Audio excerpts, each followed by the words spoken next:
நம்முடன் விருந்தினர்கள் தற்போது இணைந்திருக்கிறார்கள். பொருளாதார நிபுணர் திரு ஆனந்த் ஸ்ரீனிவாசன் அவர்கள் தற்போது நம்முடன் இணைந்திருக்கிறார். வணக்கம் சார். தொடர்ந்து மிஸ்டர் ராஜேந்திரகுமார் ஆடிட்டர் அவர்கள் இணைந்திருக்கிறார். வணக்கம் சார், உங்களை வரவேற்கிறேன். அதைத் தொடர்ந்து மிஸ்டர் அர்ஜுன் கிரிப்டோ கரன்சி நிபுணரும் தற்போது நம்முடன் இங்கு இருக்கிறார். மிஸ்டர் புகழேந்தி அவர்கள் பொருளாதார நிபுணர் புகழேந்தி அவர்களும் தற்போது நம்முடன் இணைப்பிருக்கிறார். அனைவருக்கும் வணக்கம். இங்கு வந்தமைக்காக நன்றி.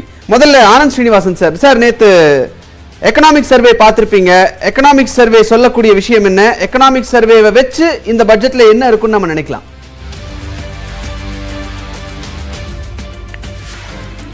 நார்மலா எக்கனாமிக் சர்வேக்கும் ஆக்சுவல் பட்ஜெட்டுக்கும் சம்பந்தமே இருந்தது கிடையாது ஒரு 7-8 வருஷமாவே. ஸோ எக்கனாமிக் சர்வே ஆக்சுவலாக ஐடியலாக என்ன இருக்கணும் அப்படிங்கிறத சொல்கிறது தான் இந்த எக்கனாமிக் சர்வே. இந்த எக்கனாமிக் சர்வே நான் பார்த்ததில் புதுசாக வந்த சீஃப் எக்கனாமிக் அட்வைசர் ரெவென்யூ வந்து நாங்கள் 60% ஏற்றிருக்கோங்கிறத கொண்டாடினது தான் நான் ஹெட்லைனாக பார்த்தேன். ஆனால் மக்களுக்கு தெரியணும் அந்த ரெவென்யூ எங்கேன்னு வந்ததுன்னு. இந்த ரெவென்யூ எப்படி வந்ததுன்னா, டீசல்லையும் பெட்ரோல்லையும் 20 ரூபா எக்ஸ்ட்ரா கலால் வரி போட்டது தான் 3,20,000 கோடி கலால் வரி வந்தது. அதுக்கப்புறம் ஒரு பை எலெக்ஷனில் ஆளும் கட்சி தோற்றதுக்கப்புறமா அந்த எக்ஸைஸ் டியூட்டியை 10 ரூபா குறைச்சிருக்காங்க. இன்னும் 10 ரூபா ஜாஸ்தியாக தான் இருக்குது. ஸ்பெஷல் எக்ஸைஸ் டியூட்டி 10 ரூபா. அதனால் இந்த கலால் வரி கரெக்ஷன்னால தான் அவங்களோட டேக்ஸ் கலெக்ஷன் ஏறி இருக்குது.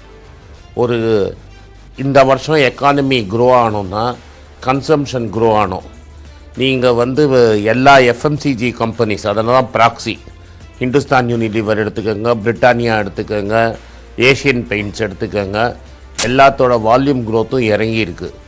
ரூரல் சேல்ஸும் வந்து கன்சம்ஷன் பேட்டர்ன் குறைஞ்சிருக்கு. அதே மாதிரி பார்த்திங்கன்னா பைக், 2 வீலர் சேல்ஸ் 10 வருஷம் பின்னாடி போயிருக்கு. அதாவது இந்த இயரில் விற்றுருக்கிற 2 wheeler sales including electric vehicles வந்து 2010-11 லெவலுக்கு இறங்கிடுச்சுங்கிறது தான் உண்மை. கார் சேல்ஸ்லேயும் ஃப்ளாட்டாக தான் இருக்குது. அதுவும் என்ட்ரி லெவல் கார் சேல்ஸ் கம்மியாக இருக்குது. High and car sales, Mercedes Benz, ஆடி, இது மாதிரி சேல்ஸ் தான் இன்க்ரீஸ் ஆகிருக்கு. இது எல்லாமே என்ன காட்டுதுன்னா, இந்த ஒன்றிய அரசோட தவறான பொருளாதார கொள்கையினால் பணக்காரர்கள் இன்னும் பெரிய பணக்காரர்களாக இருக்காங்க. நடுத்தர வர்க்கம் மேலேயும் ஏழைங்க மேலேயும் இந்த பேண்டமிக் 2 வருஷத்தில் லோடு ரொம்ப ஜாஸ்தி ஏற்றிருக்காங்க. இந்த இதை நீங்கள் எப்படி பார்க்குறீங்கன்னா, இன்டைரக்ட் டேக்ஸஸை பயங்கரமாக ஏற்றிருக்காங்க. கலால் வரிங்கிறது இன்டைரக்ட் டேக்ஸஸ். இப்போ நீங்கள் ஜிஎஸ்டியை பார்த்தீங்கன்னா கூட அவங்க என்ன பண்ணியிருக்காங்கன்னா, ஃபுட்வேர் 1000 ரூபாய்க்கு கம்மியாக இருக்கிற ஃபுட்வேருக்கு கூட 12% ஆக்கியிருக்காங்க. அம்மையார் என்ன நினைக்கிறாங்கன்னா, காமன் மேன் செருப்பே போடக்கூடாது. ஏன்னா அது வந்து ஒரு 1000 ரூபா இது வந்து 1000 ரூபாய்க்கு செருப்பு போட்டான்னா 70 ரூபா எக்ஸ்ட்ரா அவன் கட்டணும். இல்ல, இந்த எக்கனாமிக் சர்வேல அவங்க சொல்லியிருக்கிறதுல எக்ஸ்போர்ட் இன்க்ரீஸ் ஆயிருக்கு, ஏற்றுமதி அதிகமாயிருக்கு அப்படின்ற ஒரு விஷயத்தை சொல்லியிருக்காங்க. சர்வீஸ் செக்டாரினுடைய வளர்ச்சி இன்னும் தேவை, இந்த வருஷம் அது இன்க்ரீஸ் ஆகும் அப்படின்ற ஒரு விஷயத்தையும் அவங்க சொல்லியிருக்காங்க. சாமானிய மக்கள் கையில பணத்தை கொடுத்தாதான் சர்வீஸ் செக்டார் இன்க்ரீஸ் ஆகும் அப்படிங்கிற சூழ்நிலையில இந்த வருஷம் சாமானிய மக்களின் கையில பணத்தை கொடுக்கிறதுக்கு இந்த வருமான வரி உச்சவரம்பு மாதிரியான விஷயங்கள் அவங்க கை வைப்பாங்கன்னு நினைக்கிறீங்களா? தவறு. ஃபஸ்ட்டு எக்ஸ்போர்ட்ஸ் அவ்வளோ தூரம் பெருசாக குரோ ஆகலை. இந்த அம்மையார் ஃபஸ்ட்டு காமர்ஸ் மினிஸ்டராக இருந்தாங்க. அம்மையார் காமர்ஸ் மினிஸ்டராக இருக்கும்போது அவங்க சொன்னது, அப்போது மன்மோகன் சிங் விட்டு போகும்போது $320 பில்லியன் வெறும் மர்ச்சன்டைஸ் எக்ஸ்போர்ட்ஸ் மட்டும் இருந்தது. அப்போ இந்த அம்மையார் வந்து பொறுப்பு எடுத்தபோது 5 வருஷத்தில் இதை நாங்கள் $900 பில்லியன் ஆக்குவோன்னு பேசினாங்க. இது வரைக்கும் 7 வருஷத்தில் அவங்க $300 பில்லியன் கூட ரீச் பண்ணல. இவ்வளோ இன்ஃப்ளேஷன் இருந்து அந்த $300 பில்லியன் இலக்கு கூட ரீச் பண்ணலை. இந்த வருஷம் இந்த $300 பில்லியன் ரீச் ஆகும் அப்படிங்கிற எதிர்பார்ப்பு இருக்குது. அதனால் இது ஏதோ எக்ஸ்போர்ட்ஸில் ரொம்ப எகிரி குதித்த மாதிரி அவங்க சொல்கிறாங்க. இல்லை, சர்வீஸ் எக்ஸ்போர்ட்ஸு நம்மளோட சாஃப்ட்வேர் க்ரோத்து கண்டினியூஸாக க்ரோ ஆகிட்டுருக்கு. அதனால் இவர் என்ன பண்ணுறாருன்னா, சீஃப் எக்கனாமிக் அட்வைசர் முன்னாடியெல்லாம் மர்ச்சன்டைஸ் எக்ஸ்போர்ட் தனியாகவும் சர்வீசஸ் எக்ஸ்போர்ட் தனியாகவும் காட்டுவாங்க. இப்போ ரெண்டுத்தையும் மர்ஜ் பண்ணி ஒரு $520 பில்லியன் அப்படின்னு ஒரு பிம்பத்தை சொல்கிறாரு. நீங்கள் சர்வீஸ் எக்ஸ்போர்ட்டை தனியாக எடுத்தீங்கன்னா பால் தனியாக, தண்ணி தனியாக தெரியும். இதுதான் நம்ம வருஷத்துக்கு இவ்வளோ நாளாக இதை பண்ணிகிட்ருக்கோம். இப்போ வந்து திருடனுக்கு தேள் கொட்ட லாபத்துலேருந்து ரெண்டுத்தையும் மிக்ஸ் பண்ணுறாங்க. இன்னொன்று எக்ஸ்போர்ட்ஸ் 15% 20% க்ரோ ஆகிருந்தால் கூட நீங்கள் இம்போர்ட்ஸ் எவ்வளோ தூரம் க்ரோ ஆகிருக்குன்னு பார்த்தீங்கன்னா இம்போர்ட்ஸ் அதோட ஜாஸ்தியாகி ரெக்கார்ட் கரண்ட் அக்கௌண்ட் டெபிசிட் போன குவார்ட்டரில் வந்திருக்கு. அதை பற்றி இந்த எக்கனாமிக் சர்வேல சொல்லல. இது மட்டும் இல்லாம சாமானிய மக்களுக்கு என்ன கிடைக்கும்? என் கையில அவங்க பணத்தை விட்டு வைப்பாங்களா மாட்டாங்களா? உங்க சாமானியன்கிறத நீங்க புரிஞ்சுக்கணும். இந்தியாவில் 10% தான் இன்கம் டேக்ஸ் ஒழுங்காக கட்டுறோம் நம்ம. அதுதான் அவங்க மேலே தான் சுமையை ஏற்றணும். சாமானியன்ட்ட பணத்தை குறைக்கணும்னா அவங்க ஜிஎஸ்டியை ரீஸ்ட்ரக்சர் பண்ணணும், இன்டைரக்ட் டேக்ஸை குறைக்கணும். இதில் கலால் வரியில் அந்த 10 ரூபா போடுற கலால் வரியை முதல்ல எடுத்தாங்கன்னா சாமானியன் கையில் பைசா நிற்கும். பெட்ரோல் விலை டீசல் விலை 15 ரூபா குறையும். பெட்ரோல் டீசல் விலை 15 ரூபா குறைஞ்சதுன்னா சாமானியன் கையில் பைசா இருக்கும். ஓகே, நம்ம தொடர்ந்து பேசலாம். திரு ஆனந்த் ஸ்ரீனிவாசன். மிஸ்டர் புகழேந்தி அவர்கள் தற்போது நம்முடைய நினைப்பில் இருக்கிறார். வணக்கம் திரு புகழேந்தி. எக்கனாமிக் சர்வேல சொல்லக்கூடிய விஷயங்கள் சர்வீஸ் செக்டாரை இன்னும் இம்ப்ரூவ் பண்ணணும் அப்படின்னு சொல்றாங்க. சர்வீஸ் செக்டாரை இம்ப்ரூவ் பண்ணணும்னா மக்கள் கையில அந்த பணத்தை விட்டு வைக்கணும், அதிகமா வரி செலுத்தாம அந்த மாதிரியான விஷயங்கள்ல மக்கள்கிட்ட பணத்தை கொடுத்தாதான் சர்வீஸ் செக்டர் இன்க்ரீஸ் ஆகும். அப்படிங்கிற சூழ்நிலையில சாமானிய மக்கள் இந்த பட்ஜெட்ல நம்ம என்ன எதிர்பார்க்கலாம்? கவனிச்சிங்கன்னா அது ரொம்ப கஷ்டப்படுற ஒரு பாப்புலேஷன் இந்த 5 லட்சத்துல இருந்து 10 லட்சம் ரூபாய் சம்பாதிக்கிறவங்க. ஏன்னா அவங்க பப்ளிக் ஸ்கூலுக்கு பிள்ளைகள் அனுப்ப முடியாது, அவங்க பொது மருத்துவமனை அதாவது அரசு மருத்துவமனையில போய் சிகிச்சை பெற முடியாது. அதே சமயத்துல அவங்களுக்கு ஒரு வாகனம் வச்சுக்கணும், ஒரு 2 வீலர் அது 4 வீலர் வச்சுக்கணும், வாழ்க்கை தரம் நல்லா இருக்கணும். அப்படிங்கும் போது இந்த செக்டார் பாத்தீங்கன்னா பிகர் பாப்புலேஷன் இந்தியாவில் அவங்க தான் இப்ப ரொம்ப கஷ்டப்படுறாங்க. சார் முதல்ல சொன்ன மாதிரி ஒரு பக்கம் ஜிஎஸ்டி, அதனால அதுல இருக்கும், இன்னொரு பக்கம் இன்கம் டேக்ஸ் இருக்கும். இது கடையில கையில் இருக்க சொற்ப பணத்தை வச்சு அவங்க மேனேஜ் பண்ண வேண்டியதா இருக்கு. அதனால இந்த பட்ஜெட்ல நான் எதிர்பார்க்கறது நம்ம ஜிஎஸ்டி 10,66,000 கோடி 10,99,000 கோடி எஸ்டிமேட் போட்டிருந்தோம். கிட்டத்தட்ட இந்த வருஷம் 14 லட்சம் கோடியில் போய் நிற்கும். அதே மாதிரி இன்கம் டேக்ஸ் பாத்தீங்கன்னா ஒரு 13 லட்சம் கோடி போயிருந்தோம், அது கிட்டத்தட்ட ஒரு 15 லட்சத்திட்ட போய் நிற்கும். டிவிடெண்ட் ஆர்பி மற்றும் பேங்க்ல இருந்து வரதெல்லாம் 1,91,000 2 லட்சம். ஸோ எல்லா வகையிலையும் பாத்தீங்கன்னா இந்த வருஷம் அதிகப்படியான வருவாய் வந்திருக்கு நமக்கு.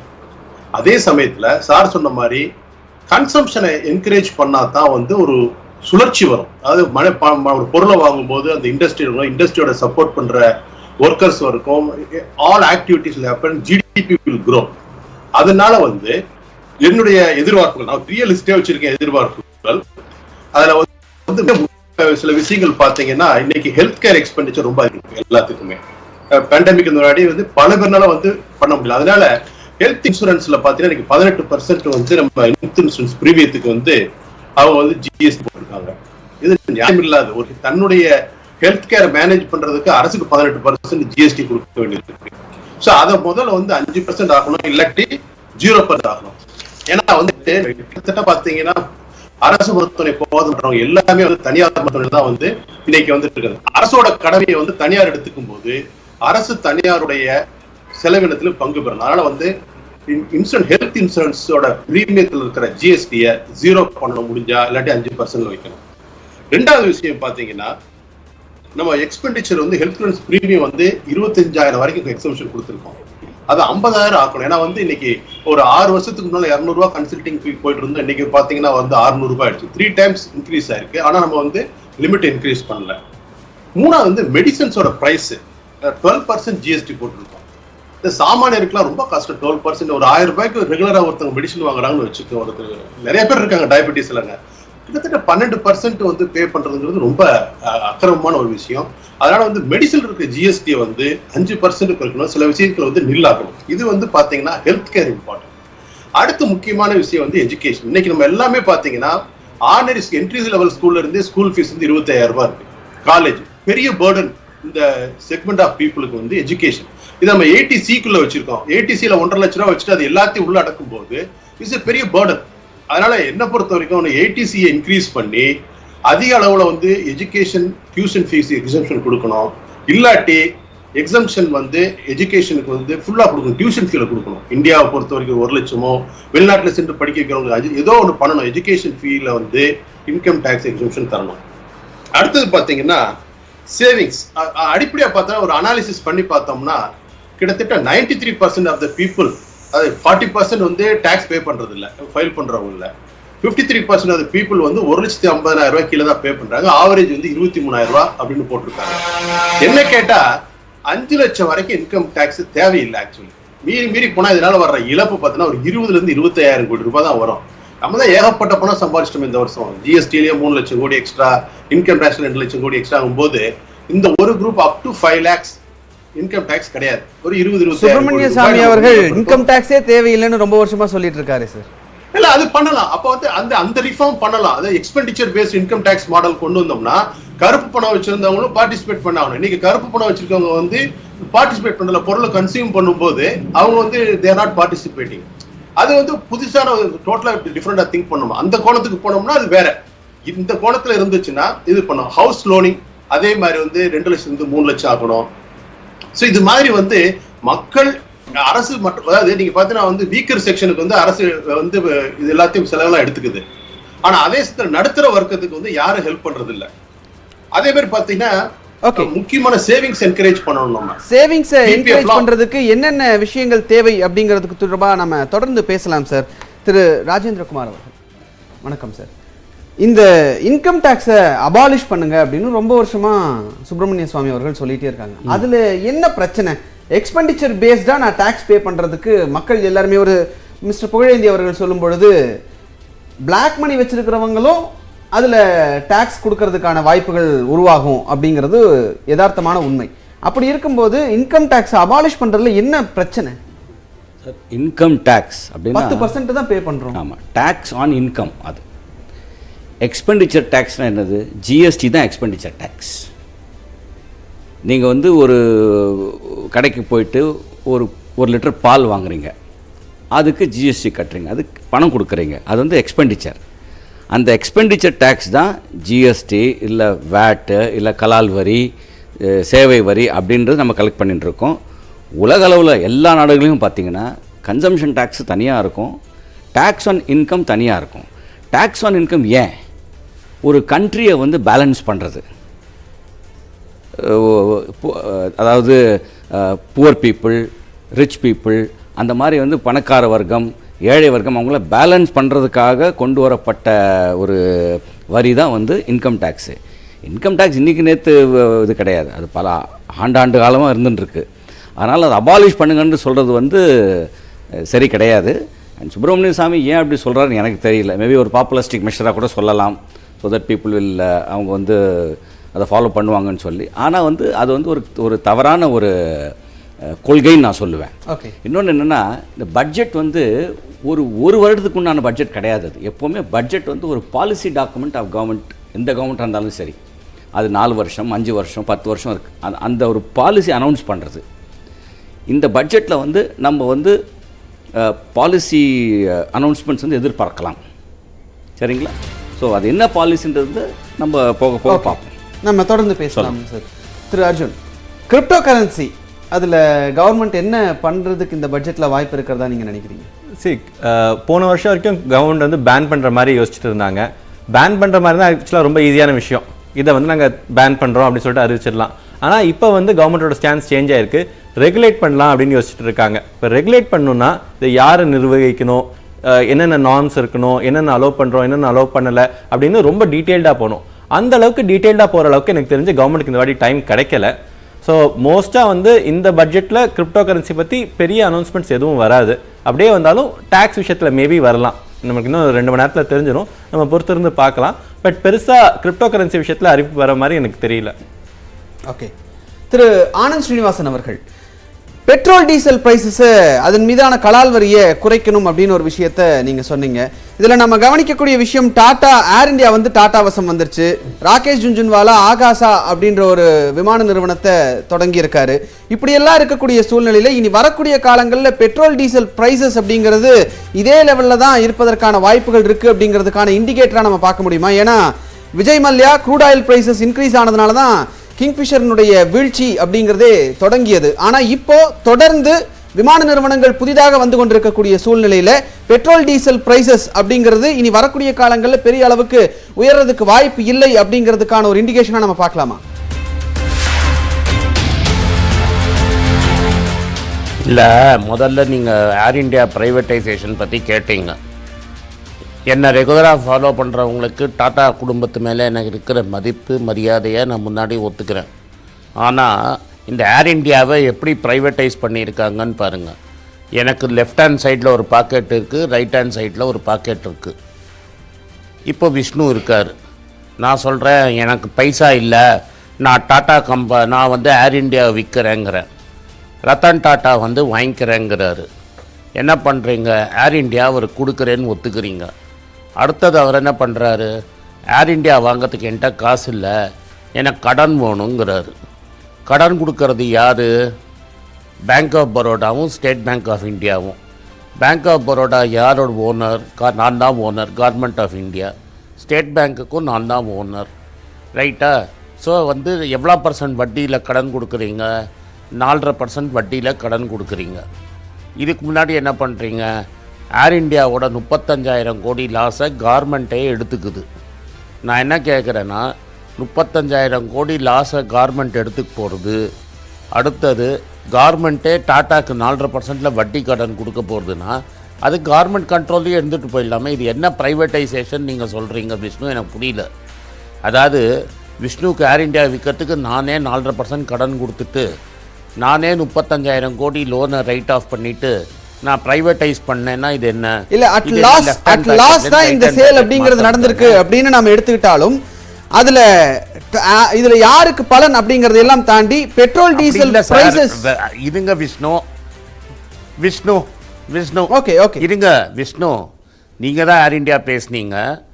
நான் என்ன கேட்குறேன்னா, நீங்க லாஸ் ப்ராஃபிட் அடுத்தது இந்த பேக்கெட்லேருந்து பணத்தை எடுத்து இந்த பேக்கெட்டில் போட்டுட்டு இதை ஏன் ப்ரைவேட்டைசேஷன் சொல்கிறீங்க?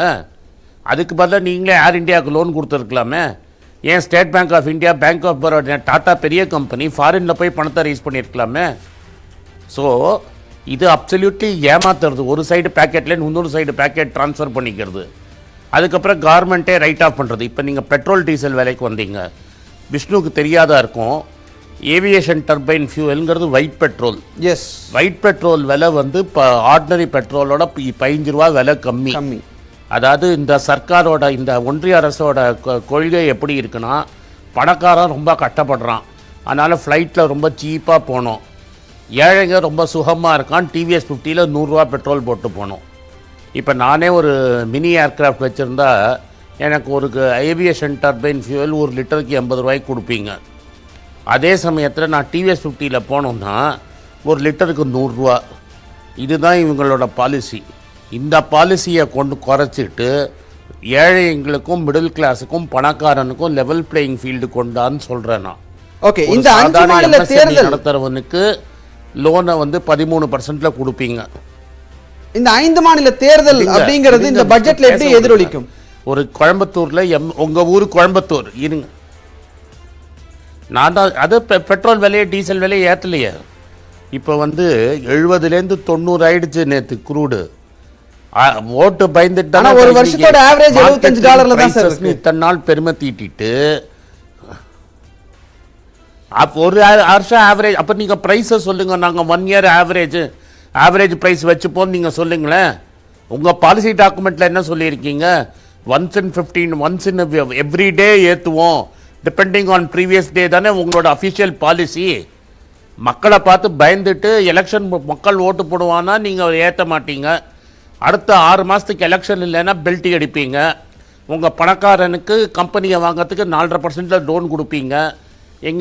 கோயம்புத்தூர்லேயும் அம்பத்தூர்லேயும் கிண்டிலையும் சிறு நடத்தினா அவன் 14% ஸ்டேட் பேங்க் ஆஃப் இந்தியா கடன் வாங்கணும். கார்மெண்ட்டோட ஏர் இந்தியாவை வாங்கிறதுக்கு 4.5% கடன் கொடுப்பீங்க. சார், இன்றைக்கி கவர்மெண்ட் ஆஃப் இந்தியா பாரோயிங்கே 7%, கார்மெண்ட் ஈல்டு இன்றைக்கி 7%ல் போயிட்டுருக்கு மார்க்கெட்டில். அது மாதிரி ஒரு சமயத்தில் கார்மெண்ட்டுக்கு ஏர் இந்தியா வாங்கிறதுக்கு நீங்கள் 4.5% எப்படி லோன் ஒத்துக்கிட்டீங்க? நீங்கள் தானே அந்த ஒரு பேங்க்கில் 65%க்கு மேலே ஷேரு, ஒரு பேங்க்கில் 52% ஷேரு. நீங்கள் தான் சேர்மனை அப்பாயிண்ட் பண்ணுறீங்க. மேடம் சேர்மனை பப்ளிக்காக திட்டின ஆடியோ கிளிப்பு எல்லா இடத்துலையும் இருக்குது. அப்போ ஒன்றிய அரசோட சப்போர்ட் இல்லாமல் நீங்கள் கார்மெண்ட் கடன் வாங்குகிற ரேட்டோட ஒரு 2.5% கம்மியாக எப்படி கடன் கொடுத்தீங்கன்னு கேட்டால் நான் தவறாக கேட்குறேங்கிறீங்க. அப்போ டாட்டாக்கு ஒரு சட்டம், எனக்கு ஒரு சட்டமா? இல்லை, இங்கே கிண்டியில் பிஸ்னஸ் பண்ணுறவனுக்கு ஒரு சட்டம், ரத்தன் டாட்டாக்கு ஒரு சட்டம்னா நான் ஒத்துக்கிறேன். அதுதான் இந்த ஒன்றிய அரசோட இல்ல. இன்னைக்கு இன்ஃப்ளேஷன் ரொம்ப அதிகமா இருக்கக்கூடிய சூழ்நிலையில சிந்தனை பேசுறேன். இன்ஃப்ளேஷன் ரொம்ப அதிகமா இருக்கக்கூடிய சூழ்நிலையில கவர்மெண்ட் என்ன பண்ணுவாங்கன்னு நீங்க நினைக்கிறீங்க? என்ன பண்ணணும்னு நான் நினைக்கிறேங்கிறத சொல்லுங்க. இப்போ இந்த செருப்பு இந்த இதெல்லாம் வந்து ஜிஎஸ்டியை பயங்கரமாக ஏற்றினதை எசென்ஷியல் கமாடிட்டிஸில் ஜிஎஸ்டியை குறைக்கணும், கார்ப்பரேட் இன்கம் டேக்ஸை ஏற்றணும், வெல்த் டேக்ஸ் கொண்டு வரணும், இன்ஹெரிட்டன்ஸ் டேக்ஸ் கொண்டு வரணும்.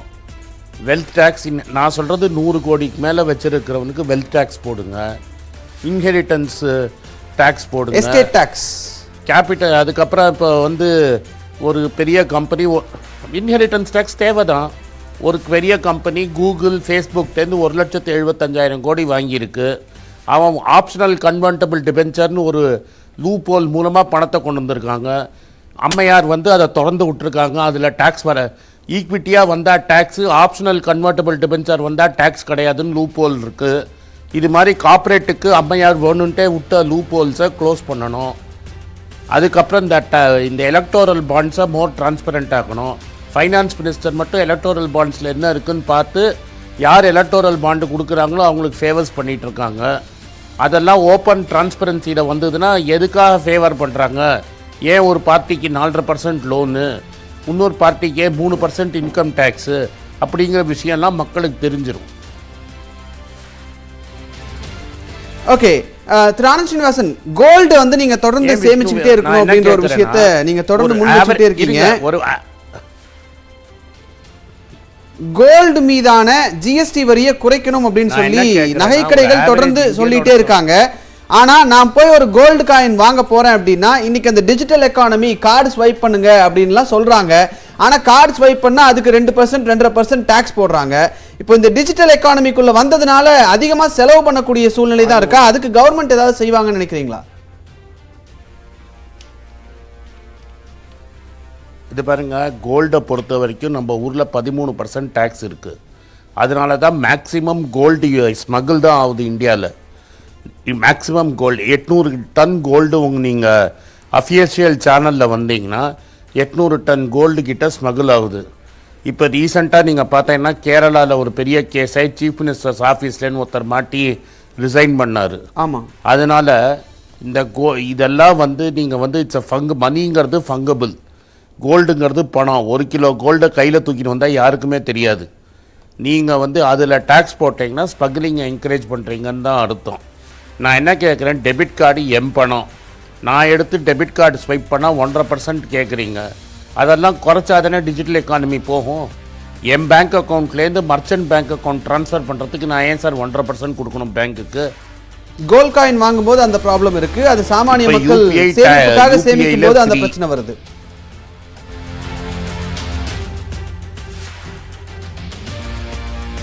சார் இது எல்லா இடத்துலையும் இருக்குது. இந்த டிரான்சாக்ஷன் டேக்ஸுங்கிறது எக்ஸப்ட் யூபிஐ பி மேப்பை யூஸ் பண்ணி கூகுள் பே ஃபோன்பே தவிர மற்ற எந்த ஆப்பில் நீங்கள் போட்டாலும், பேடிஎம்ல மூலமாக பேமெண்ட் பண்ணாலோ இல்லை மற்ற எது மூலமாக பே பண்ணிங்கன்னா, இப்போ ரேசர் பே இது மாதிரி மூலமாக நீங்கள் பர்சன்ட்டுக்கு 1.5% போடுறீங்க. என்கிட்டேருந்து பணம் வாங்கி இன்னொருத்தன்ட்ட கொடுக்கறதுக்கு நடுவில் பேமெண்ட் கேட்வேங்கிறது டிஜிட்டல். என் அக்கௌண்ட் உடனே டெபிட் ஆகுது. எதுக்கு 1.5% கொடுக்க வாங்க வைக்கிறீங்க? ஓகே, அதற்கான நான் ஃபோன்பே தான் யூஸ் பண்றேன். அதற்கான முடிவு இந்த பட்ஜெட்லயாவது தெரியுமா அப்படிங்கறதுலயே அது ஒரு பெரிய 1% ஏன் இன்னும் ஆர்பிஐ இன்டர்வீன் பண்ணாம இருக்காங்க? ரைட், அதற்கான முடிவு அப்படிங்கிறது இந்த பட்ஜெட்லயாவது தெரிய வரும் அப்படின்னு எதிர்பார்க்கலாம் சார். இந்த சூழ்நிலையில திரு புகழேந்தி அவர்கள், சேவிங்ஸ்ல என்னென்ன விஷயங்களை கொண்டு வரணும், என்னென்ன விஷயங்கள் கொண்டு வருவதற்கான வாய்ப்புகள் இருப்பதா நீங்க பாக்குறீங்க? என்னை பொறுத்த வரைக்கும் வந்து ஏடிசியை வந்து இன்க்ரீஸ் பண்ணணும். ஸ்பெசிஃபிக்காக நான் முதல்ல பேசிட்டேன் நான் எஜுகேஷன் டியூஷன் ஃபீ பற்றி. அடுத்து வந்து பிபிஎஃபோட லிமிட் வந்து 1.5 lakhs இருக்குது. ஏன்னா பல சேலரிட் இல்லாத எம்ப்ளாயிஸ்க்கு வந்து இது மிகப்பெரிய ஒரு இன்ஸ்ட்ருமெண்ட். இஇ கேட்டகரி எக்ஸாம் கேட்டகரியில் இருக்கு. அதோட ஃபுல் பெனிஃபிட் அடையணும்னா அதை வந்து ஒரு 2 லட்சம்னாச்சும் ஆக்கணும். அப்பதான் நிறைய பேர் அதில் பார்ட்டிசிபேட் பண்ண முடியும். இன்னொன்று வந்து எம்ப்ளாயர் கான்ட்ரிபியூஷனுக்கு வந்து பிஎஃப்க்கு வரை டாக்ஸ் போட்டிருக்காங்க. 2.5 லட்சத்துக்கு மேல இருந்தா டாக்ஸ் பண்ண அதை எடுக்கணும், கண்டிப்பா எடுக்கணும். ஏன்னா இன்னைக்கு இந்தியாவில் வந்து சோசியல் செக்யூரிட்டி இல்லாத போது இந்த பிஎஃப் போன்ற பணங்க தான் வந்து ஒருத்தர் ரிட்டையர் ஆகும்போது அவர் கையில் இருக்கிற பணம். அதுல நம்ம வந்து டாக்ஸ் போடுறது வந்து ஒரு நியாயம் இல்லாது. அட்லீஸ்ட் இந்த பட்ஜெட்ல வந்து பிபிஎஃப் இன்க்ரீஸ் பண்ணணும், பிஎஃப்ல வந்து இந்த டாக்ஸ் எடுக்கணும், அது மாதிரி இருக்கும். அடுத்தது ஷேர் மார்க்கெட்லாம் நல்லா போயிருக்கு. நிறைய வந்து மியூச்சுவல் ஃபண்டோட அமௌண்ட் இன்க்ரீஸ் ஆயிருக்கு, இன்னும் பார்ட்டிசிபேஷன் இன்க்ரீஸ் ஆயிருக்கு. எஸ்டிடி கலெக்ஷன் ரொம்ப அருமையா இருக்கு, டாக்ஸ் கலெக்ஷன். அதனால வந்து இந்த டிவிடெண்ட்ல வந்து 1 lakh வரைக்கும் மேல இருக்குள்ள டாக்ஸ் பண்ணியிருக்காங்க. ஸோ நிறைய பேர் வந்து லாங் டேர்மா டிவிடெண்ட் வர்றதுக்காக போட்டவங்க எல்லாம் இருக்காங்க. அதனால வந்து டிவிடெண்டோட டாக்ஸ் எக்ஸம்ஷன் வந்து ஒரு 1.5 லட்சம் ஆக்கினாதான் நல்லது அவங்களுக்கு. அதே மாதிரி long term capital gain on shares ரொம்ப நாள் வச்சிருக்கவங்க வச்சிருப்பாங்க. அந்த ஷேர்ஸ்க்குலாம் வந்து நம்ம வந்து இப்போ வந்து டாக்ஸ் பண்ணிருக்கோம். 1 lakh எக்ஸம் பண்ணிருக்கோம். அட்லீஸ்ட் அது ஒரு 2 lakhs வந்து லாங் டேர்ம் கேபிட்டல் கெயினை வந்து அவாய்ட் பண்ணோம். அப்பதான் வந்து மக்கள் கையில பணம் இருக்க முடியும். ஸோ இது மாதிரி சேவிங்ஸ் என்கரேஜ் பண்ற மாதிரி இந்த பட்ஜெட்ல நான் எதிர்பார்க்கிறேன். அடுத்தது வந்து என்னை பொறுத்த வரைக்கும் இந்த 5 லட்சம் 10 லட்சம் ரூபாய் சம்பாதிக்கிற ஒரு கையில வந்து அதிகமான பணம் இருக்கணும். அது அவங்க குழந்தைகளோட படிப்பு செலவுக்கு, மருத்துவ செலவுக்கு மற்றும் வாகனம், வாழ்க்கை தரம் உயர்த்துறதுக்காக இந்த பட்ஜெட்ல 10 லட்சம் ரூபாய்க்கு கீழே வருமானம் வர்றவங்களுக்கு நல்லது பண்ணணும். ஸ்லாபை குறைக்கலாம், இன்கம் டேக்ஸ் ஸ்லாபை வந்து குறைக்கலாம். அதாவது இன்னைக்கு வந்து இப்ப 5-10 லட்ச ரூபாய் வரைக்கும் இருக்கிறது வந்து 20% 15 ஆக்கலாம். ஒரு புது ஸ்லாபை கிரியேட் பண்ணலாம். 10 to 15 லட்சத்துக்கு வந்து ஒரு 20% வச்சுட்டு 15 லட்சத்துக்கு மேல 30% கொண்டு வரலாம். அப்ப பாத்துட்டு இந்த எக்கானமில சாரோட சொன்னார், நம்ம வந்து ஜிஎஸ்டில பாதிக்கப்பட்டிருக்கோம், இந்த பக்கம் ஹெல்த் கேர், இந்த பக்கம் எஜுகேஷன்னால இந்த கொண்டு வரும்போது அட்லீஸ்ட் இந்த 10 லட்சம் ரூபாய் சம்பளம் வாங்குற மக்களுக்கு வந்து ஒரு நல்ல வாழ்க்கை தர இருக்க முடியும். ஓகே, நம்ம தொடர்ந்து பேசலாம். இவ்வளவு நேரம் உங்களுடைய கருத்துக்களை பகிர்ந்து கொண்டமைக்காக நன்றி திரு ஆனந்த் ஸ்ரீனிவாசன். இணைப்பில் வந்து உங்களுடைய கருத்துக்களை பகிர்ந்து கொண்டமைக்காக. தொடர்ந்து இந்த விவாதத்தில் நாம் இணைந்திருப்போம் ஒரு சிறு இடைவேளைக்கு பிறகு.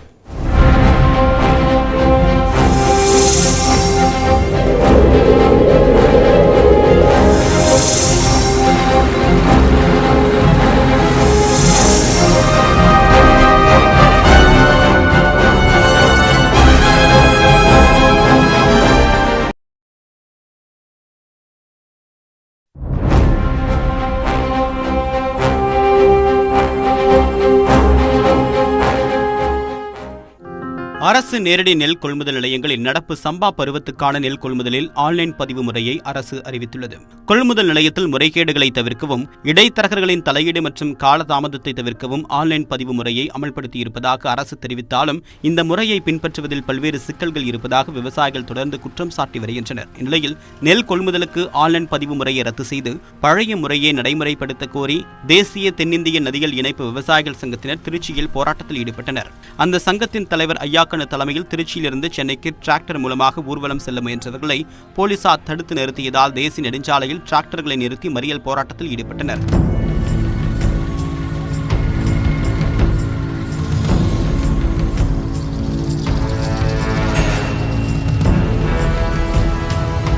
மேலும் நெல் குவிண்டாலுக்கு 5000 ரூபாய் நிர்ணயிக்க கோரியும், காவிரியின் குறுக்கே கர்நாடக அரசு அணை கட்டுவதை தடுக்க கோரியும் போராட்டத்தில் ஈடுபட்டனர்.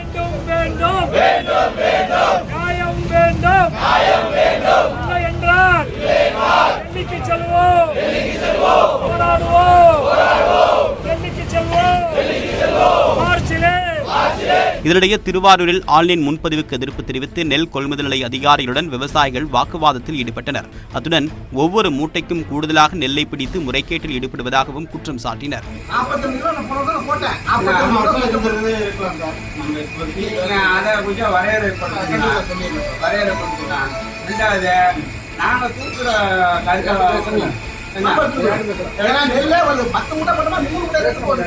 இந்நிலையில் நெல் கொள்முதலுக்கு நேரடி நெல் கொள்முதல் நிலையங்களிலேயே விவசாயிகள் இணைய வழியில் பதிவு செய்யலாம் என்று தமிழக அரசு அறிவித்துள்ளது.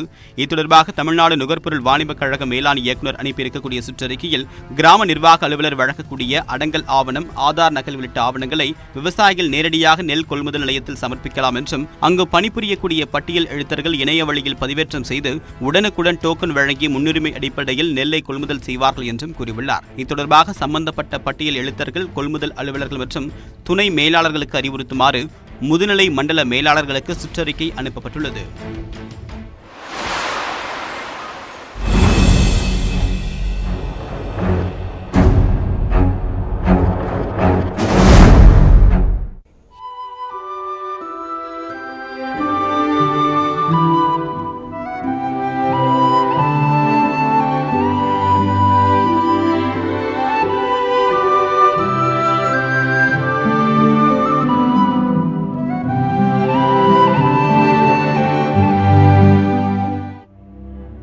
சிவகங்கை மாவட்டத்தில் காரைக்குடி ராமேஸ்வரம் தேசிய நெடுஞ்சாலையில் அமைந்துள்ளது சங்கரபதி கோட்டை. சுமார் 200 ஆண்டுகள் பழமையானது. மன்னர் சேதுபதி தனது மகள் வேலு நாச்சியாரை சிவகங்கை மன்னரான முத்து வடுகநாதருக்கு மணம் முடித்து கொடுத்த போது சங்கரபதி கோட்டையை சீதனமாக கொடுத்தார். 50 ஏக்கர் பரப்பளவில் 1000க்கும் மேற்பட்ட சதுர அடி பரப்பளவில் பிரம்மாண்டமாக அமைந்துள்ளது. மைசூர் மன்னர் ஹைதர் அலி குதிரைகளுடன் வீரர்களை அனுப்பி இந்த கோட்டையில் தான் வேலு நாச்சியாருக்கு பயிற்சி கொடுத்ததாக வரலாறு கூறுகிறது. இதேபோல மருது சகோதரர்களும் இங்கு பயிற்சி மேற்கொண்டனர். மைசூரை சேர்ந்த ஹைதர் அலி என்னும் மன்னர் கிட்டத்தட்ட ஒரு 200 குதிரைப்படைகளோட அனுப்பி சங்கரபதி என்னும் தளபதியார் தலைமையில் அனுப்பிச்சு வேலுநாச்சியார் அவர்களுக்கு பயிற்சி கொடுத்த இடம் தான் இந்த சங்கரபதி கோட்டை. அது மட்டும் இல்லாமல் மருது சகோதரர்கள் ஆங்கிலேயர்களை எதிர்த்து கடுமையாக போர் பயிற்சி செய்த இடமும் இந்த சங்கரபதி கோட்டை தான்.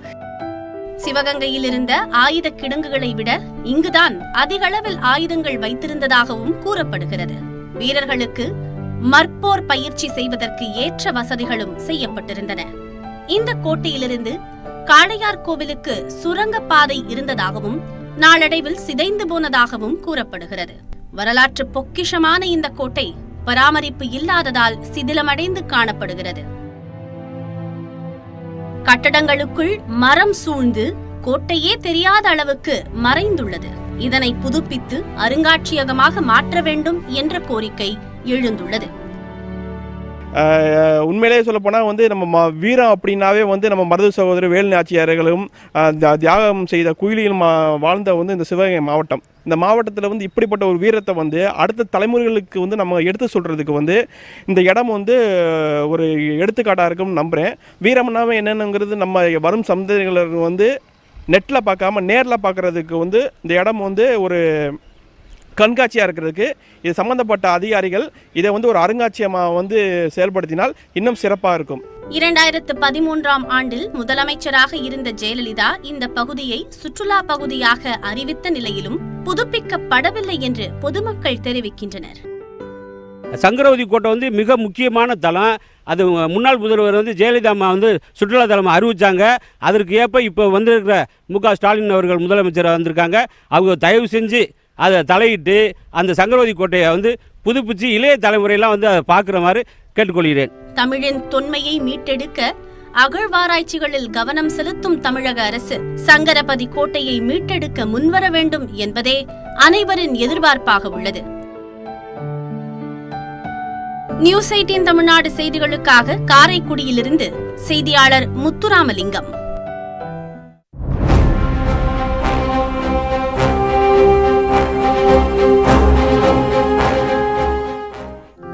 அரசு நேரடி நெல் கொள்முதல் நிலையங்களில் நடப்பு சம்பா பருவத்துக்கான நெல் கொள்முதலில் ஆன்லைன் பதிவு முறையை அரசு அறிவித்துள்ளது. கொள்முதல் நிலையத்தில் முறைகேடுகளை தவிர்க்கவும் இடைத்தரகர்களின் தலையீடு மற்றும் காலதாமதத்தை தவிர்க்கவும் ஆன்லைன் பதிவு முறையை அமல்படுத்தியிருப்பதாக அரசு தெரிவித்தாலும் இந்த முறையை பின்பற்றுவதில் பல்வேறு சிக்கல்கள் இருப்பதாக விவசாயிகள் தொடர்ந்து குற்றம் சாட்டி வருகின்றனர். இந்நிலையில் நெல் கொள்முதலுக்கு ஆன்லைன் பதிவு முறையை ரத்து செய்து பழைய முறையை நடைமுறைப்படுத்த கோரி தேசிய தென்னிந்திய நதிகள் இணைப்பு விவசாயிகள் சங்கத்தினர் திருச்சியில் போராட்டத்தில் ஈடுபட்டனர். அந்த சங்கத்தின் தலைவர் ஐயா தலைமையில் திருச்சியிலிருந்து சென்னைக்கு டிராக்டர் மூலமாக ஊர்வலம் செல்ல முயன்றவர்களை போலீசார் தடுத்து நிறுத்தியதால் தேசிய நெடுஞ்சாலையில் டிராக்டர்களை நிறுத்தி மறியல் போராட்டத்தில் ஈடுபட்டனர்.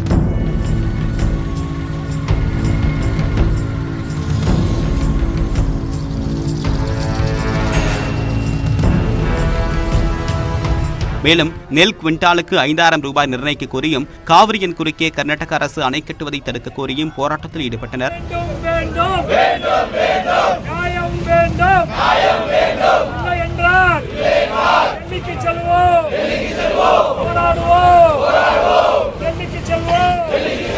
மார்ச்சிலே இதனிடையே திருவாரூரில் ஆன்லைன் முன்பதிவுக்கு எதிர்ப்பு தெரிவித்து நெல் கொள்முதல் நிலைய அதிகாரிகளுடன் விவசாயிகள் வாக்குவாதத்தில் ஈடுபட்டனர். அத்துடன் ஒவ்வொரு மூட்டைக்கும் கூடுதலாக நெல்லை பிடித்து முறைகேட்டில் ஈடுபடுவதாகவும் குற்றம் சாட்டினர்.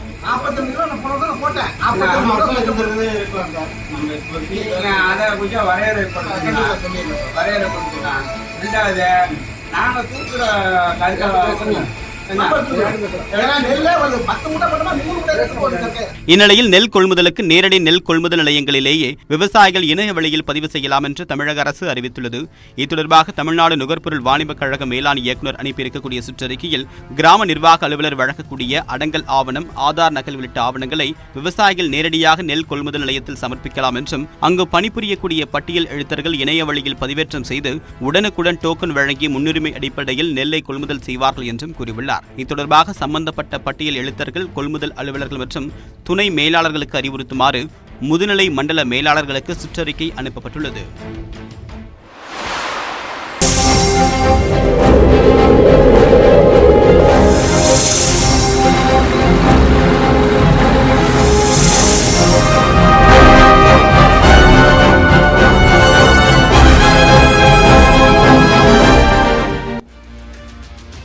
மத்திய பட்ஜெட் இன்று தாக்கல் செய்யப்பட இருக்கக்கூடிய சூழ்நிலையில் இன்னும் சற்று நேரத்தில் பட்ஜெட்டானது தாக்கல் செய்யப்பட இருக்கிறது. களத்திலிருந்து தகவல்கள் அது உள்ளிட்ட பல்வேறு விஷயங்களை நாம் தொடர்ந்து பார்த்து கொண்டிருக்கிறோம். விருந்தினர்களும் நம்முடன் இணைந்திருக்கிறார்கள். இந்த அமர்வில் திரு ஸ்ரீனிவாசன் அவர்கள், நிதி ஆலோசகர் திரு ஸ்ரீனிவாசன் அவர்களும் நம்முடன் இணைந்திருக்கிறார். அது மட்டுமின்றி பல்வேறு மாவட்டங்களிலிருந்து நமது செய்தியாளர்களும் இணைந்திருக்கிறார்கள். முதலில் கோவையிலிருந்து தொழில்துறையினருடைய எதிர்பார்ப்பு என்ன என்பது உள்ளிட்ட பல்வேறு விஷயங்களை வழங்குவதற்காக நமது செய்தியாளர் குருசாமி இணைந்திருக்கிறார். குருசாமி, நீ உங்களிடம்.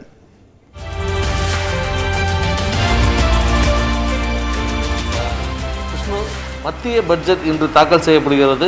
தொழில் நகரான கோவை கொரோனா தொற்று காரணமாக கடுமையான பாதிப்புக்குள்ளாகி இருந்த நிலையில் தற்போது தாக்கல் செய்யக்கூடிய இன்றைய பட்ஜெட்டை மிகுந்த எதிர்பார்ப்புடன் எதிர்பார்த்து கொண்டிருக்கிறார்கள். சிறு குறு மற்றும் நடுத்தர தொழில் முனைவோர் இன்று தாக்கல் செய்யக்கூடிய பட்ஜெட்டில் தங்களுக்கு சாதகமான பல்வேறு அம்சங்கள் இருக்குமா என்ற ஒரு மிகப்பெரிய எதிர்பார்ப்புடன் காத்திருக்கிறார்கள். தற்போது நம்முடைய டான்சியா அமைப்பினுடைய துணைத் தலைவர் சுருளிவேல் நம்முடைய இருக்கார். நம்ம அவரிடம் பேசலாம். சார், இன்றைய பட்ஜெட்டில் நீங்கள் என்ன எதிர்பார்த்துட்டு இருக்கீங்க? இதெல்லாம் வந்து இன்றைய பட்ஜெட்டில் உங்களுக்கு இதெல்லாம் கிடைக்கும்னு சொல்லி எதிர்பார்ப்பு? இந்த தடவை நாங்கள் ஜிஎஸ்டி 5% பண்ணணும் ஜாப் ஒர்க்குன்ற ரொம்ப நாளாக கேட்டுட்ருக்குறோம். 2017 கேட்குறோம். அது கண்டிப்பாக வரணும்னு எதிர்பார்க்குறோம். ஏன்னா ஜிஎஸ்டிக்கும் இதுக்கு சம்மந்தம் இல்லைன்னு சொல்லலாம், வேணா பட்ஜெட்டுக்கு இதுக்கு சம்மந்தம் இல்லைன்னு. ஆனால் நிறைய வரி ஏற்றமெல்லாம் இந்த பட்ஜெட்டில் பண்ணுறாங்க, இல்லை இந்த பட்ஜெட் தாக்கலில் தான் பண்ணுறாங்க. அதனால் இதில் கண்டிப்பாக பண்ணணும்னு எதிர்பார்க்குறோம். 5% பண்ணணும்னு பார்க்குறோம். அதே மாதிரி வங்கி கடன்களுக்கு வந்துட்டு நிறைய டிரான்சாக்ஷன் டேக்ஸ் நிறைய போட்டுட்ருக்கிறாங்க, அதெல்லாம் கம்மி பண்ணணும். அப்போ தான் வந்துட்டு வங்கிகளில் நிறைய நம்ம பரிவர்த்தனைகள் பண்ண முடியும்னு எதிர்பார்க்குறோங்க. இப்போ இந்த மூலப்பொருட்களுடைய இறக்குமதியுடைய வரி முழுமையாக ரத்து செய்யணும் அப்படின்ற ஒரு கோரிக்கை இருக்குது. மூலப்பொருட்களுடைய விலையை வந்து கட்டுப்படுத்துறதுக்கு என்ன மாதிரியான விஷயங்கள் இந்த பட்ஜெட்டில் இருக்குன்னு? மூலப்பொருட்கள் வந்து டெய்லி ஏறிட்டே இருக்குது. இன்றைக்கி கூட 5 ரூபா ஏறி இருக்குது. இது மாதிரி தினசரி ஏறிட்டே இருக்குது. இதுக்கு ஒரே காரணம் இறக்குமதி வரி வந்து கம்மி பண்ணணும். 0 பண்ணிட்டாங்கன்னா சைனாவிலிருந்து நிறைய வர்றதுக்கு வாய்ப்புகள் இருக்குது. சைனா, இந்தோனேஷியா, மலேசியாவில் இருந்தாலும் நிறைய மூலப்பொருட்கள் வர்றதுக்கு தயாராக இருக்குது. இன்றைக்கி பிளாஸ்டிக்கு இன்றைக்கி கிட்டத்தட்ட எல்லாமே 1000 ரூபா 2000 டன்னுக்கு ஏற்றிட்டாங்க. இந்த மாதிரி ஒவ்வொரு மூலப்பொருட்களோட விலை ஏறிட்டே போகுது. அதுக்கு நாங்கள் ப்ரைஸ் மானிட்டரிங் கமிட்டின்னு ஒன்று கேட்டிருக்கிறோம். அந்த கமிட்டி இருந்துச்சுன்னா வருஷத்துக்கு ஒருக்கா தான் ஏற்றுவாங்க. இந்த மாதிரி எல்லாம் மீட் பண்ணி இந்த ரேட் வைக்கலான்னு சொல்லி ஏற்றுவாங்க. அதை இறக்குனாங்கன்னா அந்த மாதிரி ஒரு ப்ரைஸ் மானிட்டரிங் கமிட்டி வச்சு அதில் அசோசியேஷன்ஸ் எல்லாம் ஆட் பண்ணாங்கன்னா பெட்டராக இருக்கும். அப்போ தான் நம்மளால் சமாளிக்க முடியுங்க. இந்த கொரோனா பாதிப்பு காரணமாக இந்த நிறையா சிறு குறு தொழில் நிறுவனங்கள் வந்து பாதிக்கப்பட்டிருந்துச்சு. அந்த வங்கி கடன் தொடர்பான மிகப்பெரிய நிறைய கோரிக்கைகள் இருந்தது. அந்த கோரிக்கைகளில் இன்றைய தினம் நிறைவேறும் எதிர்பார்ப்பு. வங்கி கடன் வந்து ஏற்கனவே வங்கியில் கடன் வாங்கினவங்களுக்கு மாத்திரம்தான் திருப்பியும் கடன் கொடுத்தாங்களோடைய, கடனே வாங்காத குறுந்தொழில்களுக்கு கொடுக்கவே இல்லை. அது வந்து நாங்கள் திருப்பி கேட்டே இருக்கிறோம். அவங்களுக்கெல்லாம் கொடுங்க, 1 லட்சம் 2 லட்சம் கொடுத்தீங்கன்னா தான் பெட்டராக இருக்கும். பிணையத்தொகை எதுவும் இல்லாமல் செக்யூரிட்டி டெபாசிட் இல்லாமல் கொடுக்கணும்னு சொல்லி கேட்குறோம். அதெல்லாம் இல்லாமல் கொடுக்குறதே இல்லை. அதுக்கு திருப்பி கொடுக்கணும். நிறைய கொடுத்தா தான் நிறைய டெவலப் ஆகும், நிறைய இண்டஸ்ட்ரி டெவலப் ஆகும். அதே மாதிரி மிஷினரிக்கானதுக்கெல்லாம் சப்சிடி கொடுத்துட்டு இருந்தாங்க, அதெல்லாம் இப்போ நிறுத்திட்டாங்க. CLCSSன்னு சொல்லி மத்திய அரசு கொடுத்துட்டு இருந்த மானியத்தை நிறுத்திட்டாங்க. அது திருப்பி கொண்டு வரணும். அது 25% ஆக்கணும். ஏற்கனவே 15 இருந்து 25% ஆக்குனாங்கன்னா நிறைய தொழில்கள் வளர்கிறதுக்கு வாய்ப்பாக இருக்குது. இப்போ குறிப்பாக இந்த ரயில்வே துறையை பொறுத்த வரைக்கும் தொழில்துறைக்கு ஏற்றபடி ரயில்வேல வந்து என்னென்ன மாதிரியான எதிர்பார்ப்புகள்? ரயில்வே பொறுத்த வரைக்கும் ரயில்வேல நம்ம எல்லாம் சப்ளை பண்ணுறோம். அது 1 வருஷத்துக்கு ஒருக்கா தான் அவங்க ரேட்டே கொடுக்குறாங்க. அதனால் நாங்கள் என்ன கேட்குறோன்னா ப்ரைஸ் வேரியேஷன் கிளாஸ் எல்லா மெட்டீரியலுக்கும் வேணும். ஒன்லி காப்பருக்கு மாத்திரம்தான் இருக்குது, காப்பர் சில்வருக்கு மாத்திரம்தான் இருக்கும் இல்லையா, ஸ்டீலுக்கோ பிளாஸ்டிக்கோ ரப்பருக்கோ இதுக்கு எல்லாத்துக்கும் கிடையாது. அதெல்லாம் ஜாஸ்தி ஆகிட்டே போகிறதுனால எல்லா பொருட்களுக்குமே 10% மேலே விலை ஏறிச்சுன்னா எங்களுக்கு திருப்பி ஏற்றோன்னு சொல்லி கேட்குறாங்க. இல்லை, இப்போ ரயில் போக்குவரத்து இந்த பொருட்களை கொண்டு போகிறதுக்கான புதிய ரயில்கள் அப்படின்றது வந்து என்னென்ன விஷயங்கள்? நிறைய புதிய ரயில்கள் கொண்டு வராங்க, நிறைய ப்ரைவேட்டைஸ் பண்ணிகிட்டு இருக்கிறாங்க. அது இல்லாமல் அரசாங்கமே நிறைய நடத்தணும். இப்போ வந்துட்டு சரக்கு கட்டணங்களும் ஜாஸ்தி பண்ணிட்டாங்க ரயில்வேல, அதையும் கம்மி பண்ணணும். கம்மி பண்ணாங்கன்னா தான் இங்கேருந்து நம்ம நேபாளுக்கு கோரக்பூருக்கெல்லாம் அனுப்புறதுக்கெல்லாம் எங்களுக்கெல்லாம் கிட்டத்தட்ட ஒரு டன்னுக்கே கிட்டத்தட்ட 15-20 மேலே செலவாகுது.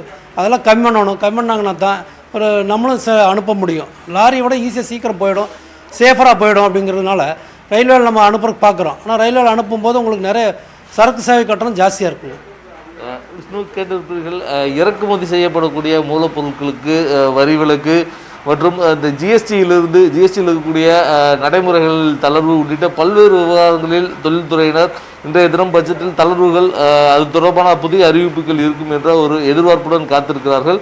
இன்றைய பட்ஜெட்டில் அவர்களது எதிர்பார்ப்பு பூர்த்தியாகுமா என்பது இன்னும் சில மணி நேரங்களில் தெரிந்துவிடும். விஷ்ணு, கோவையில் தொழில்துறையினுடைய எதிர்பார்ப்பு என்ன என்பது உள்ளிட்ட பல்வேறு விஷயங்களை பகிர்ந்து கொண்டமைக்கு நன்றி குருசாமி. இதைத் தொடர்ந்து திருச்சி, நெல்லை, மதுரை உள்ளிட்ட மாவட்டங்களிலிருந்தும் நமது செய்தியாளர்கள் இணைந்திருக்கிறார்கள். அவர்களுடன் தொடர்ந்து நாம் பேசலாம். அதற்கு முன்பாக விருந்தினர்களுடன் அலசலை தொடரலாம். திரு ஸ்ரீனிவாசன் சார், இப்போ இந்த பட்ஜெட்ல எக்கனாமிக் சர்வே பேஸ் பண்ணி இந்த பட்ஜெட்ல என்ன இருக்க வாய்ப்பு இருப்பதா நீங்க நினைக்கிறீங்க? சாமானிய மக்களுக்கு பலன் தரக்கூடியது mild changes in income tax. Mild changes தான். அதாவது பேசிக் லெவல் த்ரெஷ்ஹோல்டை கொஞ்சம் இன்க்ரீஸ் பண்ணலாம், சேவிங்ஸ் ஆஸ்பெக்டை கொஞ்சம் இன்க்ரீஸ் பண்ணலாம். இது மட்டும்தான் இருப்பதற்கு வாய்ப்புண்டு. இப்போ ஹவுசிங் லோனில் இதிலலாம் பெரிய சேஞ்சஸ் கொண்டு வரதுக்கு வாய்ப்பு குறைவு. என்கரேஜ்மெண்ட்டாக ஏதாவது ஒன்று கொடுக்கலாம். இப்போ 1.5 லட்சம் ரூபா அப்படின்னு வச்சுருக்கிறது கொஞ்சம் இன்க்ரீஸ் பண்ணலாம். 80C லிங்காக இருக்கிறதுல வருவதற்கு வாய்ப்பு இருக்குது. இது 2 தான்.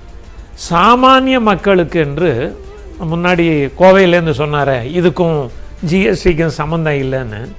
ஜிஎஸ்டியில் மேனிப்புலேஷன்ஸு, சேஞ்சஸ்ஸு, மாடிஃபிகேஷன்ஸ் கொண்டு வந்தால் தான் அது சாமானிய மக்களுக்கு பெனிஃபிஷியலாக இருக்கும். இப்போ 5லேருந்து 12 போயிருக்கிறது கோவையை பாதிச்சிருக்குன்னு சொல்கிறத கொஞ்சம் நிறுத்தி வச்சுருக்கிறத கொஞ்சம் கண்டினியூ பண்ணுற மாதிரி இருக்கணும். கோல்டுக்கு போட்டிருக்கக்கூடிய இம்போர்ட் டேக்ஸ் எதுவும் இன்க்ரீஸ் பண்ணாமல் இருக்கணும், முடிஞ்சால் குறைக்கலாம். இது சாமானியர்களுக்கு இருக்கலாம். இதை எல்லாத்தையும் டிஜிட்டல் இந்தியாவோடு சேர்த்து பேசணும். அப்படின்னா டிஜிட்டல் இந்தியாவிற்குள்ளே நம்ம நகரணும். அப்படின்னா யாரெல்லாம் டிஜிட்டலாக பேமெண்ட் பண்ணுறாங்களோ ஒரு பொருளை வாங்குற பொழுது அவர்களுக்கு ஒரு கன்செஷன், பெரிய கன்செஷன் கொடுத்தா ஷிஃப்ட் ஆகிடுவாங்க அதுக்கு. இப்போ அந்த இடத்துல ஒருத்தர் பொருள் வாங்கியிருக்காருங்கிறது ரெஜிஸ்டர் ஆனால் போகிறோம். இப்போ கேபிட்டல் கெயின்ஸுக்கு 1% 50 லட்சம் ரூபாய்க்கு மேலே போய் ஒரு பொருளை ஒரு வீட்டை நான் வாங்குகிறேன் அப்படின்னா நான் 1% கவர்மெண்ட்டிட்ட கட்டிட்டு மீதியை தான் அவர்கிட்ட நம்ம கொடுக்கணும்னு இருக்குது. அந்த மாதிரி ஒருத்தர் கோல்டு வாங்கியிருக்காருங்கிறதுக்காக 0.5% இருந்தால் கூட போகிறோம் வாங்குற பொழுது. ஏன்னா இதை வச்சு நம்ம நாட்டை நடத்தலை, இதை ரெஸ்ட்ரிக்ட் பண்ணுறதுக்காகத்தான் அதில் டேக்ஸை கொண்டு வந்துருக்குறாங்க. இம்போர்ட் டேக்ஸுக்கு அப்புறம் இதை கொண்டு வந்துருக்காங்க. இது 0.5%ஆகவே இருக்கலாம். நான் வாங்கியிருக்கேங்கிறது அதுக்கு 13-12% தேவையில்லை. இம்போர்ட் டேக்ஸ் ஒன்று இருக்குது, அதில் கொஞ்சம் கன்செஷன் கொடுக்கலாம்.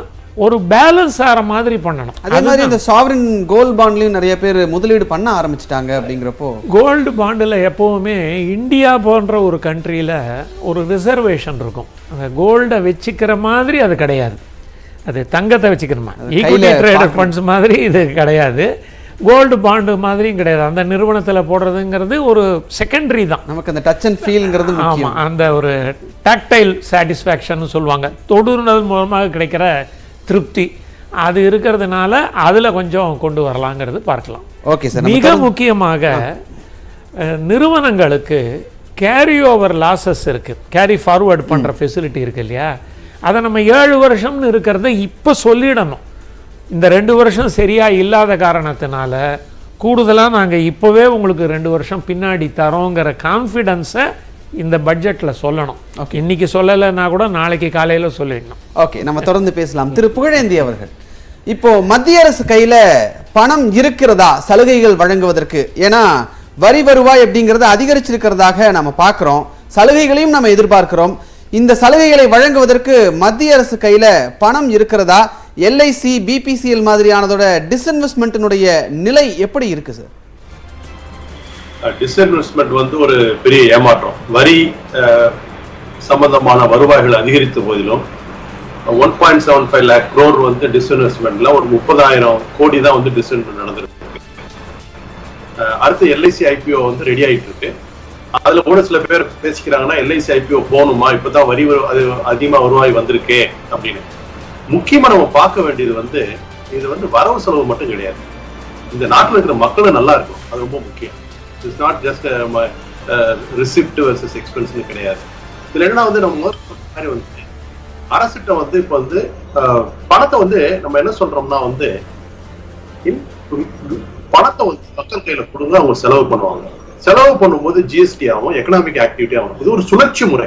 நம்ம ஒரு பக்கம் வந்து ஸ்டக் பண்ணி அந்த பணத்தை அரசாங்கம் ஸ்டக் பண்ணும்போது காமன் மேன்ட்ட பணம் இருக்காது. அப்படிங்கும் போது வந்து ஒரு மாதிரி டிப்ரெஸ்ட் கண்டிஷன்ல நம்ம எக்கானமி வச்சிருக்கோம் இல்லையா. நம்மளுடைய டேட்டாலாம் ரொம்ப அழகா இருக்கும். நம்ம ஜிஎஸ்டி வருவாய் இருக்கு. ஏன்னா வந்து இப்ப அவரு சார் ஆனந்த் சொன்ன மாதிரி வந்து பெட்ரோல் வந்து கம்பெனி அதுல வந்து எவ்வளவு போட்டாலும் வாங்கித்தான் ஆகணும். நீங்க நாளைக்கு 110 ரூபாய் 120 ரூபாய்க்கு வித்தாலும் வாங்கணும். அது நியாயமான முறை இல்லை. அப்ப வந்து ஒண்ணு ஜிஎஸ்டியை குறைக்கணும், இங்க இன்கம் டாக்ஸ் இப்படியே வச்சுக்கோங்க, இல்லாட்டி ஜிஎஸ்டி அப்படியே வச்சு இன்கம் டாக்ஸ் குறைங்க. எங்கேயோ ஒரு இடத்துல பேலன்ஸ் பண்ணணும். அது இல்லாத பட்சத்துல வந்து பாத்தீங்கன்னா நீங்க வந்து வருவாயை பெருக்கலாம், ஆனா வந்து மக்களுடைய நல்வாழ்வு நல்லா இருக்காது. அதனால வந்து இந்த அரசாங்கத்தினால இப்ப நம்ம பேசுறதெல்லாம் எவ்வளவு நினைக்கிறீங்க? நான் சொன்னது எல்லாமே சேர்த்துனீங்கன்னா ஒரு 50,000 கோடி தான் வரும். இந்த 5 லட்சத்துக்கு கீழே வந்து டாக்ஸ் பண்ணாதீங்க, எஜுகேஷன் ஃபீ கொடுங்க, இதெல்லாம் வந்து 50-60,000 கோடிக்கு மேல போகாது. அப்ப 60,000 கோடி இன்னைக்கு இந்த வருஷம் வந்து 15 ஜிஎஸ்டியே நமக்கு வந்து 3 லட்சம் கோடி எக்ஸ்ட்ரா வரப்போகுது. இன்கம் டாக்ஸ்ல ஒரு 2 லட்சம் கோடி எக்ஸ்ட்ரா வரப்போகுது. டிவிடெண்ட்ல வந்து 30,000 கோடி எக்ஸ்ட்ரா வரப்போகுது. ஸோ நிறைய வந்திருக்கு. இது தொடரும், இனிமேல் வந்து இது குறைய போறது இல்லை. 5 trillion எக்கானமின்னு சொல்லிட்டு வந்து ஆல்ரெடி ஸ்டார்டட். பங்குச்சந்தை பாருங்க உச்சத்துல இருக்கு. இது வரைக்கும் நல்ல நாளை விட வந்து இந்த வருஷம் தான் உச்சத்துல போயிருக்கு. 60,000 பாயிண்ட் பிஎஸ்சி, 18,000 பார் நிப்டி, எல்லா இடத்துலயுமே வந்து ஆல் ஸ்கோர்ஸ். அதே மாதிரி ஃபாரின் ரிசர்வ் பாருங்க, நம்ம 634 பில்லியன் வச்சிருக்கோம். நம்ம வாழ்க்கையில எப்பவுமே இருந்தது கிடையாது இந்தியாவில். சோ இதெல்லாம் பார்க்கும்போது வந்து கண்டிப்பா இந்த சலுகைலாம் மக்களுக்கு தரக்கூடிய சூழ்நிலையில தான் அரசாங்கம் இருக்குது. அதனால வந்து இந்த செலவினங்கள்லாம் ஏர் இந்தியா மாதிரி நிறுவனங்கள் கொடுத்ததுனால அந்த மாதிரி லாஸ்லாம் நீ வரப்போறது இல்லை. ஸோ இந்த ரிஃபார்ம்ல வந்து கண்டிப்பா அரசு வந்து மக்களுக்கு சலுகை தரக்கூடிய சூழ்நிலையில தான் இருக்குது.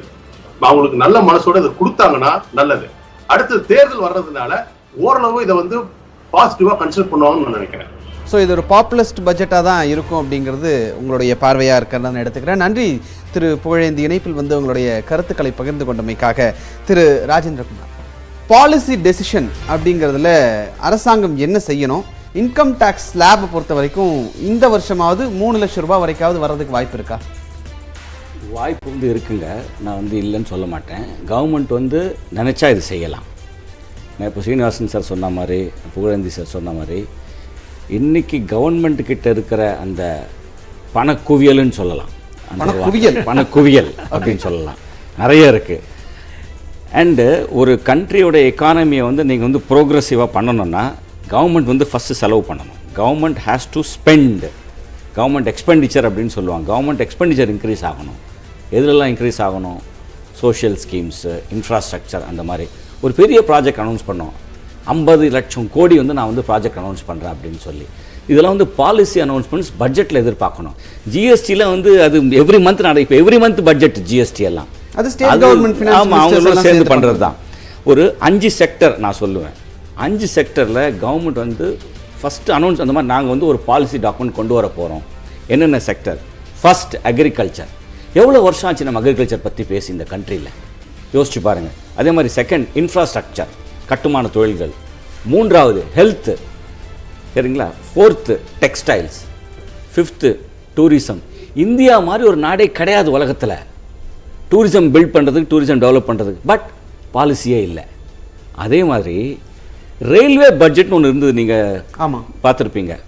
அதை வந்து என்ன பண்ணாங்க, இணைச்சிட்டாங்க. ஆமாம், 2 லைனில் முடிச்சிடுறாங்க. இன்றைக்கி ரயில்வேஸ் வந்து இந்தியாவின் இணைக்கக்கூடிய ஒரு ஒரு ஒரு ஒரு பாலம்னு சொல்லலாம். லார்ஜஸ்ட் எம்ப்ளாயர், இன்ஃப்ராஸ்ட்ரக்சர் அண்டு இத்தனை பேருடைய ட்ராவல்.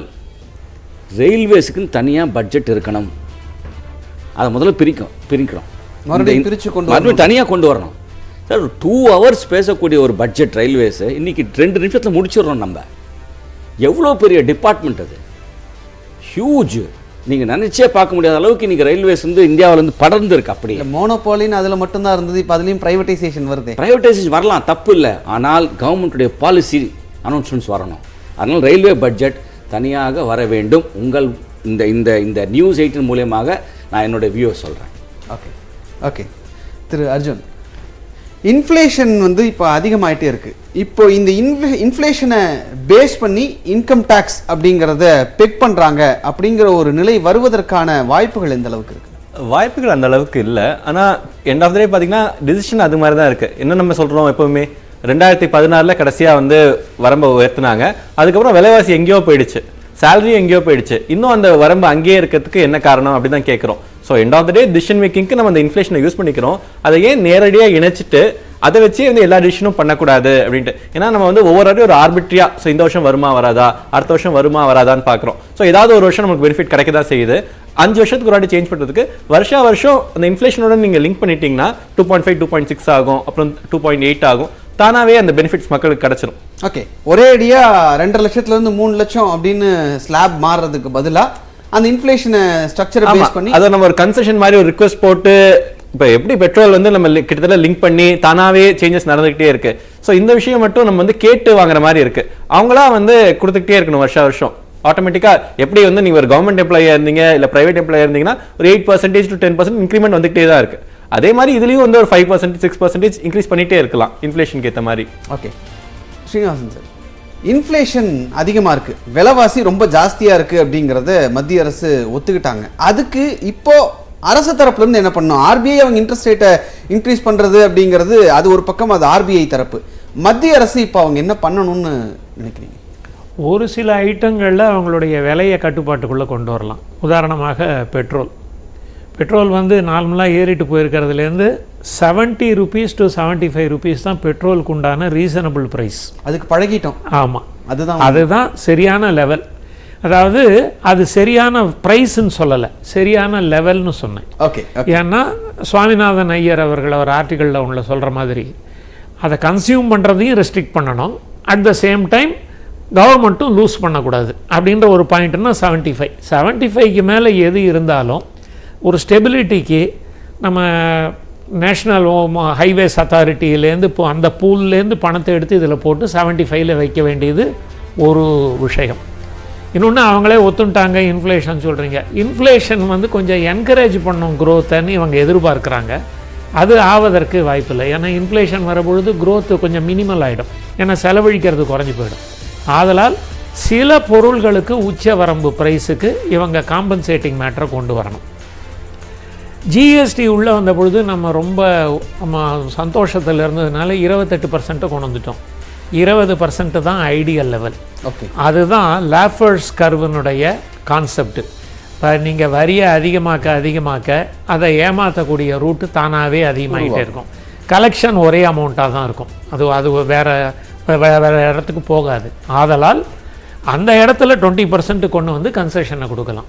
எங்கேயாவது ஒரு இடத்துல சேல் இருக்குது, குரியர் பிஸ்னஸ் நல்லா இருக்குது, குரியருக்கு சர்வீஸ் சார்ஜை போடு, சர்வீஸ் டேக்ஸை போடுங்கிற மாதிரி தேடி கண்டுபிடிச்சி விரட்டாமல் அந்த இடத்தெல்லாம் 20% கொண்டு வந்தால் ஆட்டோமேட்டிக்காக எக்கனாமிக்ஸில் இதுவாகிடும். ஐயா அவர்கள் கோயம்புத்தூர்லேருந்து பேசினவர் வந்து ஜிஎஸ்டி as well as சேலரியை பற்றி சொல்கிற பொழுது நீங்கள் இதில் கன்செஷன் கொடுக்கறதுக்கு பதிலாக அதில் கொடுக்கலாமேன்னு. GST everybody pays, income tax only some people பே.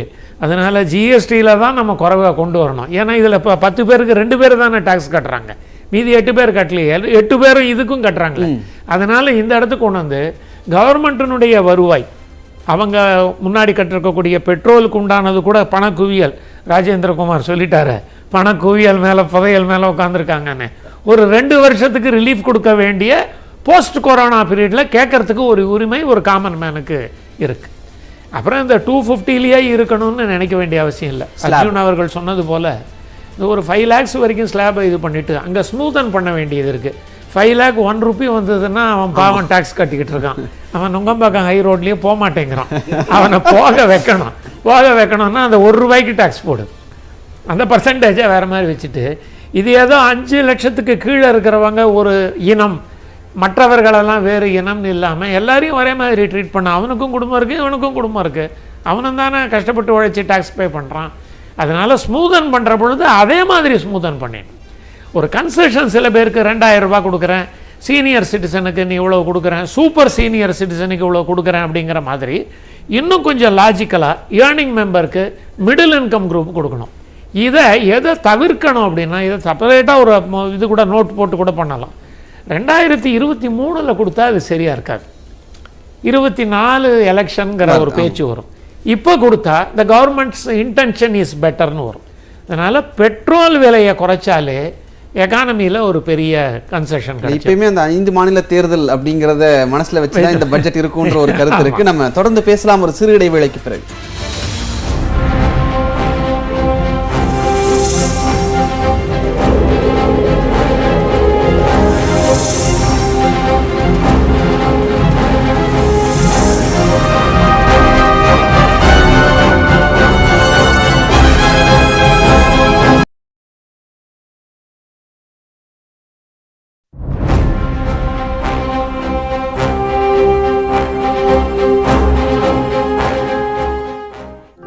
அரசு நேரடி நெல் கொள்முதல் நிலையங்களில் நடப்பு சம்பா பருவத்துக்கான நெல் கொள்முதலில் ஆன்லைன் பதிவு முறையை அரசு அறிவித்துள்ளது. கொள்முதல் நிலையத்தில் முறைகேடுகளை தவிர்க்கவும், இடைத்தரகர்களின் தலையீடு மற்றும் காலதாமதத்தை தவிர்க்கவும் ஆன்லைன் பதிவு முறையை அமல்படுத்தியிருப்பதாக அரசு தெரிவித்தாலும் இந்த முறையை பின்பற்றுவதில் பல்வேறு சிக்கல்கள் இருப்பதாக விவசாயிகள் தொடர்ந்து குற்றம் சாட்டி வருகின்றனர். இந்நிலையில் நெல் கொள்முதலுக்கு ஆன்லைன் பதிவு முறையை ரத்து செய்து பழைய முறையை நடைமுறைப்படுத்த கோரி தேசிய தென்னிந்திய நதிகள் இணைப்பு விவசாயிகள் சங்கத்தினர் திருச்சியில் போராட்டத்தில் ஈடுபட்டனர். அந்த சங்கத்தின் தலைவர் ஐயாக்கண்ணு தலைமையில் திருச்சியிலிருந்து சென்னைக்கு டிராக்டர் மூலமாக ஊர்வலம் செல்ல முயன்றவர்களை போலீசார் தடுத்து நிறுத்தியதால் தேசிய நெடுஞ்சாலையில் டிராக்டர்களை நிறுத்தி மறியல் போராட்டத்தில் ஈடுபட்டனர்.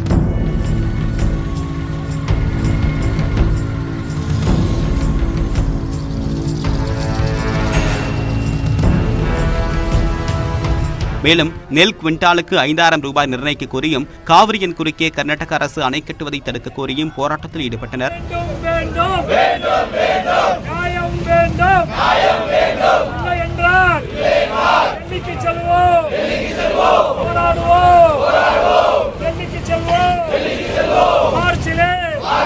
இதனிடையே திருவாரூரில் ஆன்லைன் முன்பதிவுக்கு எதிர்ப்பு தெரிவித்து நெல் கொள்முதல் நிலைய அதிகாரிகளுடன் விவசாயிகள் வாக்குவாதத்தில் ஈடுபட்டனர். அத்துடன் ஒவ்வொரு மூட்டைக்கும் கூடுதலாக நெல்லை பிடித்து முறைகேட்டில் ஈடுபடுவதாகவும் குற்றம் சாட்டினர்.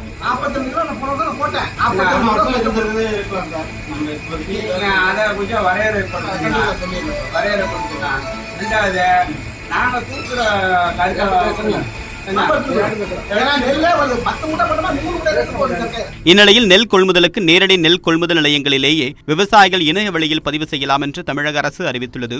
இது தொடர்பாக தமிழ்நாடு நுகர்பொருள் வாணிப கழக மேலாண் இயக்குநர் அனுப்பியிருக்கக்கூடிய சுற்றறிக்கையில் கிராம நிர்வாக அலுவலர் வழங்கக்கூடிய அடங்கல் ஆவணம், ஆதார் நகல் உள்ளிட்ட ஆவணங்களை விவசாயிகள் நேரடியாக நெல் கொள்முதல் நிலையத்தில் சமர்ப்பிக்கலாம் என்றும், அங்கு பணிபுரியக்கூடிய பட்டியல் எழுத்தர்கள் இணைய வழியில் பதிவேற்றம் செய்து உடனுக்குடன் டோக்கன் வழங்கி முன்னுரிமை அடிப்படையில் நெல்லை கொள்முதல் செய்வார்கள் என்றும் கூறியுள்ளார். இது தொடர்பாக சம்பந்தப்பட்ட பட்டியல் எழுத்தர்கள், கொள்முதல் அலுவலர்கள் மற்றும் துணை மேலாளர்களுக்கு அறிவுறுத்துமாறு முதுநிலை மண்டல மேலாளர்களுக்கு சுற்றறிக்கை அனுப்பப்பட்டுள்ளது.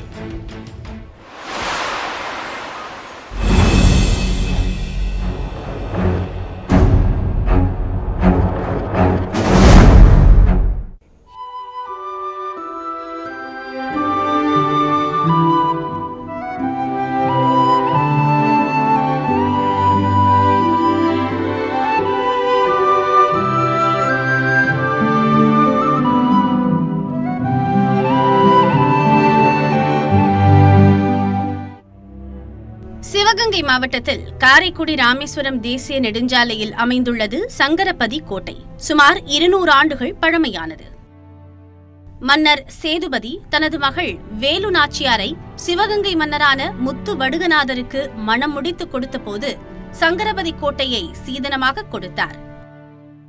50 ஏக்கர் பரப்பளவில் 1000க்கும் மேற்பட்ட சதுர அடி பரப்பளவில் பிரம்மாண்டமாக அமைந்துள்ளது. மைசூர் மன்னர் ஹைதர் அலி குதிரைகளுடன் வீரர்களை அனுப்பி இந்த கோட்டையில் தான் வேலு நாச்சியாருக்கு பயிற்சி கொடுத்ததாக வரலாறு கூறுகிறது. இதேபோல மருது சகோதரர்களும் இங்கு பயிற்சி மேற்கொண்டனர். மைசூரை சேர்ந்த ஹைதர் அலி என்னும் மன்னர் கிட்டத்தட்ட ஒரு 200 குதிரைப்படைகளோட அனுப்பி சங்கரபதி என்னும் தளபதியார் தலைமையில் அனுப்பிச்சு வேலுநாச்சியார் அவர்களுக்கு பயிற்சி கொடுத்த இடம் தான் வந்து இந்த சங்கரபதி கோட்டை. அது மட்டும் இல்லாமல் மருது சகோதரர்கள் வந்து ஆங்கிலேயர்களை எதிர்த்து கடுமையாக போர் பயிற்சி செய்த இடமும் இந்த சங்கரபதி கோட்டை தான். சிவகங்கையில் இருந்த ஆயுத கிடங்குகளை விட இங்குதான் அதிக அளவில் ஆயுதங்கள் வைத்திருந்ததாகவும் கூறப்படுகிறது. வீரர்களுக்கு மற்போர் பயிற்சி செய்வதற்கு ஏற்ற வசதிகளும் செய்யப்பட்டிருந்தன. இந்த கோட்டையிலிருந்து காளையார் கோவிலுக்கு சுரங்கப்பாதை இருந்ததாகவும் நாளடைவில் சிதைந்து போனதாகவும் கூறப்படுகிறது. வரலாற்று பொக்கிஷமான இந்த கோட்டை பராமரிப்பு இல்லாததால் சிதிலமடைந்து காணப்படுகிறது. கட்டடங்களுக்குள் மரம் சூழ்ந்து கோட்டையே தெரியாத அளவுக்கு மறைந்துள்ளது. இதனை புதுப்பித்து அருங்காட்சியகமாக மாற்ற வேண்டும் என்ற கோரிக்கை எழுந்துள்ளது. உண்மையிலேயே சொல்லப்போனால் வந்து நம்ம வீரம் அப்படின்னாவே வந்து நம்ம மருது சகோதரர் வேலுநாச்சியார்களும் தியாகம் செய்த குயிலியும் வாழ்ந்த வந்து இந்த சிவகங்கை மாவட்டம். இந்த மாவட்டத்தில் வந்து இப்படிப்பட்ட ஒரு வீர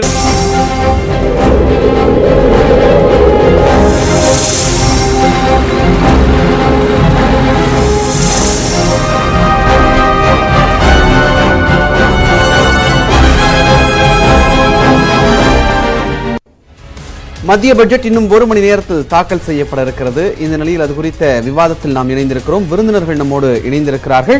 செய்தியாளர்களும் களத்திலிருந்து இணைந்திருக்கிறார்கள். மதுரை, கோவை, நெல்லை மற்றும் திருச்சியிலிருந்து நமது செய்தியாளர்கள் அந்தந்த பகுதியில் இருக்கக்கூடிய தொழில்துறையினருடைய எதிர்பார்ப்பு என்ன என்பது உள்ளிட்ட பல்வேறு விஷயங்களை வழங்குவதற்காக நம்முடன் இணைப்பில் இருக்கிறார்கள். தற்போது திருச்சியிலிருந்து நமது செய்தியாளர் விஜயகோபால் இணைந்திருக்கிறார். விஜயகோபால், அங்க இருக்கக்கூடியவர்களுடைய எதிர்பார்ப்பு என்ன? விவசாயத்துறைக்கு அவங்க என்ன எதிர்பார்க்கிறாங்க?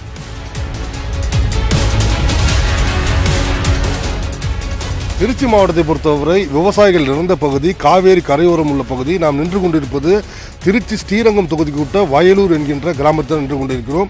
தற்பொழுது இந்த மத்திய பட்ஜெட் குறித்தும் அதில் விவசாயிகளுடைய எதிர்பார்ப்பு குறித்தும் நம்மிடம் பேசுவதற்காக தமிழ் மாநில காங்கிரஸுடைய விவசாய பிரிவு மாநில பொருளாளர் வயலூர் ராஜேந்திரன் நம்ம அருகில் இருக்கார். அவர்கிட்ட கேட்போம். ஐயா வணக்கம். இன்று வந்து மத்திய பட்ஜெட் வந்து தாக்கல் செய்யப்படுது. இதில் உங்களுடைய எதிர்பார்ப்புகள் என்ன கோரிக்கை வைக்கிறீங்க? விவசாயிகளை பொறுத்தவரை தமிழகம் மட்டுமில்லை, இந்தியா முழுவதும் விவசாயிகள் விளிம்பு நிலையில் உள்ளார்கள். அவர்களை முன்னேற்ற முக்கிய தீர்வு மாநிலங்களுக்கிடையேயான நதிநீர் பிரச்சனை முதலில் தீர்க்க வேண்டும். நதிநீர் பிரச்சனையை தீர்த்தால்தான் விவசாயிகளுக்கு ஓரளவு பிரச்சனைகள் தீரும். அதுக்கு கோதாவரியும் காவிரியும் இணைக்க வேண்டும் என்று மத்திய அரசுக்கு முக்கிய கோரிக்கையாக வைக்கின்றேன். ரெண்டாவது, விவசாயிகள் விளைபொருட்கள் சேமிக்க எந்தவித சேமிப்பு கிடங்குகளும் இல்லை. விவசாயிகள் விளைவித்த விளைபொருட்களை மறுக்கூட்டு அமைப்பு செய்து நவீன சேமிப்பு கிடங்குகளை மத்திய அரசே அமைக்க பெரிய அளவில் முதலீடு செய்ய வேண்டும். மற்றது, விவசாயிகளுக்கென்று தனி பட்ஜெட், தமிழகத்தை போல தனி பட்ஜெட் அமைக்க மத்திய அரசு நடவடிக்கை எடுக்க வேண்டும் என்று கேட்டுக்கொள்கிறேன். இதே மாதிரி நம்ம அருகில் இன்னொரு விவசாயி இருக்காரு, ஆனந்த்னு. அவர்கிட்ட கேட்போம். ஐயா, நீங்க சொல்லுங்க, உங்களுடைய கோரிக்கைகள் என்ன, அது போய் சொல்லுங்க. தற்போது மத்திய பட்ஜெட் அறிவிக்கும் நிலையில் விவசாயி விளிம்பின் நிலையில் இருக்கிறோம். விவசாயி விளைவித்த பொருளை நேரடி கொள்முதல் நிலையத்தில் கொடுக்கும்போது விலை எங்களுக்கு கூடுதலாக கிடைக்கிறது. வியாபாரிகள் கம்மியாக வாங்குறாங்க. அதனால் இன்சூரன்ஸ் பண்ணியிருக்கோம். இந்த வருஷம் இயற்கை மாற்றத்தினால, பருவ மாற்றத்தினால நெல் மகசூல் கம்மியாக இருக்கிறது. அதனால் இந்த இன்சூரன்ஸ் கிடைக்கிறதுக்கு மாதிரியும் தமிழக அரசு அறிவித்தது மாதிரி தனி பட்ஜெட் மத்திய அரசு கொண்டு வந்திருந்தால் விவசாயி நலனை காக்கலாம். ஆனந்த், அதவத்தூர் விவசாயி. தற்போது நிலவரப்படி விஷ்ணு அவங்க சொன்னதை கேட்கலாம். இதை தவிர மிக முக்கியமான கோரிக்கை என்பது விவசாயிகள் என்ன இருக்கிறது என்றால், அவர்களுடைய விளைவித்த பொருட்களுக்கு ஒரு உரிய விலை நிர்ணயிக்க வேண்டும். அந்த குறைந்தபட்ச விலை என்பது நிர்ணயிக்கப்பட வேண்டும். இதற்காக MS விஸ்வநாதன் கமிட்டி உள்ளிட்ட ஒரு 6 குழுக்களுக்கு மேல் அமைக்கப்பட்டும் இந்த விவசாயிகளுக்கு லாபகரமான விலை என்ற ஒரு நிலை ஏற்படுத்த வேண்டும். அதற்குரிய வழிவகையை மத்திய அரசு செய்ய வேண்டும் என்பதுதான் எங்களுடைய பிரதான எதிர்பார்ப்பாக இருக்கிறது. விஷ்ணு, நன்றி விஜயகோபால். களத்திலிருந்து விவசாயிகளுடைய எதிர்பார்ப்பு என்ன என்பது உள்ளிட்ட விவரங்களை வழங்கியமைக்காக. ராஜேந்திரகுமார் சார், தொடர்ந்து LIC, BPCL இந்த மாதிரி சக்சஸ்ஃபுல்லா இயங்கிட்டு இருக்கக்கூடிய நிறுவனங்களை டிஸ்இன்வெஸ்ட்மெண்ட்ல கொண்டு வரணும் அப்படிங்கிற ஒரு கருத்து முன்வைக்கப்படுகிறது. அதை கொண்டு வர்றதுக்கு அரசாங்கம் என்னென்ன செய்யணுமோ அதை செஞ்சுட்டு இருக்காங்க. சக்சஸ்ஃபுல்லா இருக்கக்கூடிய பொதுத்துறை நிறுவனங்களை ஏன் விற்கணும்? அதாவதுங்க, கவர்மெண்ட் வந்து பிஸ்னஸில் இருக்கக்கூடாது. முதல்ல இவ்வளோ வருஷம் அப்படிதானே இருந்தாங்க. ஏன் இருந்தாங்கன்னா, இது வந்து ஒரு அவசியம், இது கம்பல்ஷன். ஒரு நாடு வந்து டெவலப் ஆகும் பொழுது சரிங்களா? அப்போ வந்து யார் இன்வெஸ்ட் பண்ணுவாங்க? யாரும் பண்ண மாட்டாங்க. இல்ல ஏர் இந்தியா லாஸ்ல போச்சு வித்தாங்க அப்படின்னு ஒரு விஷயம் சொன்னாங்க. எல்ஐசியோ பிபிசிஎலோ இன்னைக்கு ப்ராஃபிட்ல தான் இருக்கு, டிவிடெண்ட் கொடுக்கக்கூடிய கம்பெனிஸா இருக்கு. ஆமா, அதையே விற்கணும். கவர்மெண்ட் விற்கிறது கிடையாது, அவங்களுடைய ஷேரை வந்து குறைச்சிக்கிறாங்க. அதான் ஃபுல்லா வித்துட்டாங்கன்றது சொல்ல முடியாது. இன்னொரு ஒரு சின்ன விஷயம் வந்து இப்போ விவசாயிகள் தலைவர் ஒருத்தர் சொன்னார், இந்த மாதிரி வந்து கிடங்குகள் வந்து அமைக்க வேண்டும் அப்படின்னு சொல்லி. வேர் ஹவுசிங் இந்தியாவில் வந்து இன்றைக்கி வந்து வேர் ஹவுசிங்கிறது வந்து ரொம்ப ரொம்ப மிக மிக முக்கியமான ஒரு தேவையாக இருக்குது. ஒரு 400+ வேர் ஹவுசஸ் வந்து சென்ட்ரல் வேர் ஹவுசிங் கார்பரேஷன் வச்சுருக்காங்க. இதை 4000 ஆக்கணும். அதான் கவர்மெண்ட்டுடைய இலக்கு. சென்ட்ரல் வேர் ஹவுசிங் கார்பரேஷன் வந்து ஒரு அமைப்பு வந்து இந்திய அரசாங்க சட்டத்தின் கீழ் அமைக்கப்பட்ட நிறுவனம். அது வந்து இன்றைக்கி பல சேவைகள் செஞ்சுட்டு இருக்கு. அந்த கம்பெனி கூட வந்து இன்றைக்கி வந்து கம்பெனி வந்து ஒரு ஆகிறதுக்கு உண்டான ஒரு முயற்சிகள் எடுத்துகிட்டு இருக்காங்க கவர்மெண்ட்டில். அப்படி ஆகும் பட்சத்தில் வந்து டெசிஷன்ஸ் வந்து அவங்க வந்து ரொம்ப ஃபாஸ்ட்டாக எடுக்க முடியும். இல்லாட்டி என்ன ஆகும், மினிஸ்ட்ரிக்கு போகும், மினிஸ்ட்ரியில் ஒரு 6 மாதம் இருக்கும், அது டைம் எடுக்கும், கேபினெட்டுக்கு போகணும், நோட் அதெல்லாமே இருக்கும். ஒரு ஒரு ஒரு நிறுவனம் வந்து கம்பெனின்னு ஆகும் பொழுது த கம்பெனிஸ் ஆக்ட் அதனுடைய அமைப்பு அதனுடைய கீழே வந்து அது வருது. டெசிஷன் மேக்கிங் ஃபாஸ்ட்டாக இருக்கும், இன்வெஸ்ட்மெண்ட்ஸ் ஃபாஸ்ட்டாக இருக்கும். சரி, கவர்மெண்ட்டுக்கும் வந்து உங்களுக்கு வந்து அந்த உண்டான டிவிடெண்ட் கரெக்டாக போய் சேரும். அண்ட் அரசாங்கத்தினுடைய ஒரு டெய்லி லெவலில் இருக்கிற அந்த இன்டர்ஃபரன்ஸ் கம்மியாக இருக்கும். ஓகே, அதனால் வந்து இது வந்து ஒரு சரியான ஒரு முடிவுன்னு தான் நான் சொல்லுவேன். ஷேரை குறைச்சிக்கலாம், மக்கள்கிட்ட கொடுத்துருங்க அந்த ஷேர்ஸை, அவங்க அதை வச்சுட்டு let them also develop. Okay திரு அர்ஜுன், எந்தெந்த துறைக்கு இப்போ ரொம்ப முக்கியத்துவம் கொடுக்கணும்னு நீங்கள் நினைக்கிறீங்க? ஸோ நம்ம வந்து பட்ஜெட்டை வந்து நம்மளுக்கு என்ன சலுகை கிடைக்கிது, எங்கே டேக்ஸ் போட போகிறாங்க அப்படிங்கிற மாதிரி தான் பார்க்குறோம். ஆனால் பட்ஜெட்ங்கிறது ஒரு கம்பெனியோட ஆனுவல் ரிப்போர்ட் மாதிரி. ஸோ நம்ம கம்பெனியோட இதில் என்ன எதிர்பார்க்குறோம், அவங்க எங்கே இன்வெஸ்ட் பண்ண போகிறாங்க அப்படின்னு பார்க்குறோம். இப்போ நம்ம வந்து ஒரு டெவலப்பிங் கண்ட்ரி $5 trillion எக்கனாமி ஆகணும்னு நினைக்கிறோம். அப்படின்னா நம்ம எந்தெந்த துறையில் இன்வெஸ்ட்மெண்ட் பண்ணால் இந்த $5 trillion அச்சீவ் பண்ண முடியும்? முக்கியமான விஷயம் வந்து ப்ரொடக்டிவிட்டியை இம்ப்ரூவ் பண்ணணும். எப்படி வந்து ஒரு விவசாயினா ஒரு ஏக்கரில் எவ்வளோ மகசூல் வருதோ அதை இரட்டிப்பாக்குன்னா அவரோட லாபம் இரட்டிப்பாகும். அந்த மாதிரி ப்ரொடக்டிவிட்டி எங்கெங்கெல்லாம் இன்க்ரீஸ் பண்ண முடியும்னா இன்ஃப்ரா முக்கியமான விஷயம். இப்போ வந்து ஒரு ஐடி எம்ப்ளாயி ஒரு நாளைக்கு டிராஃபிக்லேயே 2 மணி நேரம் செலவு பண்ணாங்க அப்படின்னா அவங்களோட ப்ரொடக்டிவிட்டி 20-25% குறையுது. இது மட்டும் இல்லை, இப்போ ரயில்வேஸ் நம்ம ஃபாஸ்ட் ஆக்குறது, ரோட்வேஸை பெட்டர் ஆக்குறது, இந்த மாதிரி போர்ட்டை இம்ப்ரூவ் பண்ணுறது, இந்த மாதிரி இன்ஃப்ராவில் வந்து இன்வெஸ்ட்மெண்ட் பண்ணோன்னா ரிட்டர்ன்ஸ் கிடைக்கும். மற்றதெல்லாம் செலவு, இது வந்து இன்வெஸ்ட்மெண்ட். ஓகே, ரெண்டாவது முக்கியமான விஷயம் வந்து என்னென்னா, ஒருத்தங்க சொல்லியிருக்காங்க there are no poor people, there are only poor பிளேசஸ்னு. ஸோ நம்ம பெர் கேபிட்டா இன்கம்மை கூட்டணும். பெர் கேபிட்டா இன்கம் எப்படி கூடும் அப்படின்னு பார்த்தீங்கன்னா எஜுகேஷன்லையும் ஸ்கில்லையும் இன்வெஸ்ட் பண்ணுறப்ப. இப்போ ஐடியில் வந்து எக்கச்சக்க இன்ஜினியர்ஸ் இருக்காங்க, இருந்தாலும் டிமாண்டுக்கும் டேலண்ட்டுக்கும் மீட் ஆக மாட்டேங்குது. ஏன்னா எஜுகேஷன் முடிச்சுட்டு வரவங்க கூட வந்து எம்ப்ளாயபிளாக இல்லை. ஸோ இதுக்கு வந்து கவர்மெண்ட் எங்கெங்கே இன்வெஸ்ட்மெண்ட் பண்ணணும், என்ன எப்படி அதை இம்ப்ரூவ் பண்ணணும், ஹெல்த் கேரில் எவ்வளோ இன்வெஸ்ட்மெண்ட் பண்ணணும், இதெல்லாம் வந்து நம்ம ஹெச்டிஐ கூடுச்சு அப்படின்னா தானாகவே வருமானமும் கூடும். ஓகே, நான் இன்னும் முக்கியமான விஷயம் என்ன பார்க்குறேன் அப்படின்னா, இன்னும் நிறைய கட்டுப்பாடுகள் இருக்கு. இப்போ நைட் டைம்ல ஏன் வந்து தியேட்டர்ஸ் மால்ஸ்லாம் ஓப்பன் பண்ணக்கூடாது? அது பண்ணாலே வந்து எம்ப்ளாய்மெண்ட் இன்க்ரீஸ் ஆகும், சர்வீஸ் செக்டர் ஆட்டோமேட்டிக்காக க்ரோ ஆகும். இல்லை, அதுக்கான ஒரு சைடில் அதுக்கான வேலைகளும் நடந்துகிட்டு இருக்கு, அதுக்கான சட்டங்களும் கொண்டு வருவதற்கான வேலைகளும் நடந்துகிட்டு தான் இருக்கு. சீக்கிரமாகவே வரணும். அண்ட் முக்கியமான விஷயம் வந்து எனக்கு தெரிஞ்சுன்னா இன்டர்நெட் வந்து எக்கனாமியை வளர்க்கிறதுக்கு ரொம்ப இம்பார்ட்டன்ஸாக இருக்கு. ஓகே, இப்போ லாஸ்ட் 2-3 வருஷத்தில் பெரிய டிஃப்ரென்ஸ் என்னன்னா, இந்த பணக்கார வீட்டு பசங்களுக்குலாம் வந்து பெரிய டிஃப்ரென்ஸே இல்லை. இந்த ஏழை வீட்டு மக்கள் வந்து இந்த படிக்கிறவங்க வந்து ஒரு ஸ்மார்ட் ஃபோன் இல்லாமல் இன்டர்நெட் இல்லாமல் ரொம்ப கஷ்டப்படுறாங்க. ஆனால் இப்போ இன்டர்நெட் வசதி இருந்துச்சு அப்படின்னா அவங்க ஐஐடியோட சிலபஸ்லேருந்து ஹார்வர்டோட சிலபஸ் எந்த சிலபஸ் வேணால் படிக்க முடியுது. ஸோ இன்டர்நெட்டை வந்து ஒரு அத்தியாவசிய ரைட் மாதிரி ஆக்கி இலவச இன்டர்நெட் எப்படியெல்லாம் கொடுக்க முடியும்னு பார்க்கணும். இதனால வந்து நாடோட வளர்ச்சி மிக அதிகமாகும். நம்ம சர்வீஸ் செக்டரை இம்ப்ரூவ் பண்ணணும்னு நினைக்கிறோம், அதுக்கு வந்து நம்ம இன்ஜினியர்ஸ் இன்க்ரீஸ் பண்ணணும். இப்போ வால்மார்ட்ல இருந்து ரெனால்ட், நிசான் மாதிரி பெரிய பெரிய கண்ட்ரீஸோட டெவலப்மெண்ட் ஹப்ஸ் வந்து இப்போ சென்னையில் இந்தியாவில் வந்து கிரியேட் பண்ணிட்டு வராங்க. ஏன்னா எல்லாருக்குமே டெவலப்பிங் டேலண்ட் தேவை. அதுக்கு வந்து இந்தியாவில் வந்து இவ்வளோ இன்ஜினியர்ஸ் இருக்காங்க, இவ்வளோ ஐடி ப்ரொஃபஷனல்ஸ் இருக்காங்கன்ட்டு. அதுக்கு வந்து ரெண்டுமே ஒன்று கம்பெனிஸையும் நம்ம வர வைக்கணும், கூடவே வந்து அதுக்கான ஸ்கில்ஸ் இம்ப்ரூவ் பண்ணுறதுக்கு எஜுகேஷன் குவாலிட்டி இம்ப்ரூவ் பண்ணணும், ஸ்கூல் லெவலில் இன்க்ரீஸ் பண்ண ஆரம்பிக்கணும், அதுக்கப்புறம் காலேஜ் லெவலுக்கு போகணும். இப்போ நம்ம நீட் பற்றி நம்ம டிஸ்கஸ் பண்ணாத டேஸே கிடையாது.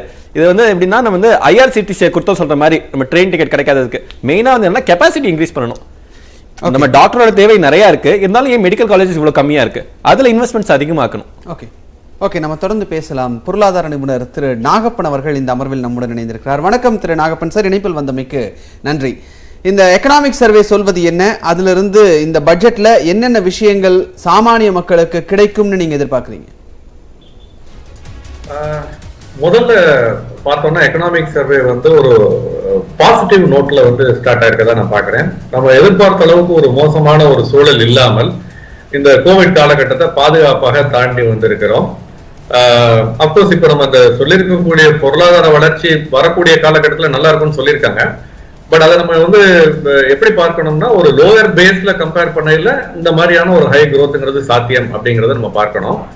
அது மட்டுமல்ல, மறைமுக வரி வசூல் பார்த்தோம்னா ஜிஎஸ்டி கலெக்ஷன் தொடர்ந்து 5 மாதங்களாக 1 லட்சம் கோடிக்கு மேல் இருந்து வருகிறது பார்க்க முடிகிறது. இந்த மாதம் வந்து அந்த குவார்டர்லி ரிட்டர்னும் ஃபைல் பண்ணிருப்பாங்க. அதனால மிகப்பெரிய அளவுல வந்து ஒரு இன்க்ரீஸ் இருக்கிறத நம்ம பார்க்க முடிகிறது. ஆக கோவிட் காரணமாக மிகப்பெரிய பாதிப்பு ஏற்படுகலாமோ என்று பயந்த ஒரு காலகட்டத்தை பாதுகாப்பாக தாண்டி இப்பொழுது ஒரு பீரியட் ஆஃப் ஹோப், ஒரு நம்பிக்கை அளிக்கக்கூடிய ஒரு காலகட்டத்தை நோக்கி நகர்ந்து கொண்டிருக்கிறோம் நான் நினைக்கிறேன்.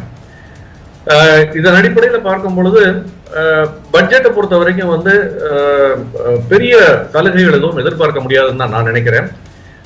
தேர்தலை முன்னிட்டு சில அறிவிப்புகள் இருக்கும் அப்படின்லாம் பேசப்படுகிறது. பட் என்னை பொறுத்த வரைக்கும் தொடர்ந்து பற்றாக்குறை இருக்கக்கூடிய ஒரு பட்ஜெட்ல பல ஆண்டுகளாக பல திட்டங்கள் போட்டு 100 ரூபாய்க்கு திட்டம் போட்டுட்டு 80 ரூபாய் தான் வருமானம்னா திட்டங்கள் எதையும் நிறைவேற்றவே முடியாது. எந்த திட்டத்தையும் முழுமையாக நிறைவேற்ற முடியாது. அதனால ரொம்ப முக்கியமாக இந்த எஃப்ஆர்பிஎம் ஆக்டினுடைய நடைமுறையை அந்த இலக்கை அடைவதற்கான ஒரு முயற்சியில நம்ம இருக்கணும்னு நான் நினைக்கிறேன். வரவுக்குள் செலவு செய்ய வேண்டும்ங்கிற அந்த ஒரு இலக்கை நோக்கி நாம் பயணிக்க வேண்டும். பட்ஜெட்டை பொறுத்த வரைக்கும் நான் எதிர்பார்க்கக்கூடியது அதுதான். பல திட்டங்களை அனௌன்ஸ் பண்ணிட்டு அதை முடிக்க முடியாம போறதை விட எதை முடியுமோ அதை அனௌன்ஸ் பண்றது. பற்றாக்குறைங்கிறது நிச்சயமா இருக்கும் வளர்ந்து வரக்கூடிய நாட்டுல. அதை சின்ன சில விஷயங்கள் மூலமாக நம்ம அதை மீட் பண்ணலாம். இன்ஃப்ராஸ்ட்ரக்சரை கிரியேட் பண்றதுக்கு டிஸ்இன்வெஸ்ட்மெண்ட் மூலமா வரக்கூடிய பணத்தை பயன்படுத்தலாம். அந்த மாதிரி விஷயங்கள் நான் வந்து இந்த மானிட்டைசேஷன், அசெட் மானிட்டைசேஷன் ப்ரோக்ராம் போனாரும் அனௌன்ஸ் பண்ணாங்க. அதனுடைய ஒரு ஸ்பெசிபிக் ஸ்டெப்ஸும் வந்து சொல்லப்படலாம்னு நான் நினைக்கிறேன். ஆனால் பட்ஜெட்டை பொறுத்த வரைக்கும் பட்ஜெட்டுக்கு வெளியே வந்து ஜிஎஸ்டி வந்துட்டதுனால, மறைமுக வரி வந்துட்டதுனால பெரிய ஒரு எதிர்பார்ப்புங்கிறதே பட்ஜெட்டை பொறுத்த வரைக்கும். ஏன்னா நேரடி வரி பொறுத்த வரைக்கும் பல சலுகைகள் தொடர்ந்து வழங்கப்பட்டு விட்டது. இதற்கு மேல வந்து அதுல ஒரு மேனோவர் பண்றதுக்கு அவங்களுக்கு வந்து ஸ்பேஸ் இருக்கிறதா கூட எனக்கு தெரியல. அதனால பட்ஜெட்டை பொறுத்த வரைக்கும் வந்து அதனுடைய ஒரு சாம் ஒரு 10-15 ஆண்டுகளுக்கு முன்பு இருந்த ஒரு எதிர்பார்ப்பு அப்படிங்கறதெல்லாம் குறைவாக இருப்பாரு. இப்போ இந்த எக்கனாமிக் சர்வேல சேவைத்துறையை வலுப்படுத்த வேண்டும் அப்படின்ற ஒரு விஷயத்தையும் சொல்லியிருக்காங்க. எக்ஸ்போர்ட் நல்லா இருக்கு, பட் சர்வீஸ் செக்டாரை இன்னும் டெவலப் பண்ணணும் அப்படின்ற ஒரு விஷயத்தை அவங்க சொல்லியிருக்காங்க. அப்படி இருக்கும் பொழுது மக்கள் கையில பணத்தை விட்டு வைக்கணும்.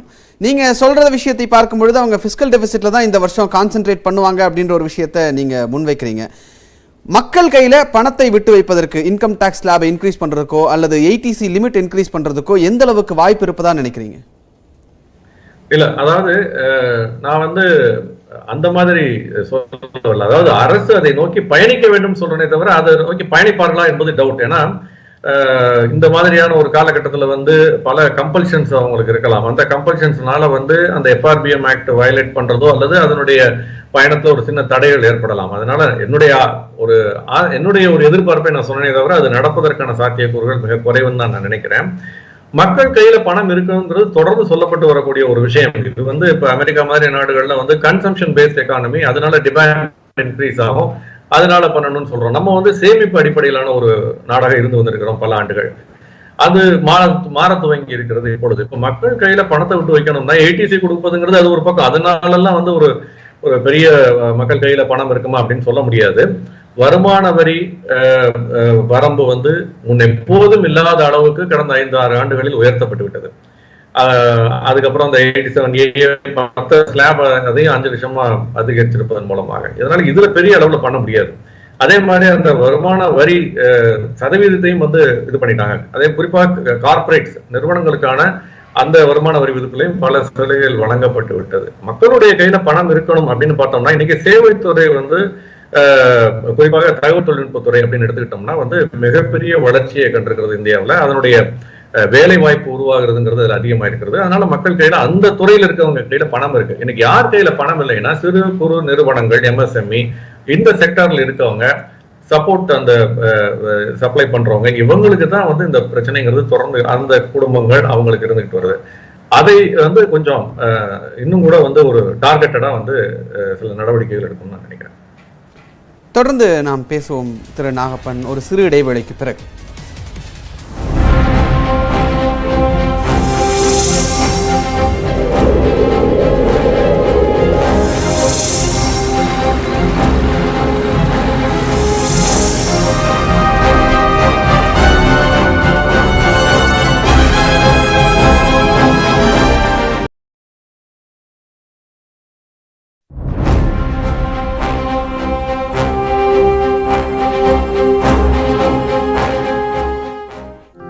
அரசு நேரடி நெல் கொள்முதல் நிலையங்களில் நடப்பு சம்பா பருவத்துக்கான நெல் கொள்முதலில் ஆன்லைன் பதிவு முறையை அரசு அறிவித்துள்ளது. கொள்முதல் நிலையத்தில் முறைகேடுகளை தவிர்க்கவும் இடைத்தரகர்களின் தலையீடு மற்றும் காலதாமதத்தை தவிர்க்கவும் ஆன்லைன் பதிவு முறையை அமல்படுத்தியிருப்பதாக அரசு தெரிவித்தாலும் இந்த முறையை பின்பற்றுவதில் பல்வேறு சிக்கல்கள் இருப்பதாக விவசாயிகள் தொடர்ந்து குற்றம் சாட்டி வருகின்றனர். இந்நிலையில் நெல் கொள்முதலுக்கு ஆன்லைன் பதிவு முறையை ரத்து செய்து பழைய முறையை நடைமுறைப்படுத்த கோரி தேசிய தென்னிந்திய நதிகள் இணைப்பு விவசாயிகள் சங்கத்தினர் திருச்சியில் போராட்டத்தில் ஈடுபட்டனர். அந்த சங்கத்தின் தலைவர் ஐயா தலைமையில் திருச்சியிலிருந்து சென்னைக்கு டிராக்டர் மூலமாக ஊர்வலம் செல்ல முயன்றவர்களை போலீசார் தடுத்து நிறுத்தியதால் தேசிய நெடுஞ்சாலையில் டிராக்டர்களை நிறுத்தி மறியல் போராட்டத்தில் ஈடுபட்டனர்.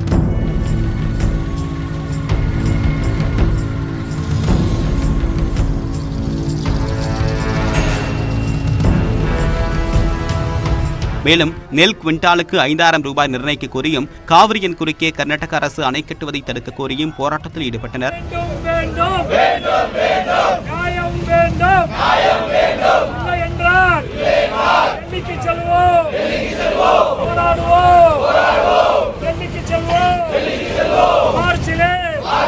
இதனிடையே திருவாரூரில் ஆன்லைன் முன்பதிவுக்கு எதிர்ப்பு தெரிவித்து நெல் கொள்முதல் நிலைய அதிகாரிகளுடன் விவசாயிகள் வாக்குவாதத்தில் ஈடுபட்டனர். அத்துடன் ஒவ்வொரு மூட்டைக்கும் கூடுதலாக நெல்லை பிடித்து முறைகேட்டில் ஈடுபடுவதாகவும் குற்றம் சாட்டினர்.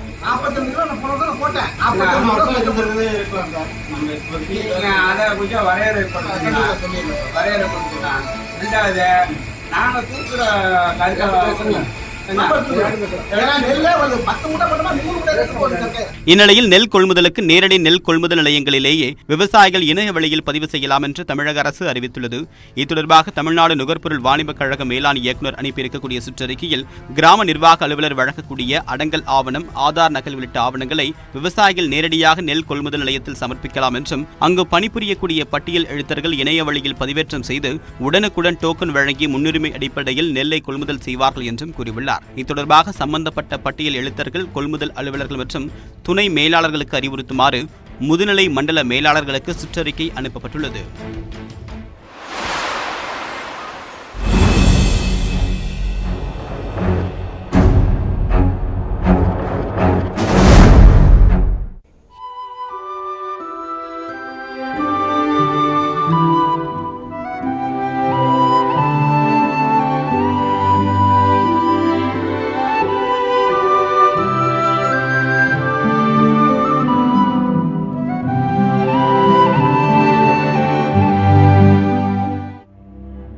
சிவகங்கை மாவட்டத்தில் காரைக்குடி ராமேஸ்வரம் தேசிய நெடுஞ்சாலையில் அமைந்துள்ளது சங்கரபதி கோட்டை.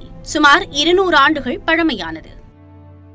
மன்னர் சேதுபதி தனது மகள் வேலு நாச்சியாரை சிவகங்கை மன்னரான முத்து வடுகநாதருக்கு மணம் முடித்து கொடுத்த போது சங்கரபதி கோட்டையை சீதனமாக கொடுத்தார். 50 ஏக்கர் பரப்பளவில் 1000க்கும் மேற்பட்ட சதுர அடி பரப்பளவில் பிரம்மாண்டமாக அமைந்துள்ளது. மைசூர் மன்னர் ஹைதர் அலி குதிரைகளுடன் வீரர்களை அனுப்பி இந்த கோட்டையில் தான் வேலு நாச்சியாருக்கு பயிற்சி கொடுத்ததாக வரலாறு கூறுகிறது. இதேபோல மருது சகோதரர்களும் இங்கு பயிற்சி மேற்கொண்டனர். மைசூரை சேர்ந்த ஹைதர் அலி என்னும் மன்னர் கிட்டத்தட்ட ஒரு 200 குதிரைப்படைகளோட அனுப்பி சங்கரபதி என்னும் தளபதியார் தலைமையில் அனுப்பிச்சு வேலுநாச்சியார் அவர்களுக்கு பயிற்சி கொடுத்த இடம் தான் இந்த சங்கரபதி கோட்டை. அது மட்டும் இல்லாமல் மருது சகோதரர்கள் ஆங்கிலேயர்களை எதிர்த்து கடுமையாக போர் பயிற்சி செய்த இடமும் இந்த சங்கரபதி கோட்டை தான். சிவகங்கையில் இருந்த ஆயுத கிடங்குகளை விட இங்குதான் அதிக அளவில் ஆயுதங்கள் வைத்திருந்ததாகவும் கூறப்படுகிறது. வீரர்களுக்கு மற்போர் பயிற்சி செய்வதற்கு ஏற்ற வசதிகளும் செய்யப்பட்டிருந்தன. இந்த கோட்டையிலிருந்து காளையார் கோவிலுக்கு சுரங்கப்பாதை இருந்ததாகவும் நாளடைவில் சிதைந்து போனதாகவும் கூறப்படுகிறது. வரலாற்று பொக்கிஷமான இந்த கோட்டை பராமரிப்பு இல்லாததால் சிதிலமடைந்து காணப்படுகிறது. கட்டடங்களுக்குள் மரம் சூழ்ந்து கோட்டையே தெரியாத அளவுக்கு மறைந்துள்ளது. இதனை புதுப்பித்து அருங்காட்சியகமாக மாற்ற வேண்டும் என்ற கோரிக்கை எழுந்துள்ளது. உண்மையிலேயே சொல்லப்போனால் வந்து நம்ம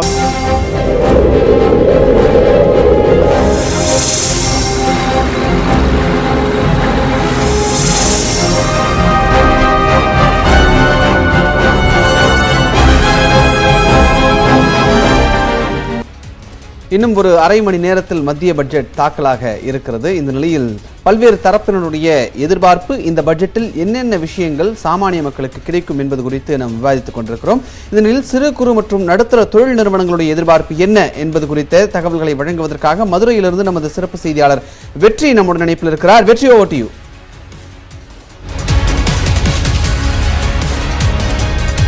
நன்றி விஷ்ணு. மத்திய பட்ஜெட்டில் மதுரை மற்றும் தென் மாவட்டங்களை சார்ந்த சிறு மற்றும் குறு நிறுவனங்களின் எதிர்பார்ப்புகள் என்ன, அவர்கள் கடந்த காலங்களில் கடந்து வந்த சிக்கல்கள் என்ன, இனி அவர்களுக்கு கிடைக்கும் என நம்பக்கூடிய அம்சங்கள் என்ன என்பது தொடர்பாக மதுரையிலிருந்து மடிசியா தலைவர் திரு சம்பத் அவர்கள் நம்மோடு இருக்கிறார். அவரோடு பேசலாம். சார் வணக்கம் சார். என்னென்ன எதிர்பார்ப்புகள் இருக்கு சார்? இந்த பேண்டமிக்னால பெரிய அளவில் பாதிக்கப்பட்டது எம்எஸ்எம்இ தான், சிறு குறு தொழில் நிறுவனங்கள் தான். அதாவது கவர்மெண்ட் சென்சஸ்லேயே அவங்க என்ன சொல்கிறாங்க அப்படின்னா கிட்டத்தட்ட 9% நிறுவனங்கள் மூடப்பட்டு இருக்கிறது அப்படிங்கிறாங்க. அதாவது 9%னா மொத்தம் இருக்கிறது 6 கோடி சிறுதொழில் இருக்குது. 9%ங்கிறது கிட்டத்தட்ட 54 லட்சம் சிறுதொழில்கள் இந்தியா மூரா மொத்தத்துக்கு க்ளோஸ் ஆகிருக்கு அப்படிங்கிறாங்க. இது தமிழ்நாட்டிலேன்னு எடுத்தோம்னா கண்டிப்பாக ஒரு 5 லட்சம் சிறுதொழில் நிறுவனங்கள் நம்ம எடுத்துக்கலாம் கணக்கு.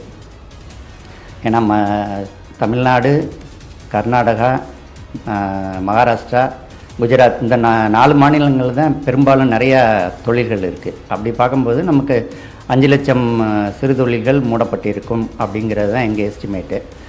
அதுபோக இப்போ இதில் வந்து இதை ரிவைவ் பண்ணுறதுக்கு, இந்த மூணு சிறு தொழில்களை ரிவைவ் பண்ணுறதுக்கு கவர்மெண்ட்டில் கண்டிப்பாக இந்த பட்ஜெட்டில் ஏதாவது ஸ்கீம் கொடுக்கணும்.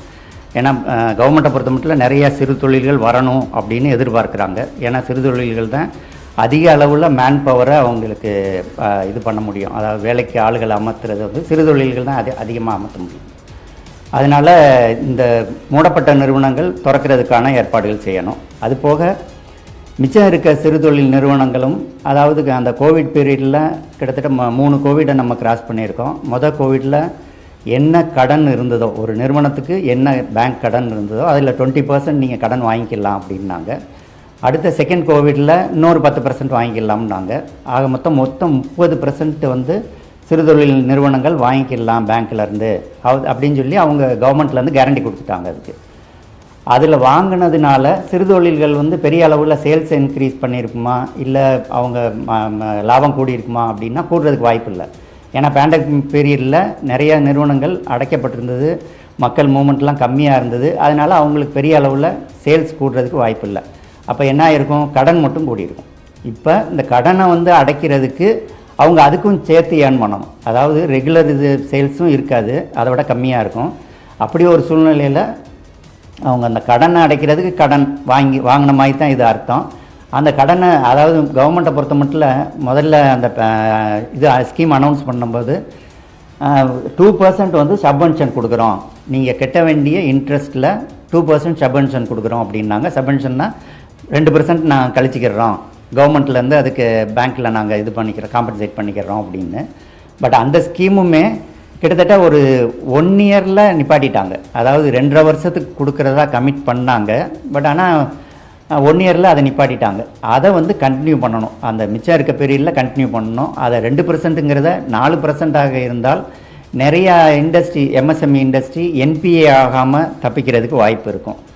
அதுபோக இந்த கோவிட் சுச்சுவேஷன்னால் நிறைய வேலைவாய்ப்பு இழந்திருக்காங்க. அப்படிங்கும்போது ஒரு சூழ்நிலையில் மக்கள்கிட்ட வந்து பணப்புழக்கம் இல்லை. பணப்புழக்கத்தை அதிகரிக்கிறதுக்கு கவர்மெண்ட் வந்து நிறையா, அதாவது பொதுவாக இந்த மாதிரி நேரங்களில் நிறையா இன்ஃப்ராஸ்ட்ரக்சரை வந்து டெவலப் பண்ணுவாங்க. அந்த மாதிரி டெவலப் பண்ணணும்.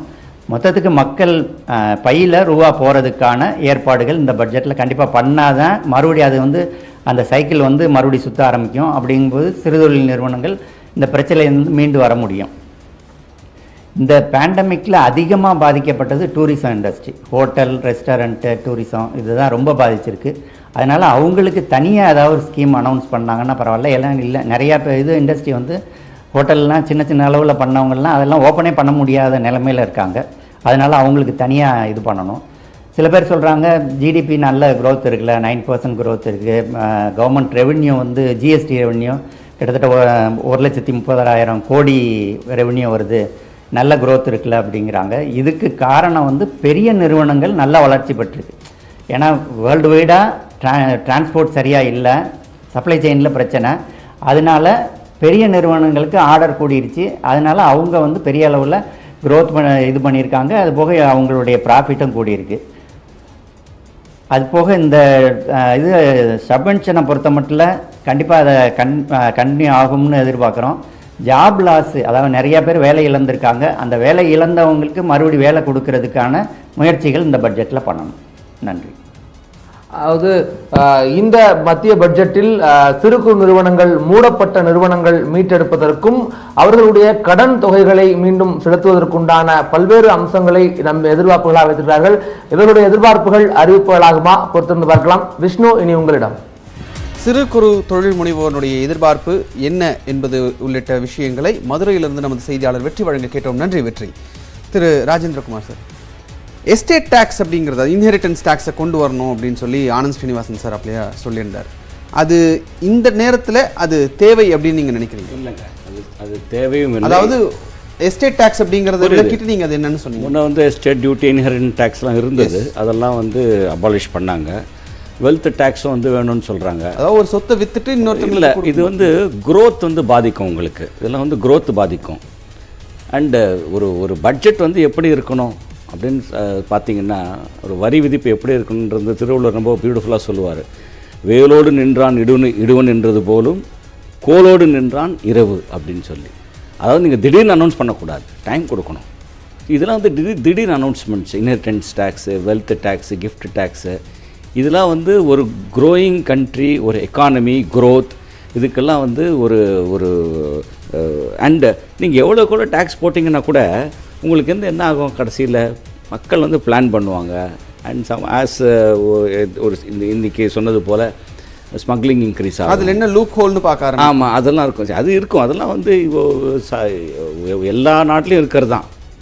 இப்போது அமெரிக்கா மாதிரி ஒரு வெல் டெவலப்டு கண்ட்ரியில் கூட பார்த்திங்கன்னா உங்களுக்கு வந்து இந்த டேக்ஸ் ஈவேஷன் கண்டிப்பாக இருக்குது. அதை டேக்ஸ் கேப்புன்னு சொல்லுவாங்க அவங்க. நம்ம டேக்ஸ் ஈவேஷன் சொல்கிறோம், அங்கே டேக்ஸ் கேப்பு.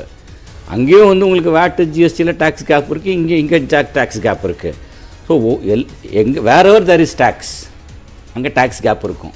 ஓகே, நான் ரொம்ப பாப்புலராக சொல்லுவேன், எப்போவுமே சொல்லுவேன், given an option none of us will like to pay taxes. அந்த ஆப்ஷன் தான் கொடுக்கறதே இல்லையே sir. Okay, Srinivasan sir, electric வெஹிக்கிள்ஸ்க்கான அந்த வட்டியை செலுத்துறதுக்கான சலுகைகள் அப்படிங்கிறது ஏற்கனவே ஒரு அறிவிப்பு இருந்தது. அது 2022 வரைக்கும் அப்படின்னு சொல்லி ஏற்கனவே சொல்லியிருந்தாங்க. இப்போ இந்த பட்ஜெட்டில் எலக்ட்ரிக் வெஹிக்கிளுக்கான புஷ் எப்படி இருக்கும்? ஏன்னா இன்றைக்கே நிறைய எலக்ட்ரிக் வெஹிக்கிள்ஸை நம்ம ரோட்டில் பார்க்க முடியுது. போன வருஷத்துக்கும் இந்த வருஷத்துக்கும் நல்ல டிஃப்ரென்ஸ் இருக்குது. ஸோ இதுக்கான புஷ் எந்த அளவுக்கு இருக்கும்? நேரடியாக ஆட்டோமொபைல் இண்டஸ்ட்ரி ஸ்மால் கார்ஸுக்கு வரத்துக்கு வாய்ப்பு குறைவு.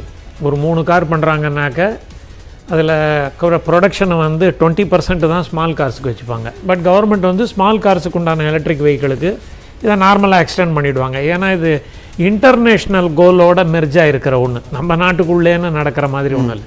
International why should we wait till 2040 அப்படின்ற கொஸ்டின் நம்ம நாட்டு இதை வந்ததுனால எலக்ட்ரிக் வெஹிக்கிள் வந்துடும். ஆனால் இப்போது லாஜிஸ்டிக்ஸு, பேட்ரி ப்ரொடக்ஷன், இந்த ரெண்டையும் சரியான முறையில் கான்சன்ட்ரேட் பண்ணி அந்தந்த இடங்களில் ஃபேக்ட்ரிஸை ஓப்பன் பண்ணணும். இது செய்தால்தான் அதுக்குண்டான ஒரு புஷ்ஷும் அதுக்குண்டான எனர்ஜியும் கிடைக்கும். இப்போ அவங்க என்ன செய்கிறாங்க, சாதாரணமாக ஒரு கார் வாங்கிறதுக்கு ரீபே பண்ணுறதுல ஒரு டிடக்ஷன் கொடுக்குறாங்க. அது அப்படி இருக்கக்கூடாது, இன்னும் கூடுதலாக இருக்கணும். ஏன்னா they are contributing to the national growth. அதை செய்யறதுக்கு எலக்ட்ரிக் வெஹிக்கிளுக்கு நிறைய புஷ் அது தடவை கொடுத்துருவாங்க. அவங்க கொடுக்கறதுல ஒன்றும் பெரிய இப்போ கஷ்டமே இருக்காது. ஏன்னா கன்செஷன்ஸ் தான் கொடுக்க போகிறாங்க.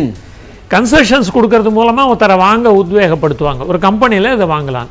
ஆனால் நாம் கவனமாக இருக்க வேண்டியது, நமக்கு முன்னாடி ப்ரொடக்ஷனில், பேட்டரியில் ப்ரொடக்ஷனில் ஸ்ட்ராங்காக இருக்கிறது சைனா. நம்முடைய கண்ட்ரி போரஸ்னால் எங்கே வேணாலும் கடல் வழியாக உள்ளே நுழையலாம்.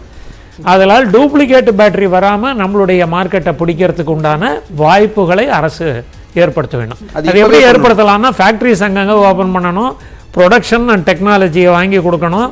அப்போ தான் அதை லோ லெவலில் பண்ண முடியும். And it will contribute to the national growth. அதனால் எலக்ட்ரிக் வெஹிக்கிளுக்கு ஒரு பெரிய புஷ் கொடுக்கணும். லாஜிஸ்டிக்ஸுக்கு கொடுக்கணும். குவாட்ரிலேட்டரில் ரோடை போட்டால் மாத்திரம் போடாது. லாஜிஸ்டிக்ஸை அதை எப்படி பொருத்தணும், லாஜிஸ்டிக்ஸினுடைய எஜுகேஷன்லேருந்து ஸ்கில் டெவலப்மெண்ட்லேருந்து ஒரு ஃபோர்க் லிஃப்ட் ஆப்ரேட்டர்லேருந்து ஒரு ஷிப்பு மூவ்மெண்ட் வரைக்கும் நம்ம பார்க்கணும். ட்ரை போர்ட்ஸ்ன்னு சொல்லுவாங்க. நாம் பெருசாக இப்போ கான்சன்ட்ரேட் பண்ணல. திருப்பூரில் மாத்திரம்தான் ட்ரை போர்ட்டை பற்றி நம்ம திங்க் பண்ணிக்கிட்டு இருக்கோம்.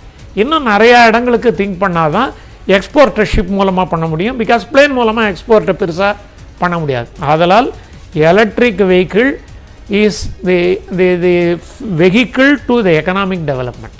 அதை பண்ணணும்.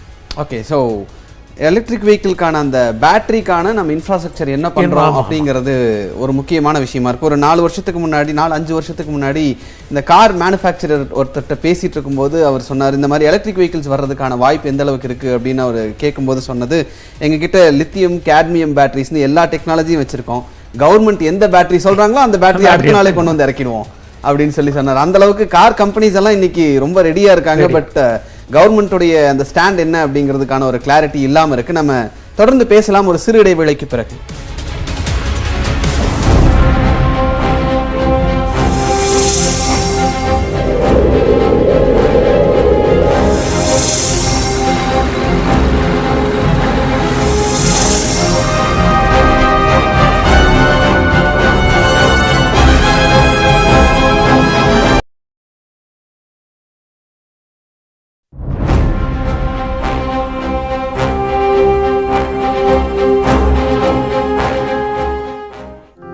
அரசு நேரடி நெல் கொள்முதல் நிலையங்களில் நடப்பு சம்பா பருவத்துக்கான நெல் கொள்முதலில் ஆன்லைன் பதிவு முறையை அரசு அறிவித்துள்ளது.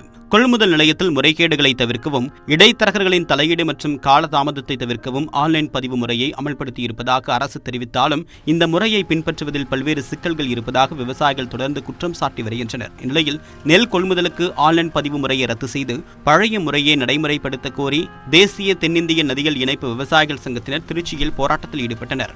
அந்த சங்கத்தின் தலைவர் ஐயாக்கண்ணு தலைமையில் திருச்சியிலிருந்து சென்னைக்கு டிராக்டர் மூலமாக ஊர்வலம் செல்ல முயன்றவர்களை போலீசார் தடுத்து நிறுத்தியதால் தேசிய நெடுஞ்சாலையில் டிராக்டர்களை நிறுத்தி மறியல் போராட்டத்தில் ஈடுபட்டனர்.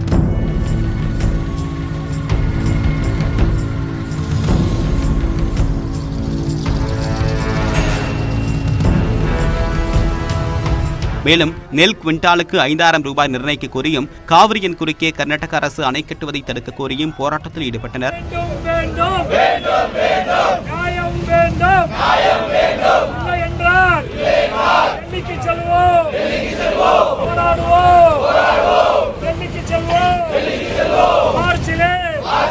இதனிடையே திருவாரூரில் ஆன்லைன் முன்பதிவுக்கு எதிர்ப்பு தெரிவித்து நெல் கொள்முதல் நிலைய அதிகாரிகளுடன் விவசாயிகள் வாக்குவாதத்தில் ஈடுபட்டனர். அத்துடன் ஒவ்வொரு மூட்டைக்கும் கூடுதலாக நெல்லை பிடித்து முறைகேட்டில் ஈடுபடுவதாகவும் குற்றம் சாட்டினர்.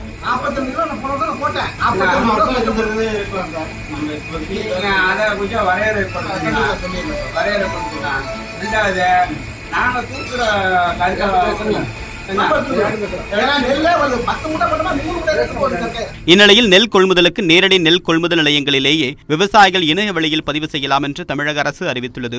இது தொடர்பாக தமிழ்நாடு நுகர்பொருள் வாணிப கழக மேலாண் இயக்குநர் அனுப்பியிருக்கக்கூடிய சுற்றறிக்கையில் கிராம நிர்வாக அலுவலர் வழங்கக்கூடிய அடங்கல் ஆவணம், ஆதார் நகல் உள்ளிட்ட ஆவணங்களை விவசாயிகள் நேரடியாக நெல் கொள்முதல் நிலையத்தில் சமர்ப்பிக்கலாம் என்றும் அங்கு பணிபுரியக்கூடிய பட்டியல் எழுத்தர்கள் இணைய வழியில் பதிவேற்றம் செய்து உடனுக்குடன் டோக்கன் வழங்கி முன்னுரிமை அடிப்படையில் நெல்லை கொள்முதல் செய்வார்கள் என்றும் கூறியுள்ளார். இது தொடர்பாக சம்பந்தப்பட்ட பட்டியல் எழுத்தர்கள், கொள்முதல் அலுவலர்கள் மற்றும் துணை மேலாளர்களுக்கு அறிவுறுத்துமாறு முதுநிலை மண்டல மேலாளர்களுக்கு சுற்றறிக்கை அனுப்பப்பட்டுள்ளது.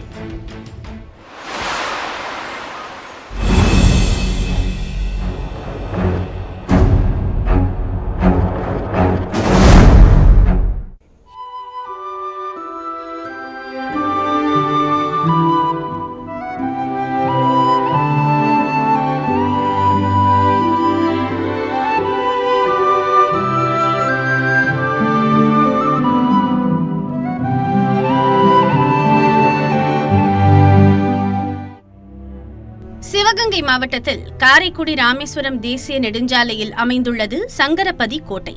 சுமார் 200 ஆண்டுகள் பழமையானது.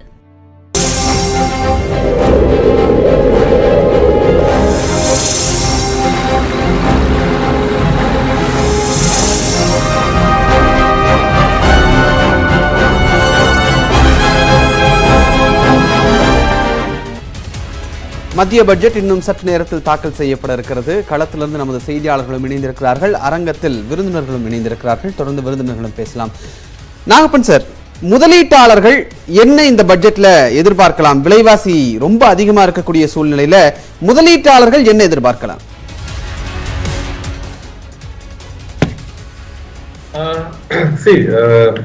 இன்னைக்கு இருக்கக்கூடிய பிரச்சனை என்னன்னா பணவீக்கம் மிகப்பெரிய அளவுல இருக்கு. WPI அப்படின்னு சொல்லக்கூடிய மொத்த விலை குறியீடு 10% மேல் இருக்கிறது. 12-13% இருக்கு.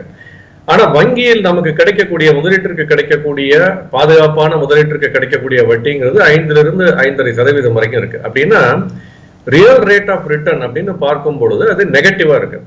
உண்மையான வருவாய்ங்கிறது குறைவாக இருக்கு, -7% இருக்கு. அதனால இதை அட்ரஸ் பண்ண வேண்டிய ஒரு சிச்சுவேஷன் இப்ப கட்டாயம் இருக்கு. அந்த அடிப்படையில பார்க்கும் பொழுது நிலையான உத்தரவாதமான அல்லது நிலையான வருமானம் வரக்கூடிய முதலீடுகள், அதை அரசுக்கும் ஒரு பக்கம் பணம் தேவை இருக்கு. இது ரெண்டையும் மேட்ச் மேக்கிங் பண்ணணும்னா ஒரு 5-6 ஆண்டுகளுக்கு முன்பு மத்திய அரசு நிறுவனங்கள் பாதுகாப்பான AAA ரேட்டட் பாண்ட்ஸ் 9% வரைக்கும் ஆண்டுக்கு வருமானம் வரக்கூடிய வருமான வரி இல்லாத வரி விலக்கு பெற்ற கடன் பத்திரங்களை வெளியிட்டாங்க.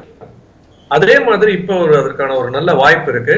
அரசுக்கு ஒரு பக்கம் பணம் தேவை, மக்களுக்கு முதலீடு செய்வதற்கு ஒரு வாய்ப்பு தேவை, பாதுகாப்பான முதலீடு அப்படின்னு பார்க்கும் பொழுது இந்த மாதிரியான இன்ஃப்ராஸ்ட்ரக்சர் அதற்கான ரிக்வயர்மெண்ட்டுக்கு அரசு நிறுவனங்களுக்கு டாக்ஸ் ஃப்ரீ பாண்ட்ஸ் வெளியிடலாம்.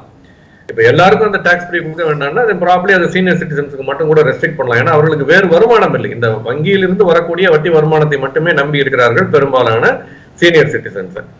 அதே மாதிரி அந்த PMVVY சீனியர் சிட்டிசன் சேவிங் ஸ்கீமுக்கான அந்த வரம்பையும் கூட 15 லட்சத்திலிருந்து ஒரு 25 லட்சமாக உயர்த்துவதும் அவர்களுக்கு பயனுள்ளதாக இருக்கும் நான் நினைக்கிறேன்.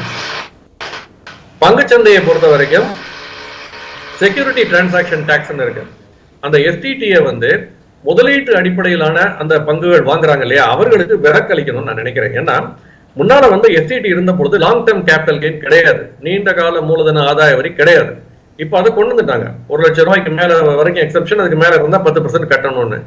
எப்ப லாங் டேர்ம் கேபிட்டல் கெயின் கொண்டு வந்துட்டாங்களோ அப்ப அந்த செக்யூரிட்டி டிரான்சாக்ஷன் டாக்ஸை ரிமூவ் பண்ணணும். ஏன்னா ஏற்கனவே சேவை வரியும் அதுக்கு கட்டிக்கிட்டு இருக்கோம் அந்த வாங்குற இதுக்கு எல்லாத்துக்கும். அப்ப அந்த STT-யை ரிமூவ் பண்றது நல்லது. அது நான் எல்லாத்துக்கும் ரிமூவ் பண்ணணும்னு சொல்லல. டெரிவேட்டிவ்ஸ் ட்ரேட்னு சொல்லக்கூடிய ஸ்பெகுலேட்டிவ் ட்ரேட் இருக்கு இல்லையா, ஃபியூச்சர்ஸ் அண்ட் ஆப்ஷன்ஸ், அதுக்கு STT கண்டினியூ ஆகட்டும். அது அளவுக்கு அதிகமாக போய்கிட்டு இருக்கு, அது கண்ட்ரோல் பண்ண வேண்டிய ஒரு சூழல்ல இருக்கு. ஆனால் முதலீட்டின் அடிப்படையில் வரக்கூடிய அந்த முதலீட்டாளர்களுக்கு அந்த செக்யூரிட்டி டிரான்சாக்ஷன் டாக்ஸை ரிமூவ் பண்றதுதான் அவர்களுக்கு செய்யக்கூடிய நியாயமா இருக்கும்னு நினைக்கிறேன். ஏன்னா ஏற்கனவே அவங்களுடைய சம்பாதிக்கக்கூடிய லாபத்திற்கும் வரி போட போறாங்க. லாங் டேர்ம் கேபிட்டல் கெயின் உண்டு, ஷார்ட் டேர்ம் கேபிட்டலுக்கு உண்டு. இதுதான் நான் பங்குச்சந்தையை பொறுத்த வரைக்கும், அதே மாதிரி பிக்ஸட் டெபாசிட் முதலீட்டாளரை பொறுத்த வரைக்கும் நான் எதிர்பார்க்கக்கூடிய ஒரு விஷயம். ஏற்கனவே இந்த உத்தரவாதத்தை 5 லட்சத்துக்கு ஏற்றிட்டாங்க.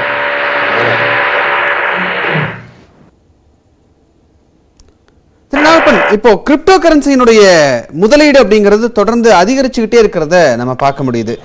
மார்க்கெட்ல வர்ற இன்வெஸ்ட்மெண்ட்டுக்கு போட்டி போடுற அளவுக்கு இப்போ கிரிப்டோ கரன்சியினுடைய முதலீடுகள் அதிகரிச்சிருக்கிறதா நீங்க பாக்குறீங்களா? அதுக்கு என்ன மாதிரியான ரெகுலேஷன்ஸ் வேணும்?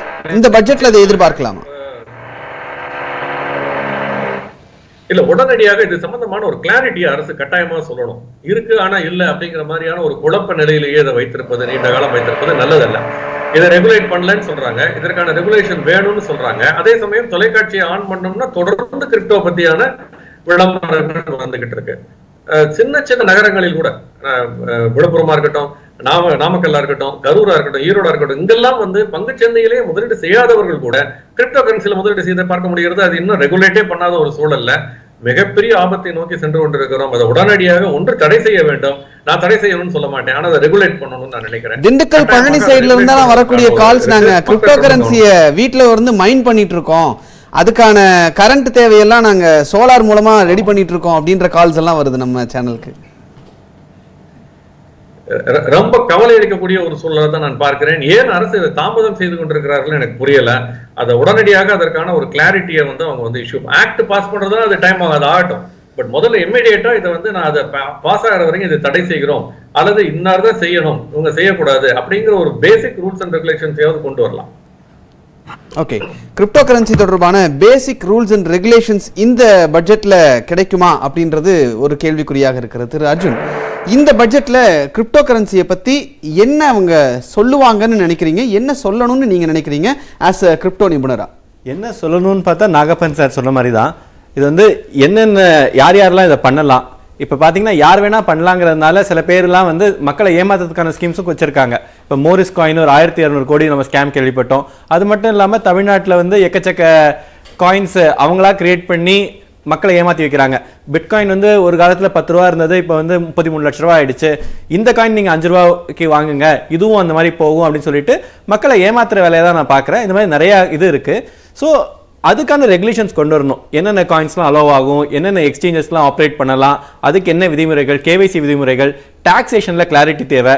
இப்போ மைனிங் பண்ணால் என்ன டேக்ஸு, ட்ரேட் பண்ணால் என்ன டேக்ஸு, இந்த long term capital gains, short term capital gains இதெல்லாம் இருக்குமா, இதை வந்து நம்ம கமாடிட்டியாக பார்க்குறோமா, செக்யூரிட்டியாக பார்க்குறோமா, இல்லை கரன்சியாக பார்க்குறோமா, ஜிஎஸ்டி எங்கே அப்ளிகபிள் ஆகும், எதுக்கெல்லாம் அப்ளிகபிள் ஆகும், இந்த மாதிரியான நிறையா விஷயங்கள் இருக்குது. ஸோ இது வந்து செபி ரெகுலேட் பண்ணுமா, ஆர்பிஐ ரெகுலேட் பண்ணுமா, இல்லை இப்போ கிஃப்ட் அத்தாரிட்டி இருக்குது குஜராத்தில், அவங்க ரெகுலேட் பண்ணுவாங்களா, இல்லைனா இதுக்கு தனியாக இன்னொரு ஏஜென்சி ஃபார்ம் பண்ணுமா, இத்தனை கேள்விகள் இருக்கிறதுனால தான் எனக்கு தெரிஞ்சு கவர்மெண்ட் சைடில் கொஞ்சம் டிலே இருக்குது. எல்லாமே சீக்ரெட்டாகவும் இருக்குது.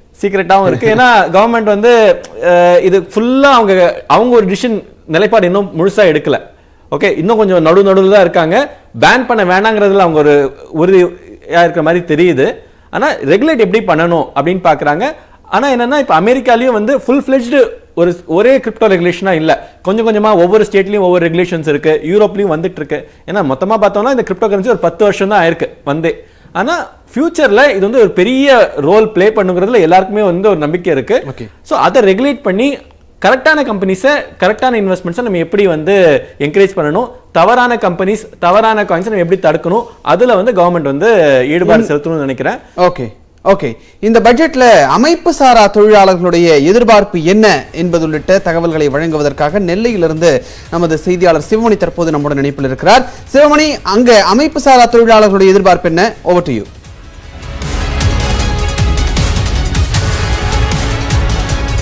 விஷ்ணு, அதாவது நம்ம தூத்துக்குடி கடற்கரையில், மீனவர் கடற்கரையில் இருக்கிறோம், ஃபிஷிங் ஹார்பர். இந்த பகுதி அது அமைப்பு சாரா தொழிலாளர்கள், மீனவர்கள் உள்ளிட்ட அமைப்பு சாரா தொழிலாளர்கள் இருக்கிறாங்க.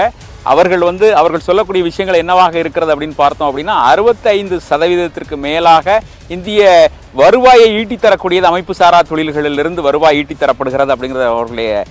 ஆனால் அவர்களுக்கு கிடைக்கக்கூடிய பலன்கள் அப்படிங்கிறது மிகவும் குறைவாக இருப்பதாக தெரிவிக்கிறாங்க. தற்போது மீனவர் நலன் செயல்பாட்டாளர் ஒருத்தர் நம்மோடு இருக்கிறார். அவர்கிட்ட இது குறித்த கூடுதல் தகவல்களை கேட்போம். இந்த அமைப்பு சாரா தொழிலாளர்கள் இருக்கட்டும், அதில் மீனவர்கள் இருக்கிறாங்க. மீனவர்கள் இந்த பகுதியை பொறுத்த வரைக்கும் உங்களுக்கு மீனவர்கள் நலன் அப்படிங்கிறது மத்திய அரசால் எப்படி காக்கப்படுது, இந்த பட்ஜெட்டில் உங்களுடைய எதிர்பார்ப்பு என்னவாக இருக்கிறது?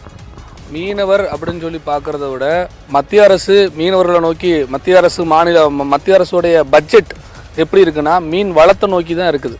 அப்போ மீன் வளத்தை நோக்கி இருக்கிற பட்ஜெட் வந்து மீன் வளத்திலிருந்து எவ்வளவு உற்பத்தி சார்ந்து தான் அந்த பட்ஜெட்டுகள் தொடர்ச்சியாக சுதந்திர இந்தியாவிலிருந்து தொடர்ச்சியாக 5 ஆண்டு திட்டங்கள்லேருந்து இன்னைக்கு வரைக்கும் அப்படி தான் இருக்குது. ஆனால் நித்தி ஆயோக் ஆரம்பித்ததுலேருந்து இப்போ இந்த கடந்த 10 ஆண்டுகளில் உற்பத்திங்கிறது அதுக்கு முன்னாடி வரைக்கும் மீன் பிடி சார்ந்து இருந்துச்சு. கடலில் மீன்பிடி சார்ந்து இருந்துச்சு, ஆற்றில் மீன்பிடி சார்ந்து இருந்துச்சு. ஆனால் இந்த 10 ஆண்டுகளில் பட்ஜெட்டும் சரி, இப்போ போகிற அவங்களுடைய நம்ம யூகிச்சு சொல்லலாம், இந்த பட்ஜெட் எல்லாமே மீன் உற்பத்தி, அதாவது மீன் வளர்ப்பு சார்ந்து இருக்குது. இப்போ மீன் வளர்ப்பு சார்ந்து இருக்கச்சில மீன்பிடி சார்ந்து இருக்குது பாரம்பரிய மீனவர்களுக்கும், கடல் சார்ந்து இருக்கிற பாரம்பரிய மீனவர்களுக்கும் சரி, ஆறு மற்றும் உள்பகுதியை சார்ந்து இருக்கிற மீனவர்களுக்கும் சரி, இது மிகப்பெரிய அடியாக தான் கடந்த 10 ஆண்டுகளாகவே இருக்குது. குறிப்பாக பார்த்தீங்கன்னா அதாவது மத்திய அரசுலேருந்து வரக்கூடிய அந்த பட்ஜெட்டில், ஒன்றிய பட்ஜெட்டில் இருந்து தான் மாநில அரசு அதோட பட்ஜெட்டுகளை போட முடியும். அப்போ அதுவே உற்பத்தி சார்ந்து, ஏன் உற்பத்தி சார்ந்து இருக்குன்னா, இன்னைக்கு வந்து பெரும்பாலான விவசாயிகளை நம்பி தான் இந்த அரசாங்கம் ஓட்டுக்கு வந்துச்சு. இந்த விவசாயிகளை பூர்த்தி பண்ணுறதற்காக விவசாயிகளுக்கு இது வந்து அடிஷ்னல், அதாவது கூடுதல் திட்டமாக தான் இன்னைக்கு மீன்பிடி பார்க்கப்படுது. ஏன்னா இது விவசாயத்துறைக்குள்ளே இன்னும் வரைக்கும் வச்சுட்டு இருக்காங்க. அமைச்சகம் வந்து விவசாய அமைச்சகம் தான். அந்த அமைச்சகத்தில் மீன் வளம்ங்கிறது ஒரு துறையாக தான் இன்னைக்கு புதுசாக வந்தாலும் கூட அதில் வந்து தனியாக அமைச்சர்கள் போட்டால் இணை அமைச்சர். கடல்சார் மீனவர்களுக்கு அப்படிங்கிறது நம்மளோட எதிர்பார்ப்பு. கடல்சார் மீனவர்கள் அவர்களுக்கு எதிர்பார்ப்பு என்னவாக இருக்கிறது? கடல் சார்ந்து மீன்பிடி சார்ந்து பார்த்தீங்கன்னா மீன்பிடி சார்ந்த திட்டங்கள் எதுவுமே கிடையாது. நீங்கள் ஆழ்கடல் மீன்பிடிப்பு அதை தான் தூக்கி பிடிக்கிறாங்க. ஆழ்கடல் மீன்பிடிப்பு மீனவர்களை வந்து 40 லட்சத்துக்கு கடன்காரனாக ஆகுது ஒழிய அது மீனவர் வாழ்க்கையை எந்தக்குமே விசத்துனதாக கிடையாது. நீங்கள் எல்லாத்துக்கும் 80 லட்சம் நாங்கள் 40 லட்சம் மானியம் தரோம், 40 லட்சத்துக்கு நீங்கள் ஆழ்கடலில் போய் மீன்பிடிங்கன்னா ஆழ்கடல் மீன்பிடி படகு வாங்குறதுக்கு 40 லட்சம் நம்ம கடனாளியாக தான் ஆக வேண்டியது இருக்குது. மற்ற திட்டங்கள் டீசல் மானியம் முற்பத்தி எல்லா திட்டங்களையுமே ரத்து செஞ்சுட்டாங்க. அப்போ கடலில் போய் மீன் வளர்த்துக்கோ, மீன் வளர்த்து எனக்கு உற்பத்தி பண்ணி கொடு அப்படின்னு சொல்கிறது வந்து பாரம்பரிய மீனவர்களுக்கு, குறிப்பாக கடற்கரையை நம்பி இருக்கிற கேரளா, தமிழ்நாடு குறிப்பாக தமிழ்நாடு கேரளாலாம் முழுக்க பாரம்பரிய மீனவர்கள் இருக்கிற இவங்களுக்கு முழுக்க இது வந்து ஒரு ஒதுக்கலாக தான் நம்ம பார்க்கப்படும் இந்த திட்டங்களில். நிச்சயமாக. அதாவது கடல்சார் மீனவர்கள், நீங்கள் வந்து தமிழகத்தினுடைய அமைப்பு சாரா தொழிலாளர் சங்கத்தினுடைய மாநில நிர்வாகியாக இருக்கிறீங்க. இந்த மீனவர்களுக்கான திட்டம் அப்படிங்கிறது இருக்கும். மீனவர்களோடு அமைப்பு சாரா தொழிலாளர்கள்ங்கிறது எந்த அளவில் இருக்கிறாங்க, அவங்களோட தேவை அப்படிங்கிறது எந்த அளவில் இருக்கு? இந்த நாட்டை பொறுத்தளவுல 93% இன்னைக்கு அமைப்பு சாரா தொழிலாளர்கள் தான். இந்த அமைப்பு சாரா தொழிலாளர்களில் குறிப்பாக 65% உள்நாட்டு ஜிடிபியில் இவர்களுடைய உழைப்பின் ரீதியாக கிடைக்கக்கூடிய வருவாய் தான். நாங்கள் சொல்லக்கூடியது இவ்வளவு உழைப்பை செலுத்தக்கூடிய பெரும்பான்மை உழைக்கக்கூடிய சமூகம் இந்த அமைப்பு சாரா தொழிலாளர், குறிப்பாக விவசாயம், மீனவ, உப்பள ஒட்டுமொத்த சர்க்கிள் இன்னைக்கு குறிப்பாக. ஆனால் இன்னைக்கு இவர்களுக்குன்னு சமூக பாதுகாப்புக்குன்னு இந்த நிதிநிலை அறிக்கையில் நிதி ஒதுக்கீடு செய்யப்படுதான்னா இல்லை. குறிப்பாக நாங்கள் தொடர்ச்சியாக வைக்கக்கூடிய கோரிக்கை ஒரு 3% இவர்களுடைய சமூக பாதுகாப்புக்காக ஒதுக்கீடு செய்யப்படணும். அதுதான் நமக்கு வைக்கக்கூடிய மையமான கோரிக்கை. இன்னைக்கு கடந்த வாரத்தில் கூட உலக பொருளாதார ஏற்றத்தாழ்வு அறிக்கை ஒன்று வெளியிடப்பட்டிருக்கு. குறிப்பாக இந்தியாவை பொறுத்தளவில் மிக ஏழ்மையான ஒரு நாடாக தான் அது பார்க்கப்படுது அந்த ஆய்வறிக்கையில். அது மட்டுமல்ல, இந்த நாட்டுடைய மொத்த உற்பத்தி இந்த ஜிடிபின்னு சொல்லக்கூடிய வகையில் அத்தனை பொருளாதாரமும் குறிப்பாக 1% அந்த பணக்காரர்கள்ட்ட 27% பங்கு முழுமையாக அவர்கள் கையில் இருக்கு. இன்னைக்கு 10% மேம்பாட்டு மக்கள் கையில தான் 60% நிதியும் போய் செல்லுது. இன்னைக்கு 93% 65 கோடி அமைப்பு சாரா தொழிலாளர்களுக்கு அவர்களுக்கான சமூக பாதுகாப்புக்குன்னு எந்த திட்டமும் இன்னைக்கு வேணும். அவங்க என்ன இந்த பட்ஜெட்ல அவங்களுக்கு அறிவிப்பு என்னவாக இருந்தால் நன்றாக இருக்கும். குறிப்பாக ஒன்றிய அரசு இன்னைக்கு 44 சட்டங்களை 4 சட்டங்களா தொகுப்பு சட்டங்களை வந்து இன்னைக்கு வெளியிட்டிருக்கு. இதன் ரீதியாக தமிழகத்தில் குறிப்பா 34 வாரியங்களும் கலைக்கப்படக்கூடிய ஒரு பேராபத்து இருக்கு.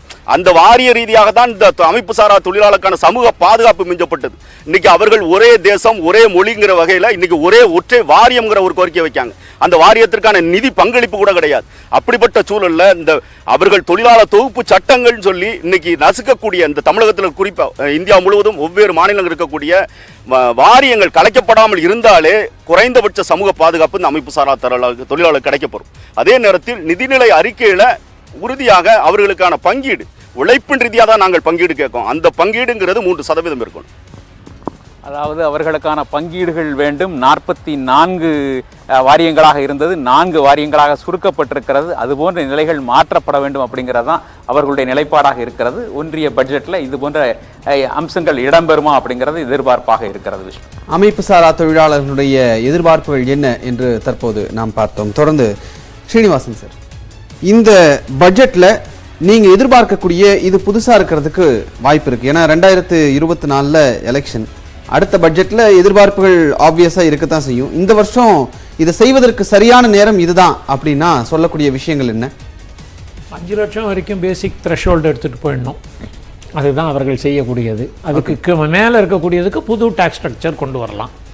எல்லாரும் சொல்லிட்டு இருந்தது இந்த எக்ஸ்பெண்டிச்சர் டேக்ஸ்னு ஒன்று கொண்டு வாங்கன்னு ஒரு வாரம் ரூமர் ஓடித்து. கிரிப்டோ கரன்சி ரூமர் மாதிரி அதுவும் ஓடித்து. ஆனால் எக்ஸ்பெண்டிச்சர் டேக்ஸ் எல்லாம் நேரடியாக இருப்பதற்கு வாய்ப்பே கிடையாது. ஒரு ஸ்கீமாக கொடுக்கலாம். 10 லட்ச ரூபாயினுடைய வருமானம், அதில் 4 லட்சம் ரூபாயை நான் கவர்மெண்ட்டினுடைய ஸ்கீமில் 10 இயர்ஸுக்கு நாகப்பன் அவர்கள் குறிப்பிட்டார்களே, 10 இயருக்கு பாண்டுன்னு சொன்னார். அந்த பாண்டு தான் இந்தியாவை ஏற்றும். அதற்கு காரணம் சொல்லிடுறேன் சுருக்கமாக. 91-92க்கு அப்புறம் வாலண்டரி டிஸ்க்ளோஷர் ஸ்கீம் என்பதை அரசு நிறுத்திவிட்டது. அவங்க என்ன புரிஞ்சுக்கிட்டாங்க, அதை வச்சிருக்கிற வரைக்கும் கருப்பு பணம் வளர்ந்து கொண்டே இருக்கும். என்னைக்காவது ஒரு நாள் எங்கிட்ட இவ்வளவு பணம் இருக்குன்னு சொல்லிட்டு தப்பிச்சுக்கிறாங்க. அதை கொண்டு வரக்கூடாதுன்னு. ஓகே, அந்த பணமும் நல்ல இடத்துக்கு வரணும்னா லாங் டேர்ம் வரணும். அதே மாதிரி அவர் குறிப்பிட்ட PMKVY அதில் 15 லட்சத்தை இன்னும் கொஞ்சம் இன்க்ரீஸ் பண்ணணும்னார். அதில் ஒரு சின்ன நுட்பம் ஒன்று இருக்குது. அதில் ஒரு நபரனுடைய வருமானத்தை தான் இன்வெஸ்ட் பண்ணலான்னு இருக்கு. இப்போது எனக்கு 60 வயதுக்கு மேலே இருக்குது. நான் 15 லட்சத்தை இன்வெஸ்ட் பண்ணலாம் அல்லது 30 லட்சத்தை இன்வெஸ்ட் பண்ணலான்னா என்கிட்ட என்ன கேள்வி கேட்குறாங்க, இது உங்கள் பணம் தானான்னு கேட்குறாங்க.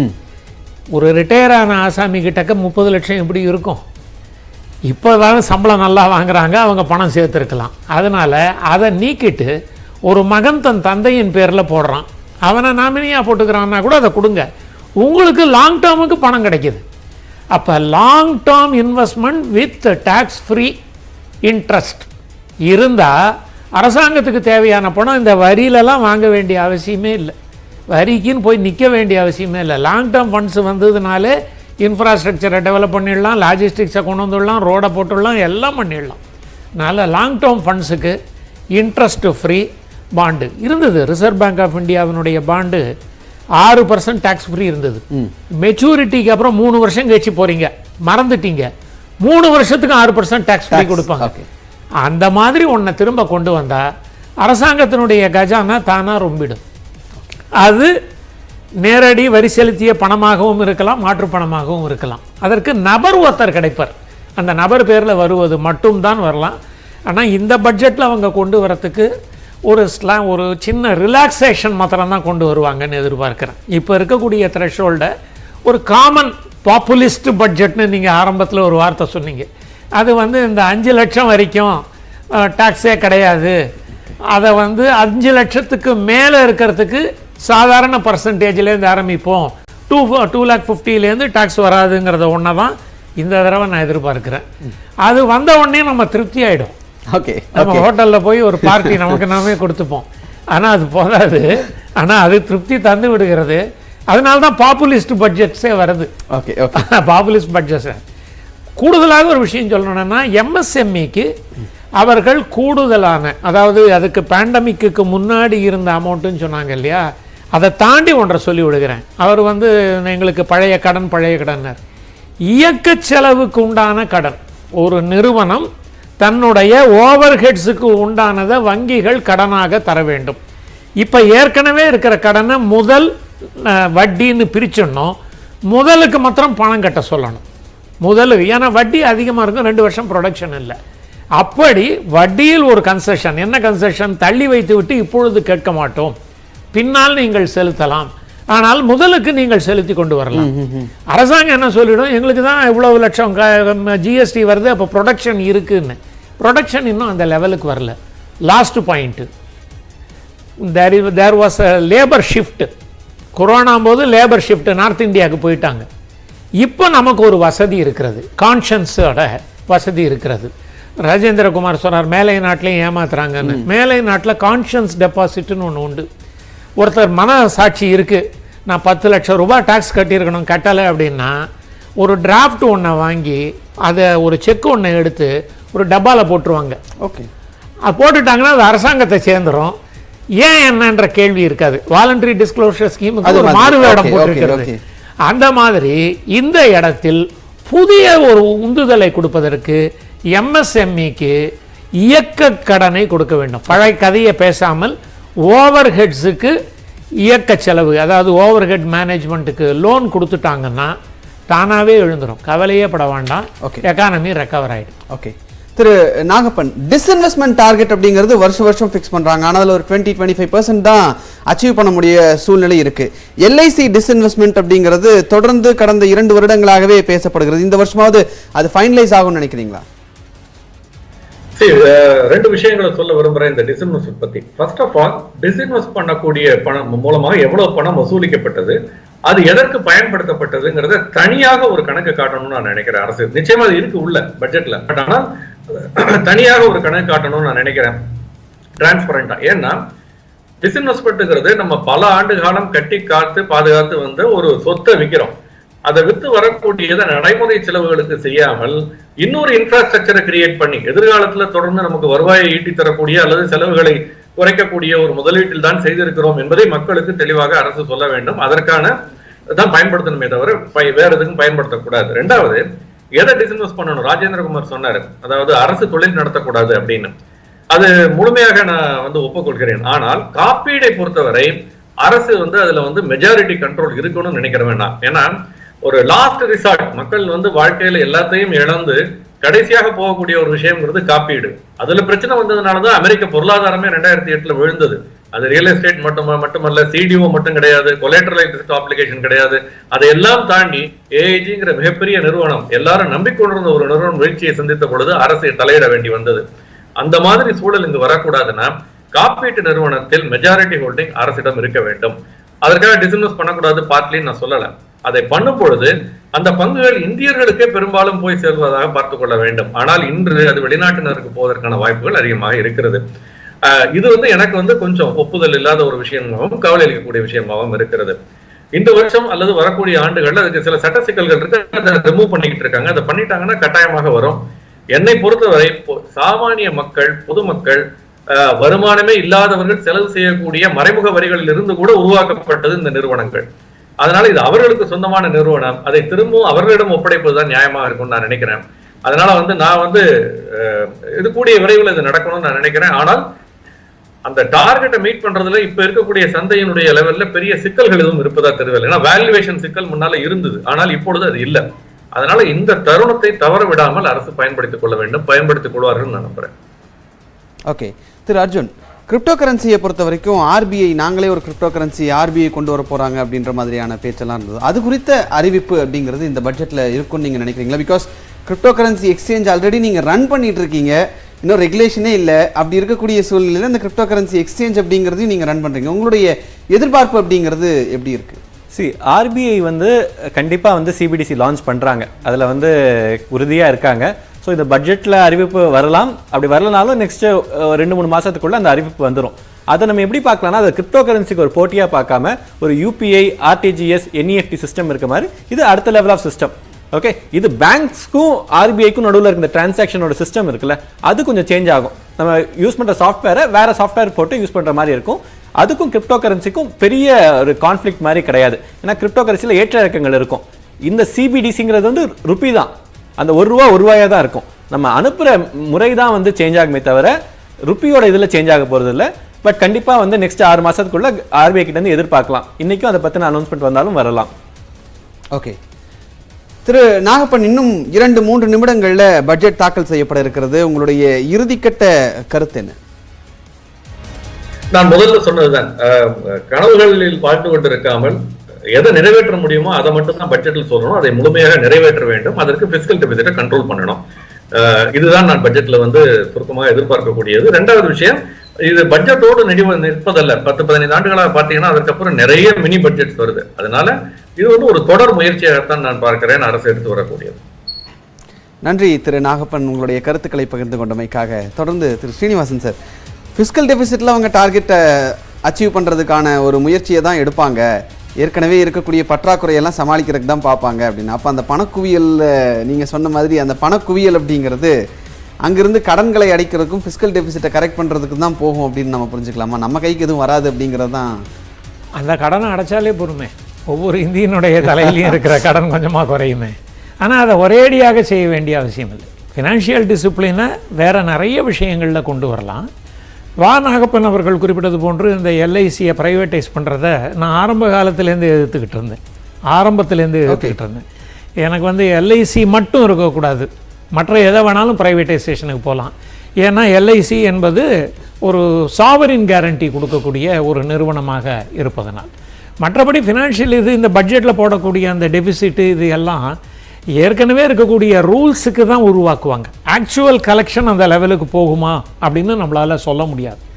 அதனால் ஒரு மாற்றத்தை நோக்கி நாம் நகர்ந்து கொண்டு இருக்கிறோம். ஒரு ஃபைனல் வேர்டிங்காக சொல்கிறதுனால, ஒரு சிங்கப்பூர் எக்கானமிஸ்ட் ஒருத்தர் சொன்னார், India is a potentially rich country. Okay sir, நம்ம பேசுவோம்.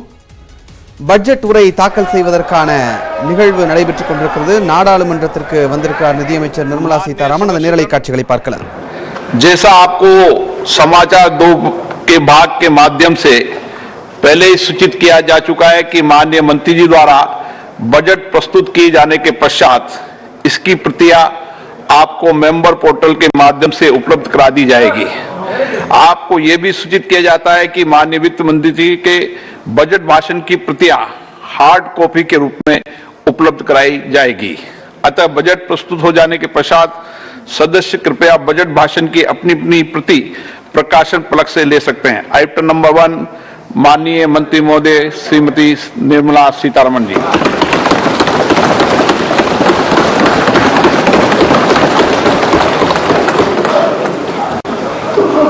मंत्री जी आज डिजिटल बजट पढ़ रहे हैं।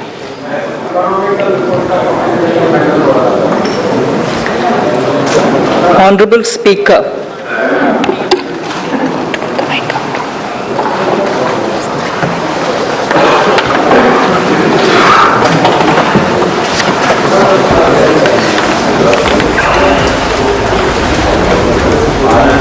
Honorable Speaker, sir, I present the budget for the year 2022-23.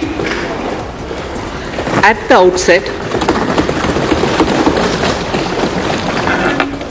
outset, sir, I want to take a moment to express my empathy for those who had to bear adverse health and economic effects of the pandemic. The overall sharp rebound and recovery of the economy is reflective of our country's strong resilience. India's economic growth in the current year is estimated to be 9.2%, highest among all large economies.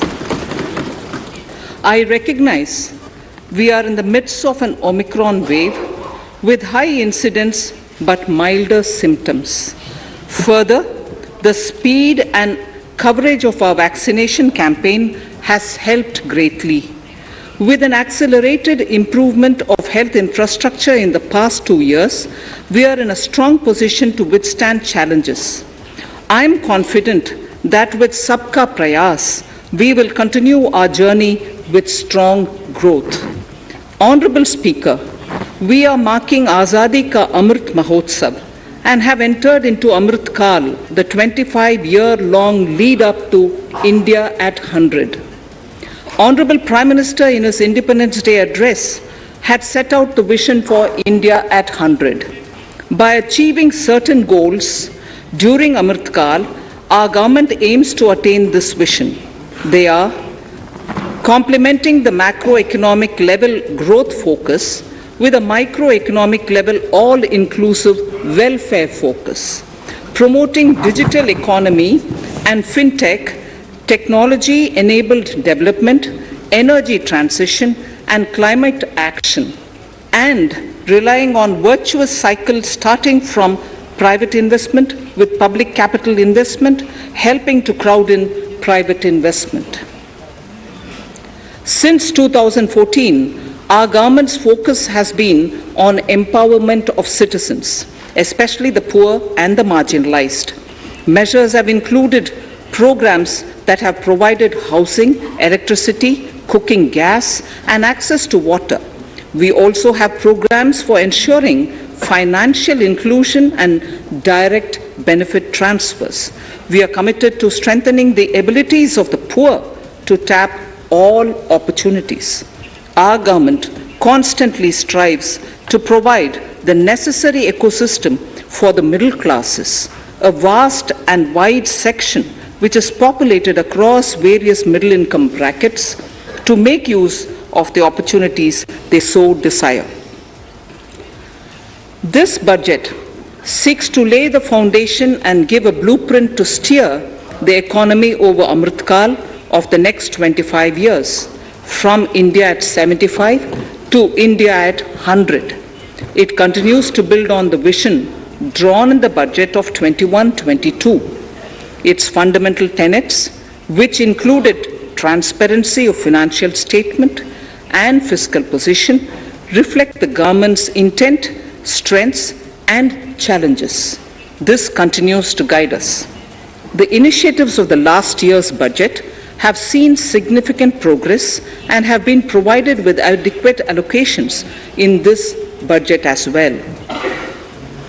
The strengthening of health infrastructure, speedy implementation of the vaccination program, and the nationwide resilient response to the current wave of the pandemic are evident for all. The productivity-linked incentive in 14 sectors for achieving the vision of Atmanirbhar Bharat has received excellent response, with potential to create 60 lakh new jobs and an additional production of 30 lakh crore during next 5 years. Towards implementation of the new public sector enterprise policy, the strategic transfer of ownership of Air India has been completed. The strategic partner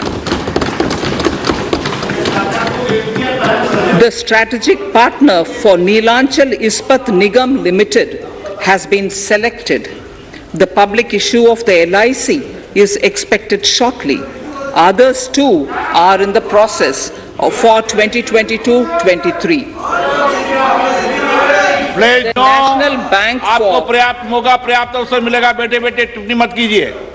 The National Bank for Infrastructure Development and National Asset Reconstruction Company have commenced their activities.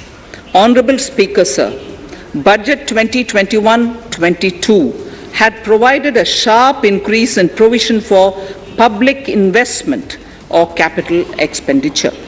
Throughout the year, with the Honorable Prime Minister guiding the implementation, our economic recovery is continuing to benefit from the multiplier effect.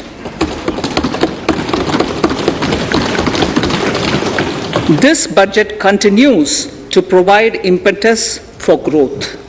It lays a parallel track of 1. A blueprint for the Amrit Kal, which is futuristic and inclusive. This will directly benefit our youth, women, farmers, the scheduled castes and the scheduled tribes. And number 2, big private public investment. Number 2, big public investment for modern infrastructure, readying for India at 100. This shall be guided by PM Gati Shakti and be benefited by the synergy of multimodal approach. Moving forward on this parallel track, we lay the following 4 priorities: PM Gati Shakti, inclusive development, productivity enhancement and investment, sunrise opportunities, energy transition and climate action, and 4, financing of investments.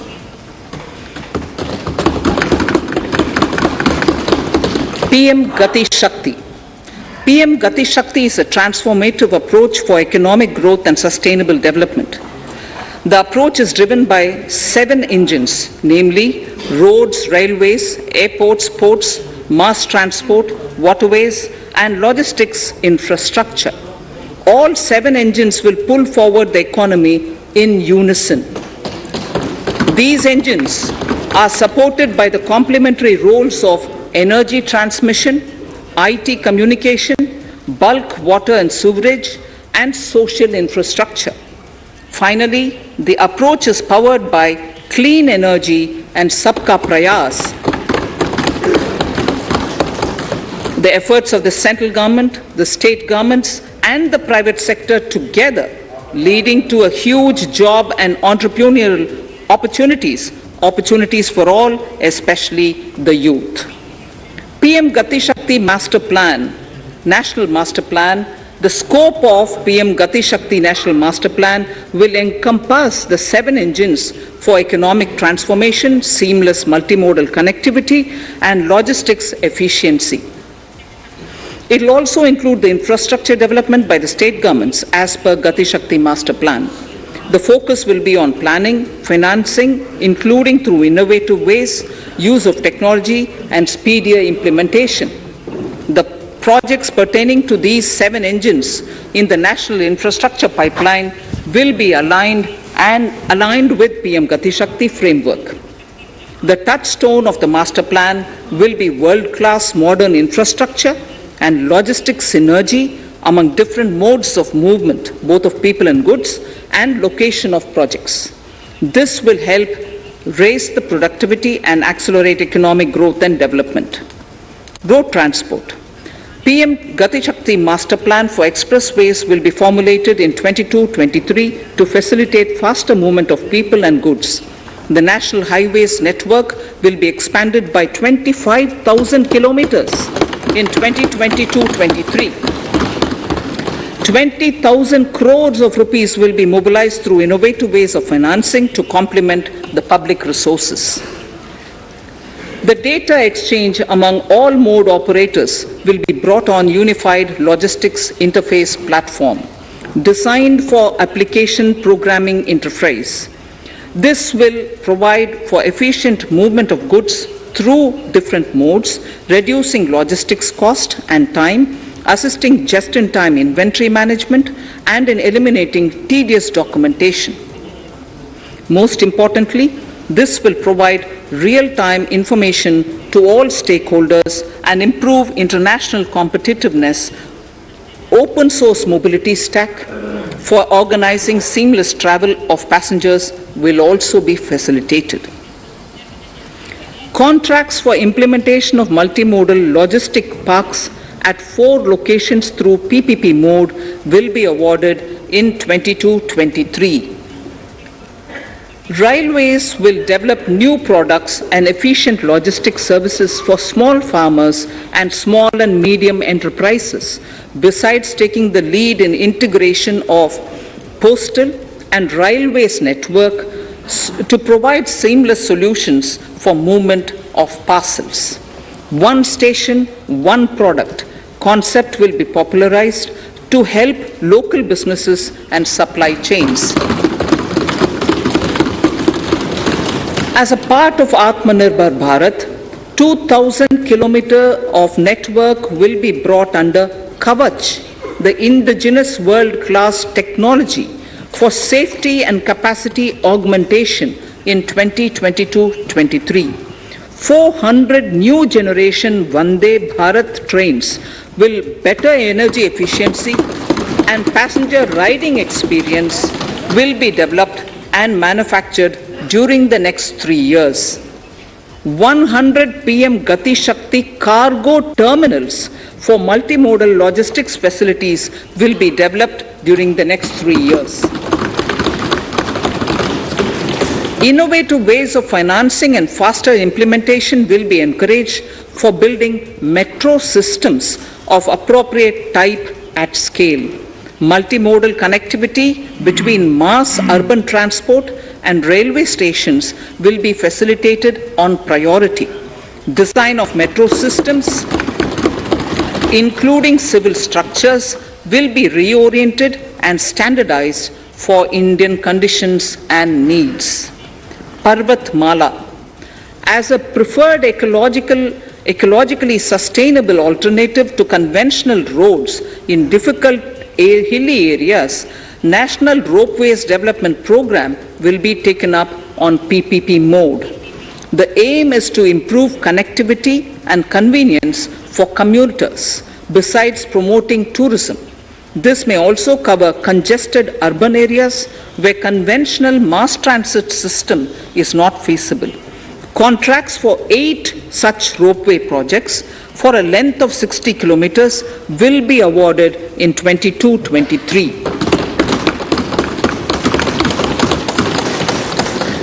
With technical support from the Capacity Building Commission, central ministries, state governments, and their infra agencies will have their skills upgraded. This will ramp up capacity in planning, design, financing, including innovative ways, and implementation management of the PM Gati Shakti infrastructure projects. Inclusive development, our second priority. Agriculture. The procurement of wheat in Rabi 21-22 and the estimated procurement of paddy in Kharif 21-22 will cover 1,208 lakh metric tons of wheat and paddy from 163 lakh farmers, and 2.37 lakh crores will be the direct payment of MSP value to their accounts. Chemical-free natural farming will be promoted throughout the country with a focus on farmers' lands in 5-kilometer wide corridors along the river Ganga at the first stage. 2023 has been announced as the International Year of Millets. Support will be provided for post-harvest value addition, enhancing domestic consumption, and for branding millet products nationally and internationally. To reduce our dependence on import of oil seeds, a rationalized and comprehensive scheme to increase domestic production of oil seeds will be implemented. For delivery of digital and high-tech services to farmers with involvement of public sector research and extension institutions, along with private agri-tech players and stakeholders of agri-value chains, a scheme in PPP mode will be launched.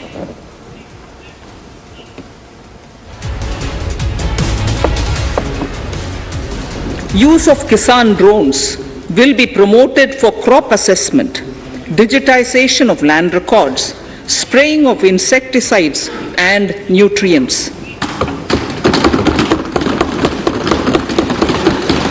States will be encouraged to revise syllabi of agricultural universities to meet the needs of natural, zero budget and organic farming, modern day agriculture, value addition and management.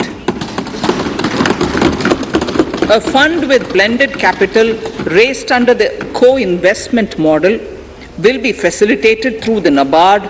This is to finance startups for agriculture and rural enterprise relevant for farm produce value chain. The activities of these startups will include inter alia, support for FPOs, machinery for farmers on rental basis at farm level, and technology including IT-based support. The implementation of the Ken-Betwa link project at an estimated cost of 44,605 crores will be taken up.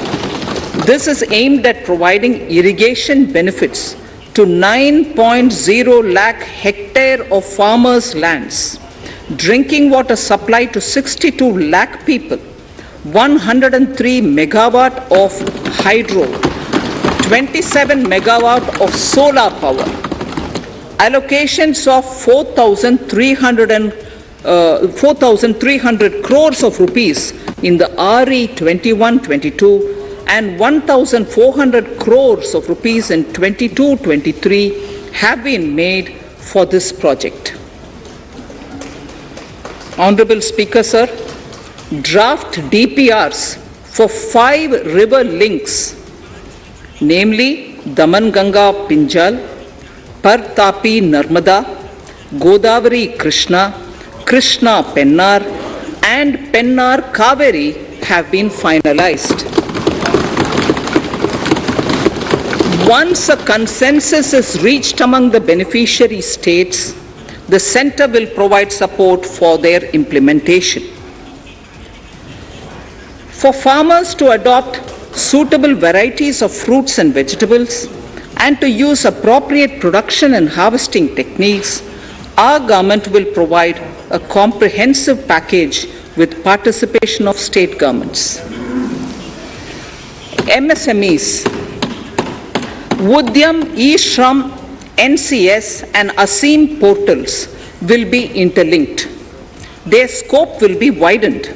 They will now perform as portals with live organic databases providing G2C, B2C and B2B services.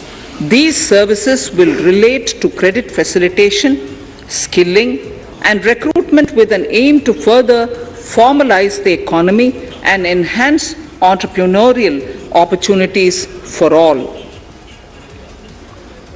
Emergency Credit Line Guarantee Scheme has provided the much needed additional credit to more than 130 lakh MSMEs. This has helped them mitigate the adverse impact of the pandemic. The hospitality and related services, especially those by micro and small enterprises, are yet to regain their pre-pandemic level of business. Considering these aspects, the ECLGS will be extended up to March 2023 and its guarantee cover and its guarantee cover will be expanded by 50,000 crores of rupees to total cover of 5 lakh crores.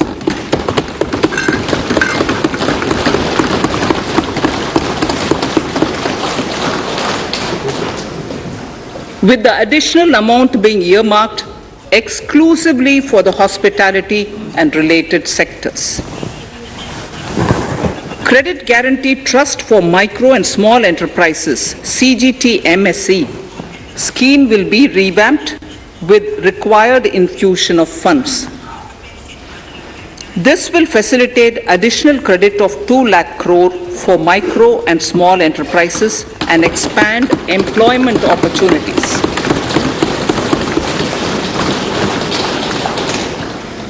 Raising and accelerating MSME performance RAMP program will outlay of 6,000 crore over 5 years will be rolled out. This will help MSME sector become more resilient, competitive and efficient.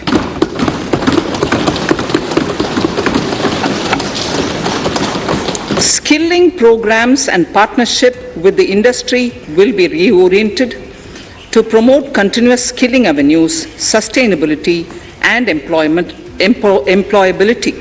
The National Skill Qualification Framework will be aligned with dynamic industry needs. Digital ecosystem for skilling and livelihood, the Desh Stack e-portal, will be launched. This aims to empower citizens to skill, reskill or upskill through online training. It will also provide API-based trusted skill credentials, payment and discovery layers to find relevant jobs and entrepreneurial opportunities. Startups will be promoted to facilitate Drone Shakti through varied applications and for drone as a service. In select ITIs in all states, the required courses for skilling will be started. Due to the pandemic-induced closure of schools, our children, particularly in the rural areas and those from scheduled castes and scheduled tribes and other weaker sections, have lost almost 2 years of formal education. Mostly, these are children in government schools. We recognize the need to impart supplementary teaching and to build a resilient mechanism for education delivery. For this purpose, One Class, One TV channel program of PM E-Vidya will be expanded from 12 to 200 TV channels. This will enable all states to provide supplementary education in regional languages for classes 1 to 12.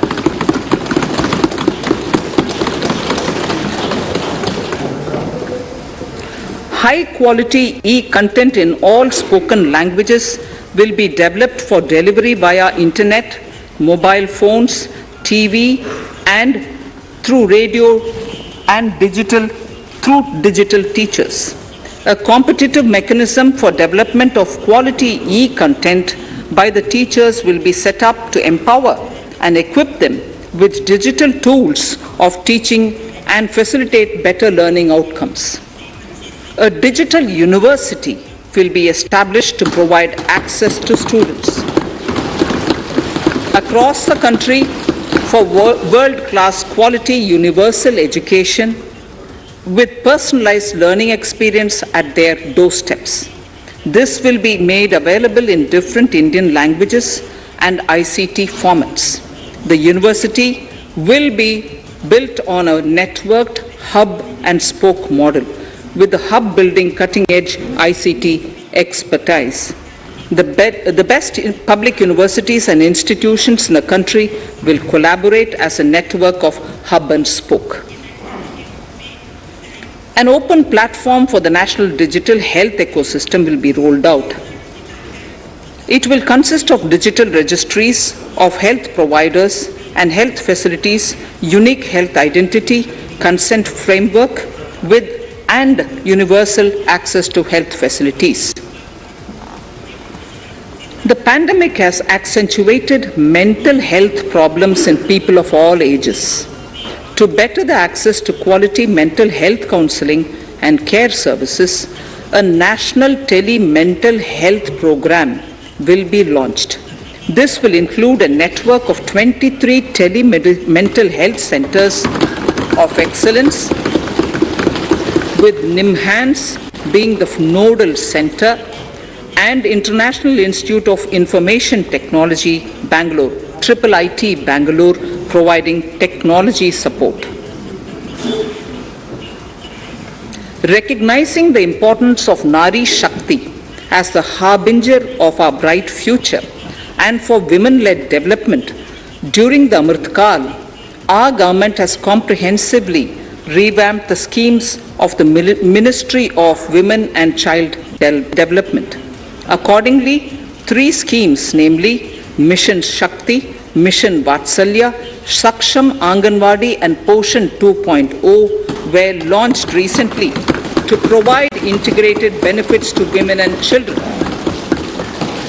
Saksham Anganwadis are a new generation Anganwadis that have better infrastructure and audio-visual aids, powered by clean energy and providing improved environment for early childhood development. 2 lakh Anganwadis will be upgraded under this scheme. Current coverage of Har Ghar Nal Se Jal is 8.7 crores. Of this, 5.5 crore households were provided tap water in last 2 years itself. Allocation of 60,000 crores of rupees has been made with an aim to cover 3.8 crore households in 2022 and 23. In 22-23, 80 lakh houses will be completed for the identified eligible beneficiaries of the PM Awas Yojana, both rural and urban. 48,000 crores is allotted for this purpose. The central government will work with the state governments for reduction of time required for all land and construction related approvals, for promoting affordable housing for middle class and for the economically weaker sections in urban areas. We shall also work with the financial sector regulators to expand access to capital along with reduction in cost of intermediaries. A new scheme, Prime Minister's Development Initiative for the Northeast, will be implemented through the Northeastern Council.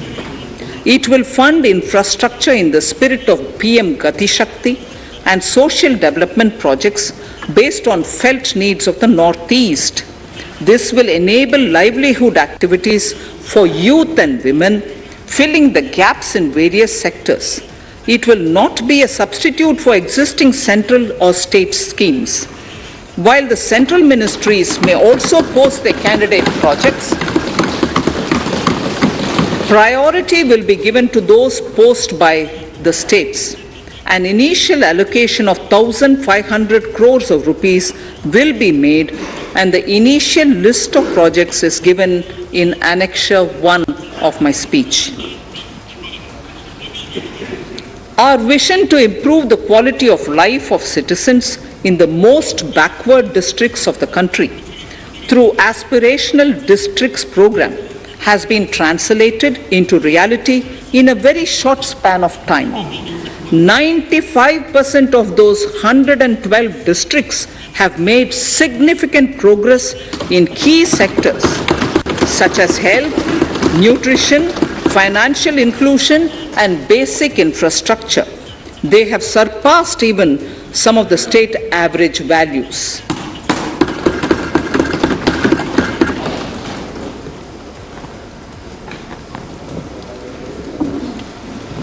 However, in those districts, some blocks continue to lag.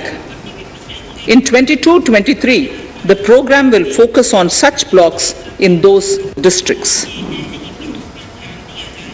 Border villages with sparse population, limited connectivity and infrastructure often get left out from the development gains. Such villages on the northern border will be covered under a new Vibrant Villages program. The activities will include construction of village infrastructure, housing, tourist centers, road connectivity, provisioning of decentralized renewable energy, direct-to-home access for Doordarshan and educational channels, and support for their livelihood generation. Additional funding for these activities will be provided. Existing schemes will be converged. We will define their outcomes and monitor them on a constant basis. In 2022, 100% of 1.5 lakh post offices will come on the core banking system, enabling financial inclusion and access to accounts through net banking, mobile banking, ATMs, and also provide online transfer of funds between post office accounts and bank accounts. This will be helpful especially for farmers and senior citizens in rural areas, enabling interoperability and financial inclusion. Honorable Speaker, sir, in recent years, digital banking, digital payments, and fintech innovations have grown at a rapid pace in the country. Government is continuously encouraging these sectors to ensure that the benefits of digital banking reach every nook and corner of the country in a consumer-friendly manner. Taking forward this agenda and to mark 75 years of our independence, it is proposed to set up 75 digital banking units in 75 districts of the country by scheduled commercial banks. The financial support for digital payment ecosystem announced in the previous budget will continue in 22-23 as well. This will encourage further adoption of digital payments. There will also be a focus to promote use of payment platforms that are economical and user-friendly. Sir, I move to the next priority. In recent years, over 25,000 compliances were reduced and nearly 1,500 union laws were repealed. This is the result of our government's strong commitment for minimum government and maximum governance. 1,486 union laws were repealed. Our trust in the public and ease of doing business is what is highlighted here, sir. For the Amrit Kal, the next phase of ease of doing business 2.0 and ease of living will be launched. In our endeavor to improve productive efficiency of capital and human resources, we will follow the idea of trust-based governance. The new phase will be guided by an active involvement of the states, digitization of manual processes and interventions, integration of the central and state level systems through IT bridges, a single point access for all citizen-centric services, and standardization and removal of overlapping compliances. Crowdsourcing of suggestions and ground-level assessment of the impact with active involvement of citizens and businesses will be encouraged. A single window portal, Parivesh, for all green clearances was launched in 2018. It has been instrumental in reducing the time required for approvals significantly. The scope of this portal will be expanded to provide information to the applicants based on location of units, information about specific approvals, will be provided.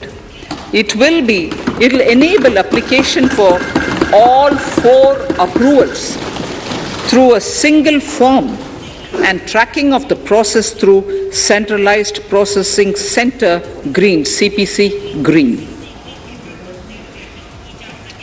E-passports. The issuance of e-passports using embedded chip and futuristic technology will be rolled out in 22-23 to enhance the convenience for the citizens in their overseas travel. By the time of India at 100, nearly half our population is likely to be living in urban areas.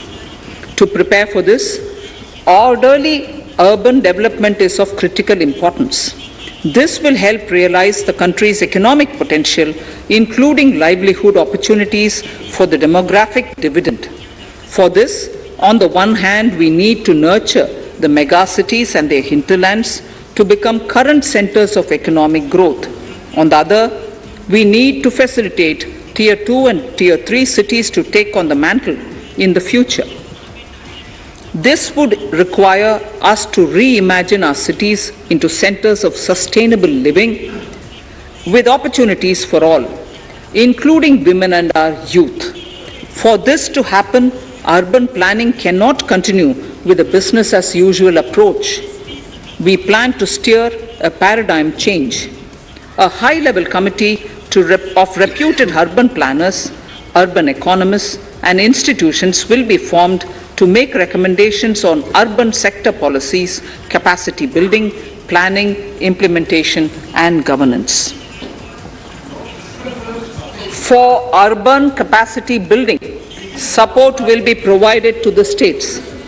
Modernization of building bylaws, town planning schemes, transit-oriented development will be implemented.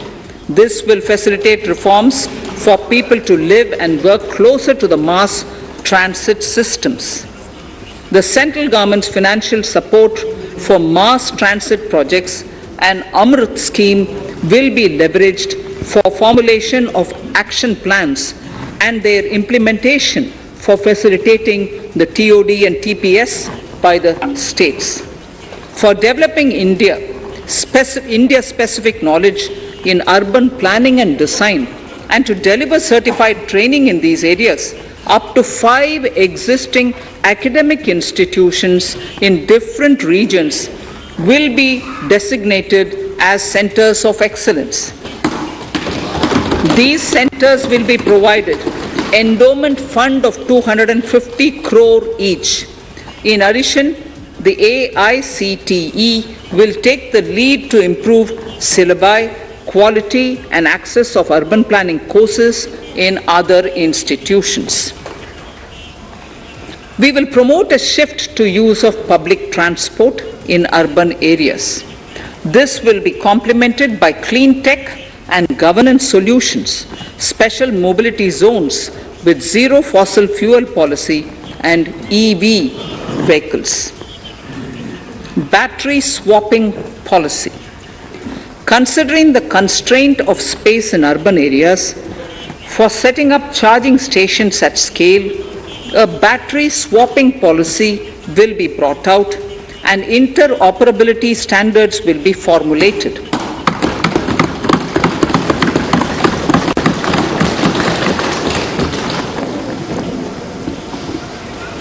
The private sector will be encouraged to develop sustainable and innovative business models for battery or energy as a service. This will improve efficiency in the EV ecosystem. Efficient use of land resources is a strong imperative. States will be encouraged to adopt unique land parcel identification number to facilitate IT-based management of records.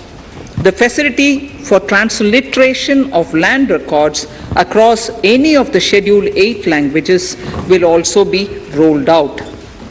The adoption of linkage with National Generic Document Registration System (NGDRS) with the One Nation, One Registration software will be promoted as an option for uniform process of registration and anywhere registration of deeds and documents. Necessary amendments in the code IBC will be carried out to enhance the efficiency of the resolution process and facilitate cross-border insolvency resolution. Accelerated corporate exit. Several IT-based systems have been established for accelerated registration of new companies. Now the Center for Processing Accelerated Corporate Exit, CPACE, will process re-engineering, will be established to facilitate and speed up the voluntary winding up of these companies from the currently required 2 years to less than 6 months. Government procurement. Government rules have recently been modernized for the needs of Amritkal. The new rules have benefited from the inputs from various stakeholders. The modernized rules allow use of transparent quality criteria besides cost and evaluation of complex tenders. Provisions have been made for payment of 75% of running bills mandatorily within 10 days and for encouraging settlements of disputes through conciliation. As a further step to enhance transparency and to reduce delays in payments, a completely paperless, end-to-end online e-bill system will be launched for use by all central ministries for their procurements. The system will enable the suppliers and contractors to submit online their digitally signed bills and claims and track their status from anywhere. To reduce indirect cost for suppliers and work contractors, the use of surety bonds as a substitute for bank guarantee will be made acceptable in government procurements. Business such as gold imports may also find this useful. IRDAI, insurance regulator, has given the framework for issue of surety bonds by insurance companies. AVGC promotion task force. The animation, visual effects, gaming and comic, the AVGC sector, offers immense potential to employ youth. An AVGC promotion task force with all stakeholders will be set up to recommend ways to realize this and build domestic capacity for serving our markets and the global demand. Telecom sector. Telecommunications in general and 5G technology in particular can enable growth and offer job opportunities. Required spectrum auctions will be conducted in 2022 to facilitate rollout of 5G mobile services within 2022-23 by private telecom providers. A scheme for design-led manufacturing will be launched to build a strong ecosystem for 5G as part of the production-linked incentive scheme. To enable affordable broadband and mobile service proliferation in rural and remote areas, 5% of annual collections under the Universal Service Obligation Fund will be allocated. This will promote R&D and commercialization of technologies and solutions. Our vision is that all villages and their residents should have the same access to e-services, communication facilities, and digital resources as urban areas and their residents. The contracts for laying optical fiber in all villages, including remote areas, will be awarded under the BharatNet project through PPP in 22 and 23. Completion is expected in 2025. Measures will be taken to enable better and more efficient use of the optical fiber. Export promotion.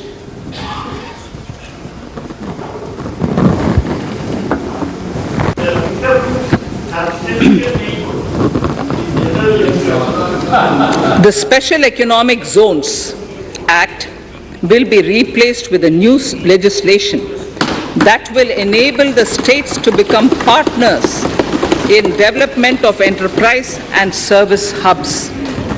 This will cover all large existing and new industrial enclaves to optimally utilize available infrastructure and enhance competitiveness of exports. Atmanirbharta in defense.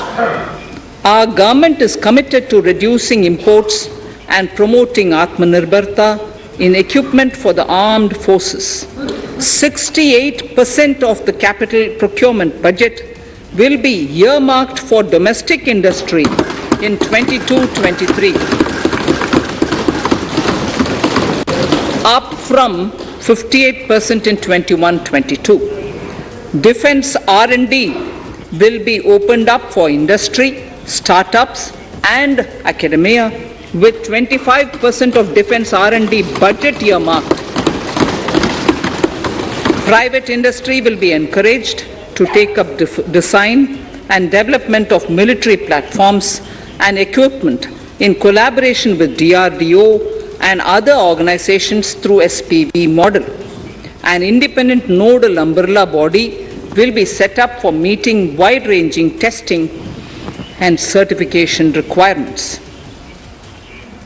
Artificial intelligence, geospatial systems and drones, semiconductor and its ecosystem, space economy, genomics and pharmaceuticals, green energy and clean mobility systems have immense potential to assist sustainable development at scale and modernize the country. They provide employment opportunities for our youth and make Indian industry more efficient and competitive. Supportive policies, light touch regulations, facilitative actions to build domestic capacities and promotion of research and development will guide the government's approach. For R&D in the sunrise opportunities, in addition to efforts of collaboration among academia, industry and public institutions, government contribution will be provided. Energy transition and climate change. The risks of climate change are the strongest negative externalities that affect India and other countries. As Honorable Prime Minister said at the COP26 summit in Glasgow last November, and I quote, "What is needed today is mindful and deliberate utilization instead of mindless, destructive consumption," unquote. The low carbon development strategy, as enunciated in the Panchamrit that he announced is an important reflection of our government's strong commitment towards sustainable development. The strategy opens up huge employment opportunities and will take the country on a sustainable development path. This budget proposes several near-term and long-term actions accordingly. Solar power. To facilitate domestic manufacturing for the ambitious goal of 280 gigawatts of installed solar capacity by 2030, an additional allocation of 19,500 crores for PLI, production-linked incentive, for manufacturing of high-efficiency modules with priority to fully integrate manufacturing units from polysilicon to solar PV modules will be made. Honorable Speaker, sir, the circular economy transition is expected to help in productivity enhancement as well as creating large opportunities for new businesses and jobs. The action plans for 10 sectors such as electronic waste, end-of-life vehicles, used oil waste, toxic and hazardous industrial waste are already ready. The focus will now be on addressing important cross-cutting issues of infrastructure, reverse logistics, technology upgradation, and integration with informal sector. This will be supported by active public policies covering regulations, extended producers' responsibilities, framework, and innovation facilities. 5 to 7% biomass pellets will be co-fired in thermal power plants, resulting in carbon dioxide savings of 38 MMT annually.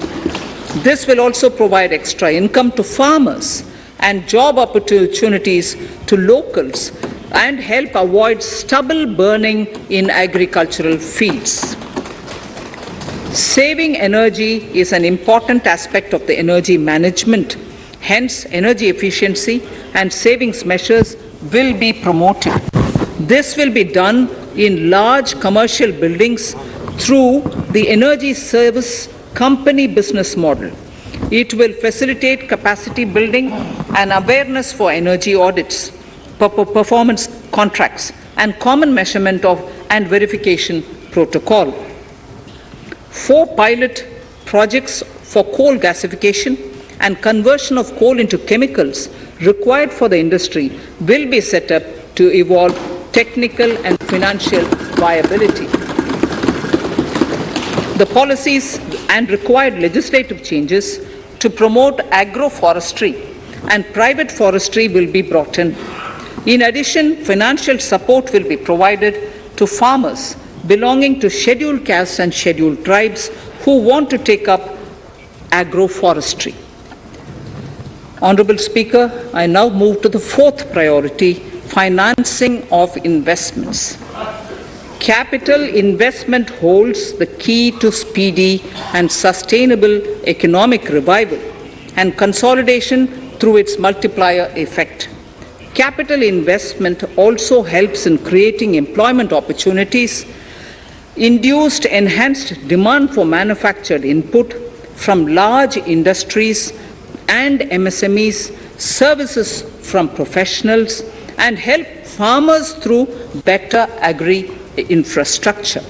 The economy has shown strong resilience to come out of the effects of the pandemic with high growth. However, we need to sustain that level to make up for the setback of 2020-2021. As outlined in para 5 earlier, the virtuous cycle of investment requires public investment to crowd in private investment. At this stage, private investments seem to require that support to rise to their potential and to the needs of the economy. Public investment must continue to take the lead and prime the private investment and demand in 2022-23. Considering the above imperative, the outlay for capital expenditure in the union budget is once again being stepped up sharply by 35.4% from 5.54 lakh crore in the current year to 7.50 lakh crores in 22-23. This has increased to more than 2.2 times the expenditure of 2019-20. This outlay in 22-23 will be 2.9% of the GDP. Effective capital expenditure. With this investment taken together with the provision made for creation of capital assets through grants and aid to states, the effective capital expenditure of the central government is estimated at 10.68 lakh crores in 22-23, which will be about 4.1% of the GDP. Green bonds. As a part of the government's overall market borrowings in 22-23, sovereign green bonds will be issued for mobilizing resources for green infrastructure. The proceeds will be deployed in public sector projects which help in reducing the carbon intensity of the economy. Gift IFSC. World-class foreign universities and institutions will be allowed in the gift city to offer courses in the financial management, fintech, science, technology, engineering, and mathematics free from domestic regulations except those by the IFSCA to facilitate availability of high-end human resources for financial services and technology. An international arbitration center will be set up in the gift city for timely settlement of disputes under international jurisprudence. Services for global capital for sustainable and climate finance in the country will be facilitated in the gift city. Infrastructure status. Data centers and energy storage systems, including dense charging infrastructure and grid-scale battery systems, will be included in the harmonized list of infrastructure. This will facilitate credit availability for digital infrastructure and clean energy storage. Venture capital and private equity invested more than 5.5 lakh crores last year, facilitating one of the largest startup growth system. Scaling up this investment requires a holistic examination of regulatory and other frictions. An expert committee will be set up to examine and suggest appropriate measures. Government-backed funds, NIIF and SIDBI fund of funds, have provided scale capital, creating a multiplier effect. For encouraging important sunrise sectors such as climate action, deep tech, digital economy, pharma, and agri-tech, the government will promote these thematic funds for blended finance, with the government share being limited to 20% and the funds being managed by private fund managers. For financing the infrastructure needs, the stepping up of public investment will need to be complemented by private capital at a significant scale. Measures will be taken to enhance financial viability of projects, including PPP, with technical and knowledge assistance from multilateral agencies. Enhancing financial viability shall also be obtained by adopting global best practices, innovative ways of financing, and balanced risk allocation. Digital Rupee.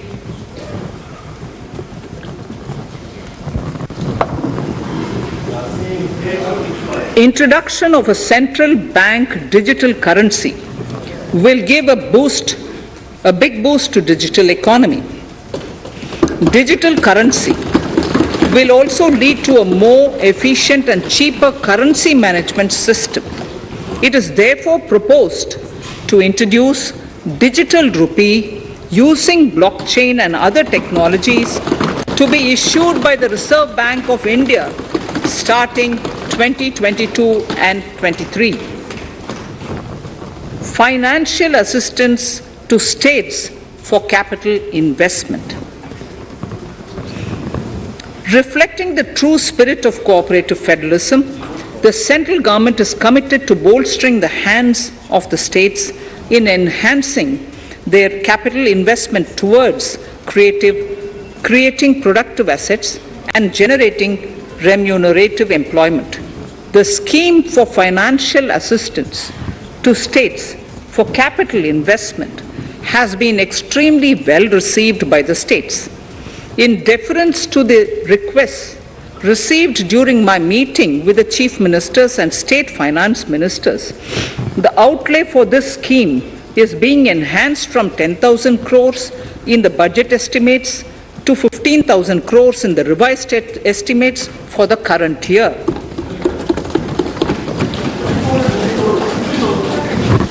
For 22-23,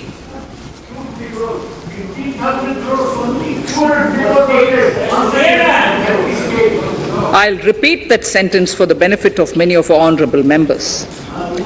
In deference to the requests received during my meeting with chief ministers and state finance ministers, the outlay for this scheme is being enhanced from 10,000 crores in the BE to 15,000 crores, 15,000 crores in the RE of the current year.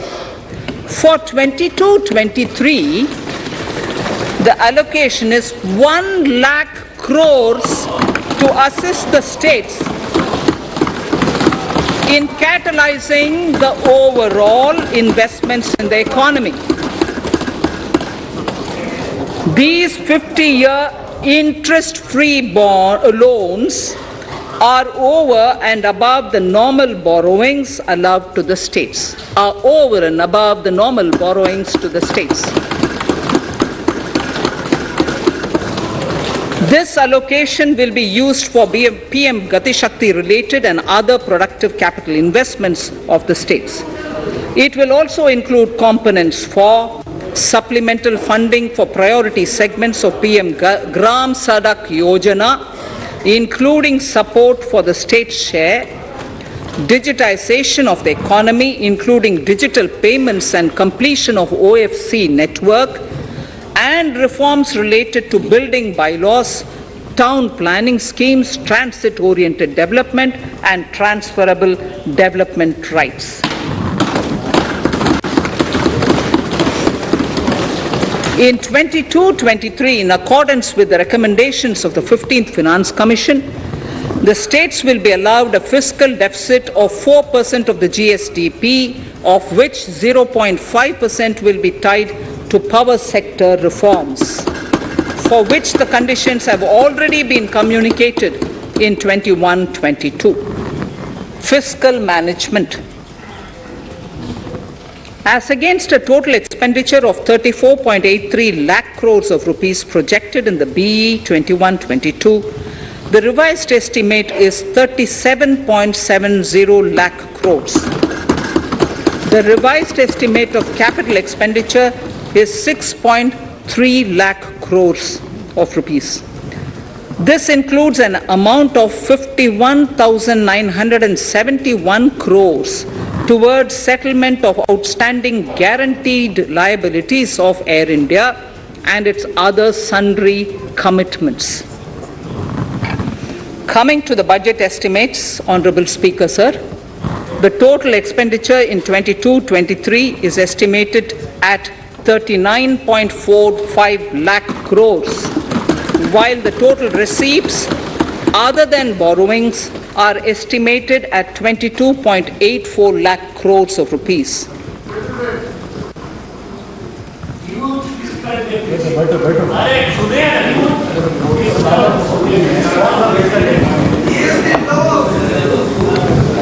The revised fiscal deficit, Honorable Speaker, in the current year is estimated at 6.9% of the GDP, as against 6.8% projected in the budget estimates. The fiscal deficit is in 22-23 is estimated at 6.4% of the GDP, which is consistent with the broad path of the fiscal consolidation announced by me last year to reach a fiscal deficit level below 4.5% by 25-26. While setting the fiscal deficit level in 22-23, I am conscious of the need to nurture growth through public investment to become stronger and sustainable. I will now move to part B of my speech.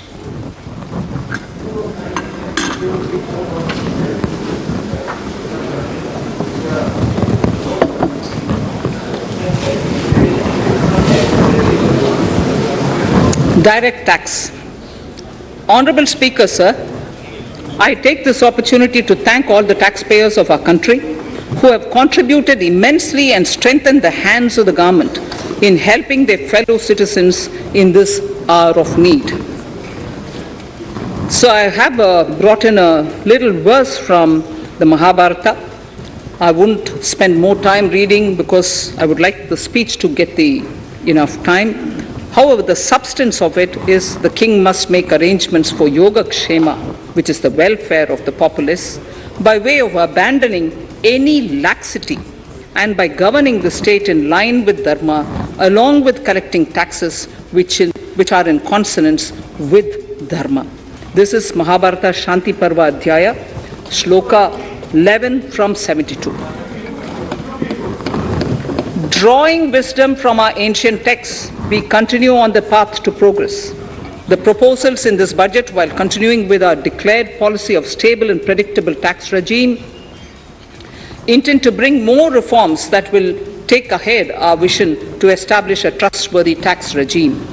This will further simplify the tax system, promote voluntary compliance by taxpayers, and reduce litigation.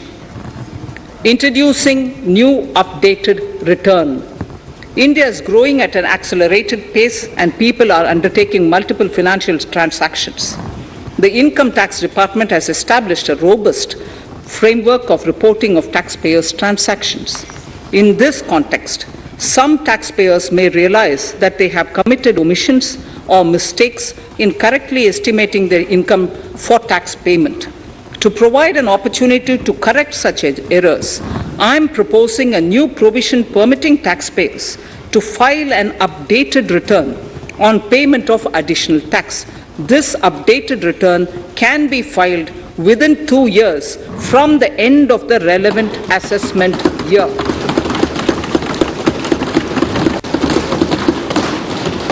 Honorable Speaker, sir, presently, if the department finds out that some income has been missed out by an assessee, it goes through a lengthy process of adjudication.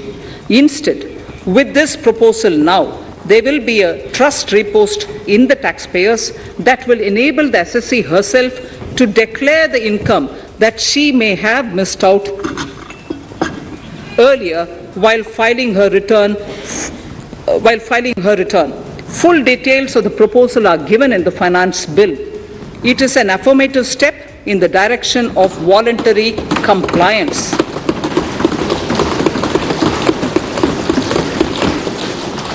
Reduced alternative minimum tax rate and surcharge for cooperatives. Currently, cooperative societies are required to pay alternate minimum tax at the rate of 18 and 1.5%. However, companies pay the same rate, the same, which is the alternate minimum tax, at the rate of 15%. To provide a level playing field between cooperative societies and companies, I propose to reduce this rate for the cooperative societies also to 15%. Honorable Speaker, sir, I also propose to reduce the surcharge on cooperative societies from the present 12% to 7% for those having total income of more than 1 crore and up to 10 crores. This would help in enhancing income of cooperative societies and its members who are mostly from the rural and from farming communities. Tax relief to persons with disability. The parent or guardian of a differently abled person can take an insurance scheme for such person. The present law provides for deduction to the parent or guardian only if the lump sum payment or annuity is available to the differently abled person on the death of the subscriber, that is the parent or the guardian. There could be situations where the differently abled dependent may need payment of annuity or lump sum amount even during the lifetime of their parent or guardian.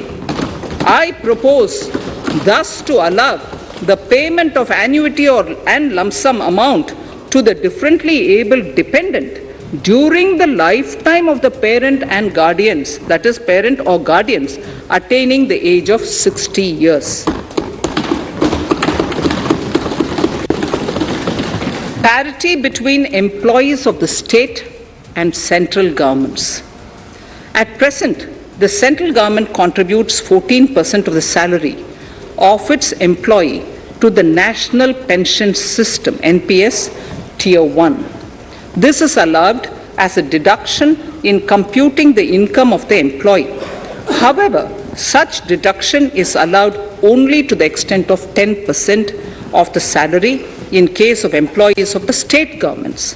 To provide equal treatment to both central and state government employees, I propose to increase the tax deduction limit from 10% to 14% on employers' contribution to the MPS account of state government employees as well. This would help in enhancing the social security benefits of the state government employees and bring them at par with central government employees. Incentives for startups. Startups have emerged as drivers of growth for our economy. Over the past few years, the country has seen a manifold increase in successful startups. Eligible startups established before 31/3/2022 had been provided a tax incentive for 3 consecutive years out of the 10 years from incorporation. In view of the COVID pandemic, I propose to extend the period of incorporation of the eligible startup by 1 more year, that is up to 31/3/2023, for providing such tax incentives.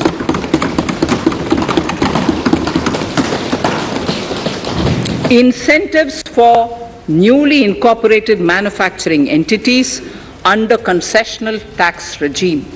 In an effort to establish a global competitive business environment for certain domestic companies, a concessional tax regime of 15% was introduced by our government for newly incorporated domestic manufacturing companies. I propose to extend the last date for commencement of manufacturing or production under Section 115B(ab) by 1 more year, that is from 31st March 2023 to 31st March 2024.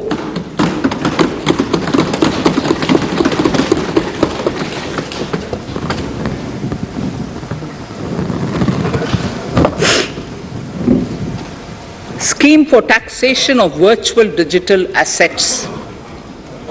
There has been a phenomenal increase in transaction in virtual digital assets. The magnitude and frequency of these transactions have made it imperative to provide for a specific tax regime. Accordingly, for the taxation of virtual digital assets, I propose to provide that any income from transfer of any virtual digital asset shall be taxed at the rate of 30%. No deduction in respect of any expenditure or allowance shall be allowed while computing such income except cost of acquisition. Further, loss from transfer of virtual digital asset cannot be set off against any other income. Further, in order to capture the transaction details, I also propose to provide for TDS on payment made in relation to transfer of virtual digital asset at the rate of 1% of such consideration above a monetary threshold. Gift of virtual digital asset is also proposed to be taxed in the hands of the recipient.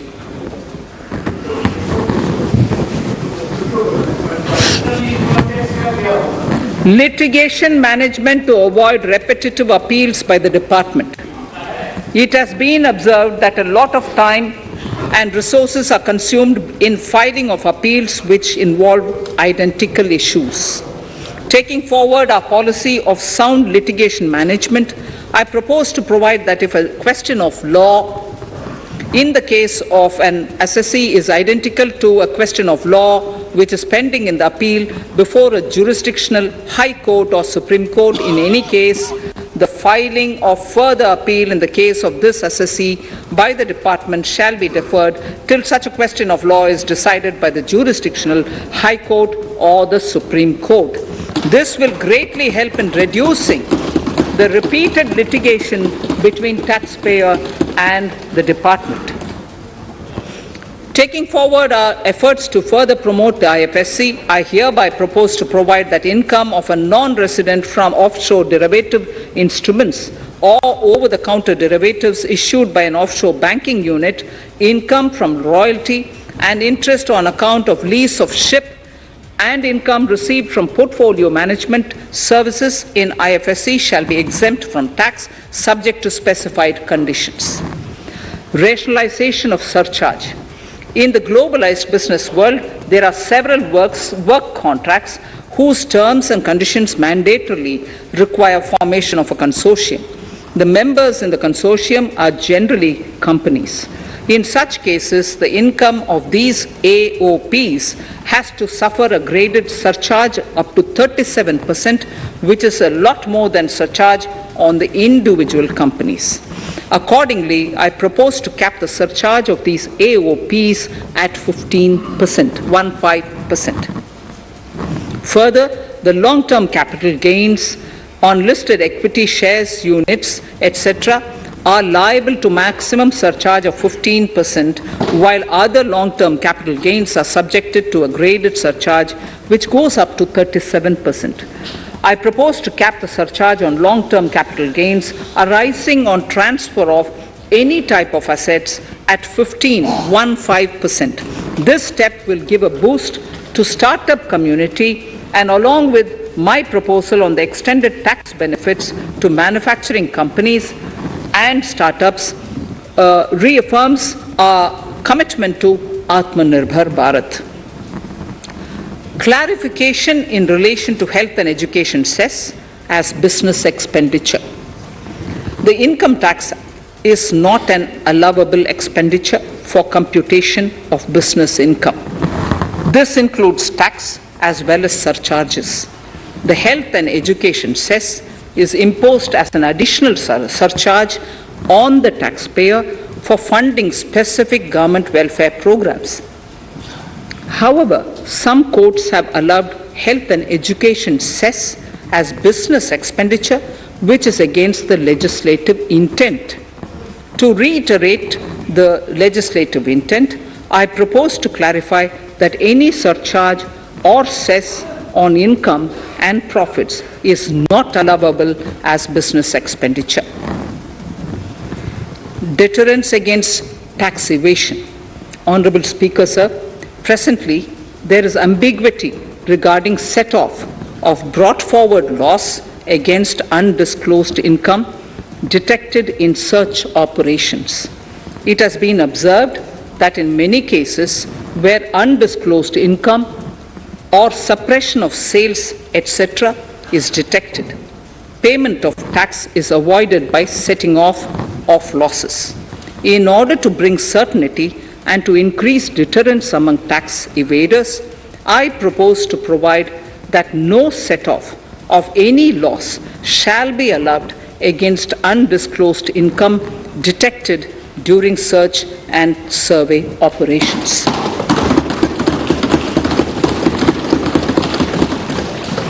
It has been noticed that as a business promotion strategy, there is a tendency on businesses to pass on benefits to their agents. Such benefits are taxable in the hands of the agents. In order to track such transactions, I propose to provide for tax deduction by the person giving benefits if the aggregate value of such benefits exceeds 20,000 rupees during the financial year. A few other changes are being made, the details of which are there in the finance bill. Indirect taxes. So remarkable progress in GST. GST has been a landmark reform of independent India, showcasing the spirit of cooperative federalism. While aspirations were high, there were huge challenges too. These challenges were overcome deftly and painstakingly under the guidance and the oversight of the GST Council. We can now take pride in a fully IT-driven and progressive GST regime that has fulfilled the cherished dream of India as one market, one tax. There are still some challenges remaining, and we aspire to meet them in the coming year. The right balance between facilitation and enforcement has engendered significantly better compliance, and enforcement has engendered better compliance. GST revenues are buoyant despite the pandemic. I would bring in something which I've got to know this morning, not part of my speech, but worth putting in here for the knowledge of the Honorable House. I would like to bring to the notice of this House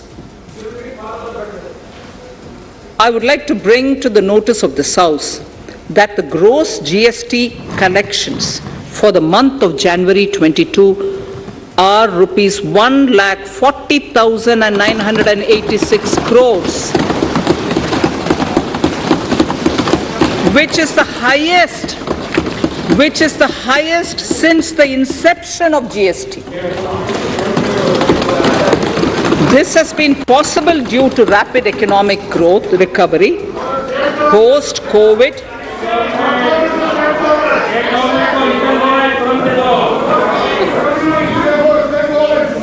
This has been possible due to the rapid economic recovery post-COVID, as well as various policy and administration undertaken by central and state tax administrations. Taxpayers deserve applause for this growth. Not only did they adapt to the changes, but enthusiastically contributed to the cost of paying taxes. Special economic zones. In part A of my speech, I have referred to the proposed reforms in SEZs. Alongside, we will also undertake reforms in customs administration of SEZs, and it shall henceforth be fully IT-driven and function on the customs national portal with a focus on higher facilitation and with only risk-based checks. This will ease doing business by SEZ units considerably. This reform shall be implemented by 30th September 2022. Customs reforms and duty rate changes. Customs administration has reinvented itself over the years through liberalized procedures and infusion of technology. Faceless customs has been fully established. During COVID-19 pandemic, customs formation have done exceptional frontline work against all odds, displaying agility and purpose. Customs reforms have played a very vital role in domestic capacity creation, providing level playing field to our MSMEs, easing the raw material supply side constraints, enhancing ease of doing business, and being an enabler to other policy initiatives such as PLI and phased manufacturing plans. My proposal on customs side are aligned to these objectives. Project imports and capital goods. National Capital Goods Policy 2016 aims at doubling the production of capital goods by 2025. This would create an employment opportunities and result in increased economic activity. However, several duty exemptions, even extending to over 3 decades, in some cases have been granted to capital goods for various sectors like power, fertilizer, textiles, leather footwear, food processing, and fertilizers. These exemptions have hindered the growth of the domestic capital goods sector. Similarly, project import duty concessions have also deprived the local producers of a level playing field in areas like coal mining projects, power generation, transmission, or distribution projects, railway and metro projects. Our experience suggests that reasonable tariffs are conducive to the growth of domestic industry and make in India without significantly impacting the cost of essential imports. Accordingly, Honourable Speaker, Sir, it is proposed to phase out the concessional rates in capital goods and project imports gradually and apply a moderate tariff of 7.5%. Certain exemptions for advanced machineries that are not manufactured within the country shall continue. A few exemptions are being introduced on inputs like specialized castings, ball screw, and linear motion guide to encourage domestic manufacturing of capital goods. In the last two budgets, we have rationalized several customs exemptions. We have once again carried out an extensive consultation, including by crowdsourcing. As a result of these consultations, more than 350 exemption entries are proposed to be gradually phased out. These include exemptions on certain agricultural produce,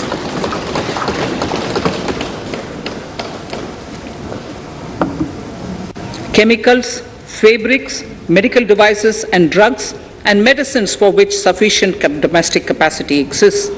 Further, as a simplification measure, several concessional rates are being incorporated in the customs tariff schedule itself instead of prescribing them through various notifications. This comprehensive review will simplify the customs rate and tariff structure, particularly for sectors like chemicals, textiles, and metals, and minimize disputes. Removal of exemption on items which are or can be manufactured in India and providing concessional duties on raw material that go into manufacturing of intermediate products will go many a step forward in achieving our objective of Make in India and Atmanirbhar Bharat. I shall now take up specific sector-specific proposals. Electronics. Electronic manufacturing has been growing rapidly. Customs duty rates are being calibrated to provide a graded rate structure to facilitate domestic manufacturing of wearable devices, hearable devices, and electronic smart meters.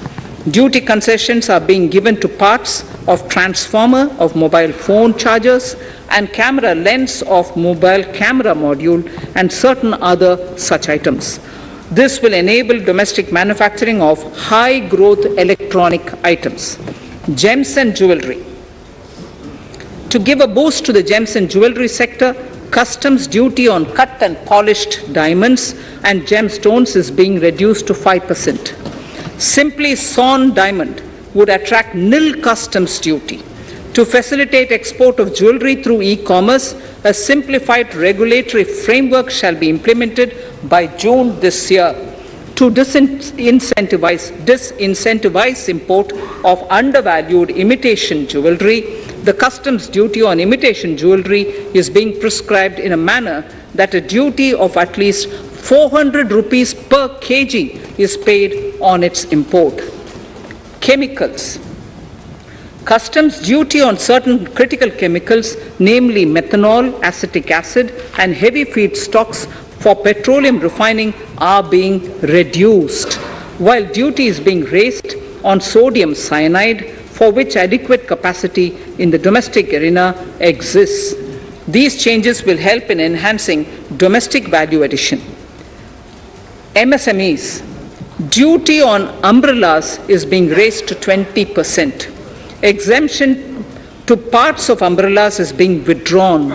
Exemption is also being rationalized on implements and tools for agricultural sector which are manufactured in India.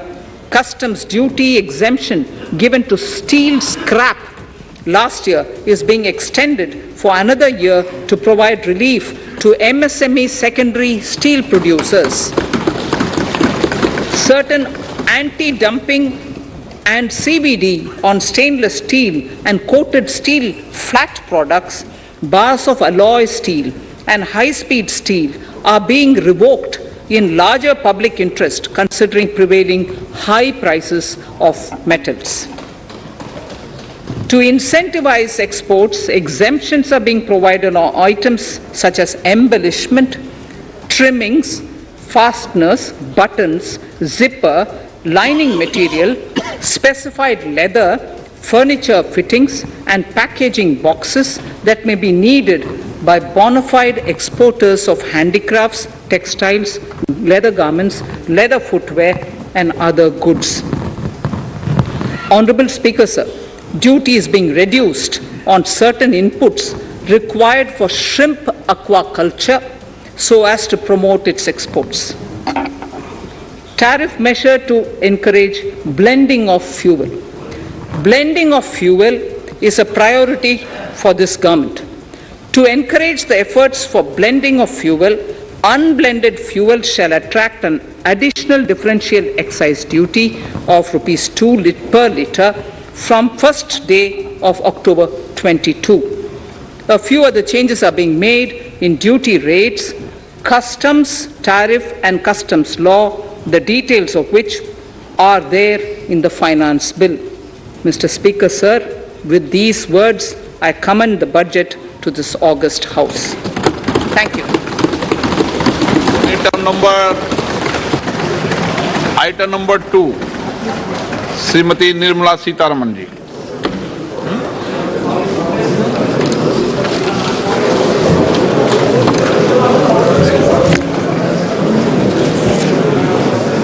Sir, with your permission, I rise to lay on the table the following statements under Section 3(1) of the Fiscal Responsibility and Budget Management FRBM Act 2003. Medium-term fiscal policy cum fiscal policy strategy statement and macroeconomic framework statement. Item number 3, Vitt Videk 2020, Nirmala Sitharaman ji. Sir, item number 3, Finance Bill. Sir, with your permission, I rise to move for leave to introduce the Finance Bill 2022. प्रश्न ये कि वित्त विधेयक को पुनर्स्थापित करने की अनुमति प्रदान की जाए। जो सदस्य इसके पक्ष में हाँ गए, जो सदस्य विरोध में ना गए, मेरे विचार में निर्णय हाँ वालों के पक्ष में, हाँ वालों के पक्ष में। माननीय मंत्री जी, वित्त विधेयक को पुनर्स्थापित करें। Sir, I introduce the bill. सभा की कार्रवाई कल बुधवार दिनांक 2 फरवरी 2022 को 4:30 बजे तक के लिए स्थगित की जाती है।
மத்திய பட்ஜெட் வெளியிடப்பட்டிருக்கிறது.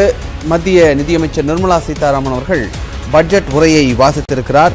பல்வேறு அறிவிப்புகள் வெளியாகி இருக்கிறது. பெரிதும் எதிர்பார்க்கப்பட்ட வருமான வரி சலுகை குறித்து எந்த அறிவிப்பும் வெளியாகவில்லை. அதே சமயம் கூடுதலாக கிரிப்டோ கரன்சி குறித்த அறிவிப்புகள் வெளியாகி இருக்கிறது. இந்தியாவில் இந்திய ரிசர்வ் வங்கி தரப்பிலிருந்து டிஜிட்டல் கரன்சி பிளாக் செயின் டெக்னாலஜியில் வெளியிடப்படும் என்று தெரிவித்திருக்கிறார்கள். டிஜிட்டல் அசெட்ஸ், கிரிப்டோ கரன்சி போன்ற டிஜிட்டல் அசெட்ஸ் இருக்கு, அதாவது டிஜிட்டலாக வைத்திருக்கப்பட்டிருக்கக்கூடிய அந்த சொத்துக்களின் மீதான வரி என்பது, அதன் மூலமாக கிடைக்கக்கூடிய வருமானத்தின் மீதான வரி என்பது 30% வசூல் செய்யப்படும் என்று தெரிவிக்கப்பட்டிருக்கிறது. பொதுவாக இன்கம் டாக்ஸ் ஸ்லாபில் 30% என்பது அதிகபட்ச ஸ்லாபாக பார்க்கப்படுகிறது. இந்த நிலையில் கிரிப்டோ கரன்சியில் வரக்கூடிய வருமானத்திற்கு 30% வருமான வரி செலுத்த வேண்டும் என்று தெரிவிக்கப்பட்டிருக்கிறது. மற்றபடி வருமான வரி சலுகையிலோ அல்லது 80C 80D போன்றவற்றிலோ எந்த விதமான ஒரு மாற்றமும் செய்யப்படவில்லை. பெரிதும் எதிர்பார்க்கப்பட்ட நிலையில் இந்த மாற்றங்கள் எதுவும் செய்யப்படாமல் இருக்கிறது. ப்ரொடக்ஷன் லிங்க்ட் இன்சென்டிவ், அதாவது உற்பத்தி தொடர்பான சலுகைகள், உற்பத்தி எந்த அளவுக்கு இருக்கிறதோ அதற்கு தகுந்தவாறு சலுகைகள் வழங்கும் திட்டம் நல்ல வரவேற்பை பெற்றிருப்பதாகவும் இதன் மூலமாக உற்பத்தி என்பது அதிகரித்திருப்பதாகவும் தெரிவிக்கப்பட்டிருக்கிறது. 22,000த்திற்கும் அதிகமான கிலோமீட்டருக்கு இனி வரக்கூடிய நாட்களில் சாலைகள், நெடுஞ்சாலைகள் அமைக்கப்படும் என்று தெரிவிக்கப்பட்டிருக்கிறது. சிறு குறு நடுத்தர தொழில் நிறுவனங்களுக்கு எமர்ஜென்சி லோன், அவசரகால கடனாக வழங்குவதற்கு சுமார் 2 லட்சம் கோடி ரூபாய் ஒதுக்கீடு செய்வதாகவும், ஹாஸ்பிட்டாலிட்டி துறைக்கு 5 லட்சம் கோடி ரூபாய் அளவிற்கு இந்த ஒதுக்கீடு இருக்கிறதாகவும் தெரிவிக்கப்பட்டிருக்கிறது. ட்ரோன்கள் மூலம் சேவையை வழங்குவதற்கு ஊக்குவிக்கப்படும் என்று தெரிவிக்கப்பட்டிருக்கிறது. அடுத்த கட்டமாக ட்ரோன் டெக்னாலஜி என்பது இந்தியாவிற்குள் அடுத்த கட்டத்திற்கு கொண்டு செல்வதற்கான நடவடிக்கை என்பது எடுக்கப்பட்டிருக்கிறது. ட்ரோன் மூலமாக அந்த சேவையை ஊக்குவிப்பதற்கான நடவடிக்கை எடுக்கப்படும். இந்தியாவிலேயே, உள்நாட்டிலேயே ட்ரோன்களை தயாரிப்பதற்கான ஸ்டார்ட் அப் நிறுவனங்களுக்கு சலுகைகள், ஊக்குவிப்புகள் வழங்கப்படும் என்று தெரிவிக்கப்பட்டிருக்கிறது. இந்தியாவிலேயே ராணுவ தளவாடங்களை தயாரிப்பதற்கான நடவடிக்கைகள் எடுக்கப்படுகிறது. ரிசர்ச் அண்ட் டெவலப்மெண்ட் என்று சொல்லக்கூடிய அந்த ஆராய்ச்சி செய்யக்கூடிய நிறுவனங்களுக்கு ஒதுக்கப்படக்கூடிய பட்ஜெட்டில் ஏறக்குறைய ஒரு 68% அளவிற்கு அந்த நிதியானது உள்நாட்டு தொழில்துறைக்கு ஒதுக்கப்படும். அவர்களுடைய ரிசர்ச் அண்ட் டெவலப்மெண்ட்டிற்கு ஒதுக்கீடு செய்து அதற்கு தேவையான நடவடிக்கைகள் எடுக்கப்படும் என்று தெரிவிக்கப்பட்டிருக்கிறது. ஏற்கனவே ரஷ்யாவிடமிருந்து AK-47 ரக துப்பாக்கிகள் இந்தியாவில் தயாரிப்பதற்கான நடவடிக்கைகள் மேற்கொள்ளப்பட்டிருக்கிறது. அதற்கான தொழிற்சாலைகளும் அமைக்கப்பட்டு வரக்கூடிய சூழ்நிலையில் ராணுவ தளவாடங்களை வெளிநாடுகளிலிருந்து இறக்குமதி செய்வதை குறைக்க இந்தியாவிலேயே ராணுவ தளவாடங்களை தயாரிப்பதற்கான நடவடிக்கை, அதற்கான நிதி ஒதுக்கீடு, அதற்கு முன்வரக்கூடிய நிறுவனங்களுக்கு தேவையான ரிசர்ச் அண்ட் டெவலப்மெண்ட், ஆராய்ச்சி தொடர்பான விஷயங்களுக்கு தேவையான நிதி ஒதுக்கீடு என்பது செய்யப்படும் என்று தெரிவிக்கப்பட்டிருக்கிறது. குறிப்பாக டிஜிட்டல் கரன்சி என்பது 2022-23 நிதியாண்டில், அதாவது வரக்கூடிய நிதியாண்டில் இந்திய ரிசர்வ் வங்கியினுடைய கட்டுப்பாட்டில் டிஜிட்டல் கரன்சி என்பது உருவாக்கப்படும், வெளியிடப்படும் என்று தெரிவிக்கப்பட்டிருக்கிறது. இவ்வாறு இருக்கக்கூடிய சூழ்நிலையில் ஏற்கனவே இருக்கக்கூடிய பிட்காயின், எத்தீரியம் போன்ற சர்வதேச அளவில் பிரபலமான அந்த கிரிப்டோ கரன்சிகளுடைய நிலை எவ்வாறு இருக்கும், இந்தியாவில் அதற்கான வரவேற்பு, அதற்கான அனுமதி என்பது எந்த அளவுக்கு இருக்கும் என்பது உள்ளிட்ட பல்வேறு தரவுகள் குறித்து இன்னும் விளக்கமான பதில்களை மத்திய அரசு வழங்க வேண்டியிருக்கிறது. தற்போதைய நிலையின்படி ரிசர்வ் வங்கியின் மூலமாக 2022-23 நிதியாண்டில், அதாவது எதிர்வரக்கூடிய அந்த நிதியாண்டில் பிளாக் செயின் தொழில்நுட்பத்தை பயன்படுத்தி டிஜிட்டல் கரன்சி, டிஜிட்டல் ருபி என்பது கொண்டு வரப்படும் என்று தெரிவிக்கப்பட்டிருக்கிறது. இதன் மூலமாக வரக்கூடிய வருமானத்திற்கு 30% வரி பிடித்தம் செய்யப்படும், வருமான வரி செலுத்த வேண்டும் என்றும் தெரிவிக்கப்பட்டிருக்கிறது. அதனோடு சேர்த்து சர்சார்ஜ் என்பது உள்ளிட்ட பல்வேறு விஷயங்களும் சேர்த்து கொள்ளப்படும் என்பது கவனிக்கத்தக்கது. 30% வருமான வரி, கூடுதலாக சர்சார்ஜ் செஸ் என்று பார்க்கும் பொழுது ஏறக்குறைய 34 36% அளவிற்கு இந்த வருமான வரி என்பது இருக்கும் என்பது கவனிக்கத்தக்க விஷயமாக இருக்கிறது. மத்திய அரசினுடைய மொத்த செலவு என்பது 39.54 லட்சம் கோடியாக இருக்கிறது. தற்போது ப்ரப்போஸ் செய்யப்பட்டிருக்கக்கூடிய இந்த பட்ஜெட்டினுடைய மொத்த அளவு என்பது ஏறக்குறைய 40 லட்சம் கோடியாக இருக்கிறது. இதில் மத்திய அரசிற்கான வருவாய் என்பது 22 லட்சம் கோடியாக இருப்பதாக தெரிவிக்கப்பட்டிருக்கிறது. பிஸ்கல் டெபிசிட் என்பது மொத்த உள்நாட்டு உற்பத்தியில் 6.9% இருக்கிறது. FRBM ஆக்ட் படி 3% உள்ளாக இருக்க வேண்டும் என்ற ஒரு விதி இருக்கக்கூடிய சூழ்நிலையில் தற்போதைய நிலையில் அது 6.9% இருக்கிறது. கொரோனா காலத்தில் இந்த பிஸ்கல் டெபிசிட் நிதி பற்றாக்குறை என்பது அதிகரித்துக் கொண்டே இருக்கிறது என்பதால் அந்த FRBM ஆக்டில் சிறு திருத்தங்கள் செய்யப்பட்டது. அதைத் தொடர்ந்து தற்போதைய நிலையில் இந்த பிஸ்கல் டெபிசிட் என்பது 6.9% இருப்பதாகவும் இனி வரக்கூடிய அடுத்த ஆண்டில் பிஸ்கல் டெபிசிட் 6.4% இருக்கும் என்றும் அந்த பட்ஜெட்டின் மூலமாக தெரிவிக்கப்பட்டிருக்கிறது.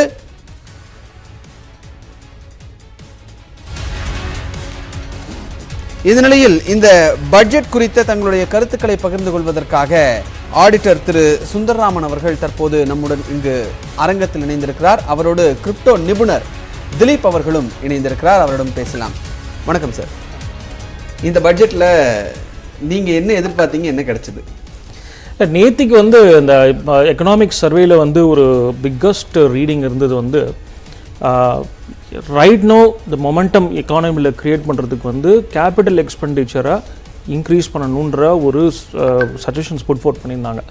அது பார்க்கும் போதே தாட் இருந்தது, என்னடா அது இப்போ தான் ரெக்கவரி ஸ்டேஜுக்கு நம்ம போக போகிறோம், டாக்ஸ் ரிசிப்ட்ஸை இன்சென்டிவ்ஸ் அதுமாரிலாம் கொடுக்கணுன்னா கம்மி பண்ணணும், but same time economy recovery பண்ணுறதுக்கு செலவு பண்ண கேபிட்டல் எக்ஸ்பெண்டிச்சர் போராது, இன்னும் நிறையா கேபிட்டல் எக்ஸ்பெண்டிச்சர் தேவைப்படும் அப்படின்ற ஒரு விஷயம் சஜஷன்ஸாக கொடுத்துருக்காங்களே, அது எப்படி நடக்கும்னு சொல்லிட்டு. பட் உண்மையாகவே ஒரு போல்டு ஸ்டெப்பாக கிட்டத்தட்ட ஒரு 2 லட்சம் கோடி இன்க்ரீஸ் பண்ணிட்டாங்க. Almost 7.5 lakh crores of capital எக்ஸ்பெண்டிச்சரை இந்த பட்ஜெட்டில் அலோகேட் பண்ணியிருக்காங்க.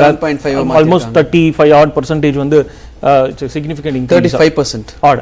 ஸோ இது டெஃபினட்டாக பார்த்தோம்னா அஃப்கோர்ஸ் ஒரு மார்ஜினலாக ஒரு தனிநபருக்கு ஒரு ஸ்மால் ரிலாக்ஸேஷன் இருக்கும் அப்படின்னு எதிர்பார்த்தது. பட் நான் எப்படி பார்த்தேன் அப்படின்னா, இந்த மாதிரியான கேபிட்டல் எக்ஸ்பெண்டிச்சர்ஸ் பண்ணுறச்சே, அதாவது கீ செக்டார்ஸ் எப்பயுமே ஒரு 4-5 செக்டார்ஸ், ரோட்ஸ், ரயில்வேஸ், அது மாதிரியாக தான் இந்த ஆத்ம நிர்பார் அந்த மாரி பண்ணிட்டு இருந்தாங்க.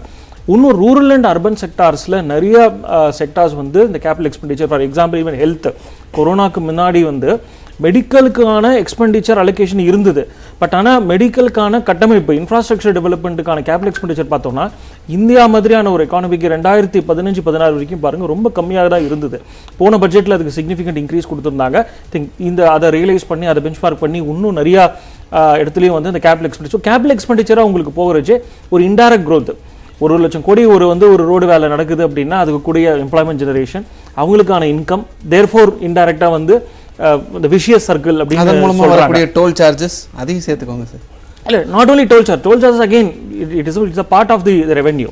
ஸோ அந்த விஷியஸ் சர்க்கிளை ஏன் பண்ணுறாங்க அவங்க தான். ஸோ கவர்மெண்ட் அண்ட் 2 விதம் இதை 2 ஜஸ்டிஃபை பண்ணியிருக்காங்க. ஆல்ரெடி இனிஷியேட் பண்ண சப்ளை சைடு இது ஸ்ட்ரீம்ஸ், டிமாண்ட் சைடு இல்லாமல் சப்ளை சைடு இனிஷியேட்டிவ் பண்ணதை லாங் டேர்மில் பெனிஃபிட்டாக இருந்திருக்கு. Supply side initiate Atma Nirbhar மூலமாக பண்ணது கவர்மெண்ட் இந்த இதில் பெனிஃபிட்ஸ் வந்திருக்குன்னு சொன்னது. அதை ஒட்டி தான் இது ஐ திங்க் தைரியமாக போல்ட் ஸ்டெப் எடுத்திருக்காங்க.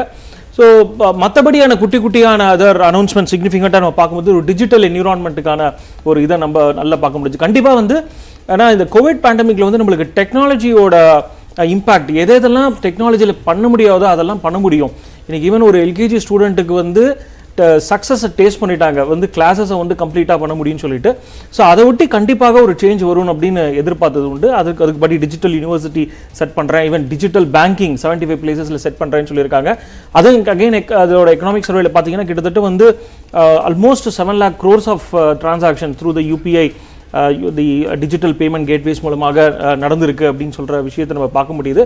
ஸோ இதை more the regulation. So if I am not wrong, digital பேங்கிங்ன்றது டிஜிட்டல் பேங்க்ல சரியா பிக்கப் ஆகல அப்படிங்கிறது. ஏன்னா இதுக்கு முன்னாடி ஒரு பிரைவேட் பேங்க்கும் இந்த பக்கத்தில் இருக்கிற கடையில் நீங்கள் பணத்தை கொடுங்க, உங்கள் டெபிட் கார்டு அங்கே கொடுத்தீங்கன்னா அவங்க ஸ்வைப் பண்ணிட்டு உங்கள் அக்கௌண்ட்டில் பணத்தை வரவு வச்சிருவாங்க அப்படிங்கிற ஒரு விஷயத்தை கொண்டு வந்தாங்க. பட் அது சக்ஸஸ்ஃபுல்லாக இந்தியாவில் கொண்டு வர முடியல. இல்லை குட்டி கேள்வி. இப்போது நானே என்னோட ஓன் கேஸ் எடுத்துக்கிறேன். நான் இப்போ corporation bank, now union bank of இந்தியாவில் 20 வருஷமாக அக்கௌண்ட் வச்சுருக்கேன். மேபி இந்த என்டையர் 20 வருஷத்தில் ஒரு 5 வாட்டி மட்டும்தான் 10 தடவை மேக்ஸிமம், இன்க்ளூடிங் சம் இன்விடேஷன் கொடுக்கறதுக்காக 2 வாட்டி பேங்க் மேனேஜர் பார்த்துருக்கேன். மற்றபடி எல்லாமே இன்னைக்கு இன்டர்நெட் பேங்கிங்கில் தான் பண்ணுறோம். ஸோ அப்படி போகிறச்சு உங்களுக்கு டிஜிட்டல் அப்படின்னு போகும்போது one side again security and other productions increase பண்ணணும். அதுக்கான இன்ஃப்ராஸ்ட்ரக்சர் தெரு பிரான்ச் வச்சு இது பண்ணாமல் எப்படி அதை வந்து காஸ்ட் சேவிங்ஸும் நம்மளுக்கு அதனால மூலமாக வரக்கூடிய சேவைகளும் இருக்குது இல்லையா. ஸோ அதனால டிஜிட்டல் ப்ரெசன்ஸாக வந்து இப்போ வந்து நிறையா பார்த்தீங்கன்னா கிஃப்ட் சிட்டி அப்படின்ற இடத்துல ஃபினான்ஷியல் சர்வீஸ் சென்டர் கொண்டு வர போகிறாங்க. அது மாதிரி ஒரே இடத்துல கான்சென்ட்ரேஷன் பண்ணி வச்சு சில சேவைகள் எல்லாம் டிஜிட்டல் மூலமாக பண்ணிடலாம். சில சேவைகளுக்கு மட்டும்தான் நீங்கள் ஃபிசிக்கலாக பேங்க்குக்கு போகக்கூடிய விஷயம் இருக்குது. அது மாதிரியான கான்சென்ட்ரேஷன் கொண்டு வரலாம், விச் வில் ஓவர்லாம் பார்த்தோம் அப்படின்னா காஸ்ட் சேவிங்ஸ்க்கான ஒன்ஸ் காஸ்ட் சேவிங்ஸ் வந்துடுச்சுன்னா அல்டிமேட்லி அது வந்து அது பெனிஃபிட் வந்து கன்சூமருக்கு போகும் அப்படின்றது தான். ஸோ கண்டிப்பாக டிஜிட்டல் பேங்கிங் அப்படின்றது இட்ஸ் அ வெரி குட் இனிஷியேட்டிவா. So but at the outside உங்களுக்கு ஃபர்ஸ்ட் கேள்விக்கு இண்டிவிஜுவல்ஸுக்கு தனிநபருக்கு கொஞ்சம் ஸ்மால் ரிலாக்ஸேஷன் கொடுத்துருக்கலாம் அப்படின்ற ஒரு ஸ்மால் எதிர்பார்ப்பு இருந்தது. பட் அது எப்படி பண்ணுவாங்கன்ற ஒரு சேலஞ்ச் ஆல்வேஸ் யோசனை இருந்தது. But the capital expenditure considering the fiscal deficit move, ஏன்னா நீட் ஆஃப் தி டைம் வந்து இந்த க்ரோத் ஸ்ட்ராட்டஜிக்கு கொண்டு போகணும். அந்த க்ரோத் ஸ்ட்ராட்டஜி ரெக்கவரி ஸ்டேஜில் போகிறச்சு மோர் பர்டிகுலர்லி. ஏன்னா நீங்கள் அந்த எக்கனாமிக் சர்வே ஓப்பன் பண்ணி பார்த்தீங்கன்னா ஒரு 15 சார்ட் இருந்துச்சுன்னா எல்லாமே கீழே இறங்கி மேலே போய் நீங்கள் பார்க்க முடியும் ஒரு ஓவரிவாக அப்படி பார்க்கும்போது.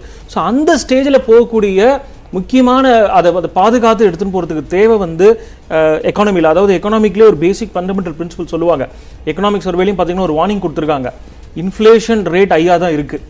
இன்ஃப்ளேஷன் ரேட் ஜென்ரலாக ஐயா இருக்கும்போது மணி சப்ளையை நிறைய பண்ணக்கூடாது, மணி சப்ளையை கம்மி பண்ணிப்பாங்க. ஆனால் கினீஷியன் எக்கனாமிக் பிரின்சிபல் என்ன சொல்கிறாங்க அப்படின்னா ஈவன் டெவலப்பிங் கண்ட்ரீஸ் லைக் இந்தியாவில் வந்து இன்ஃப்ளேஷன் ரேட் ஜாஸ்தியாக போகும்போது கூட டோன்ட் ஸ்டாப் த இன்வெஸ்ட்மெண்ட்ஸ்னு சொல்கிறாங்க. ஸோ அது மாதிரியான பிரின்சிபலில் ஸோ கேபிட்டல் எக்ஸ்பெண்டிச்சராக வரக்கூடிய investments will definitely increase the job opportunities, will increase the income, and that vicious circle will pay definitely வந்து ஒரு எல்லா நபருக்கும் எம்ப்ளாய்மெண்ட் ஆப்பர்ச்சுனிட்டிஸ்லேருந்து எக்கனாமிக் க்ரோத்லேருந்து இன்கம் அபிலிட்டிலேருந்து எல்லாமே வந்து ஒரு இம்பாக்டை வந்து க்ரோத் பாட்டுக்கு கொண்டு போகும். ஓகே, ஸோ இது வரிகள் தொடர்பாக நம்ம தொடர்ந்து பேசலாம். மிஸ்டர் திலீப், கிரிப்டோ கரன்சி நிபுணர் திலீப் அவர்கள் தற்போது நம்முடன் இணைந்திருக்கார். வணக்கம் சார். வணக்கம். கிரிப்டோ கரன்சி ஆர்பிஐ மூலமாக டிஜிட்டல் ருப்பி கொண்டு வர போகிறோம் அப்படின்னு சொல்லியிருக்காங்க. கிரிப்டோ கரன்சிஸ் வெளிநாடுகளிலிருந்து இன்னைக்கு ட்ரேட் ஆகிட்டு இருக்கக்கூடிய கிரிப்டோ கரன்சிஸ் பற்றி அவங்க எதுவுமே பேசலை. வேறஸ் அதிலிருந்து வரக்கூடிய வருமானத்திற்கு மட்டும் 30% அப்படிங்கிறத சொல்லியிருக்காங்க. இது முதற்கட்ட பார்வை உங்களுக்கு. So good afternoon to all.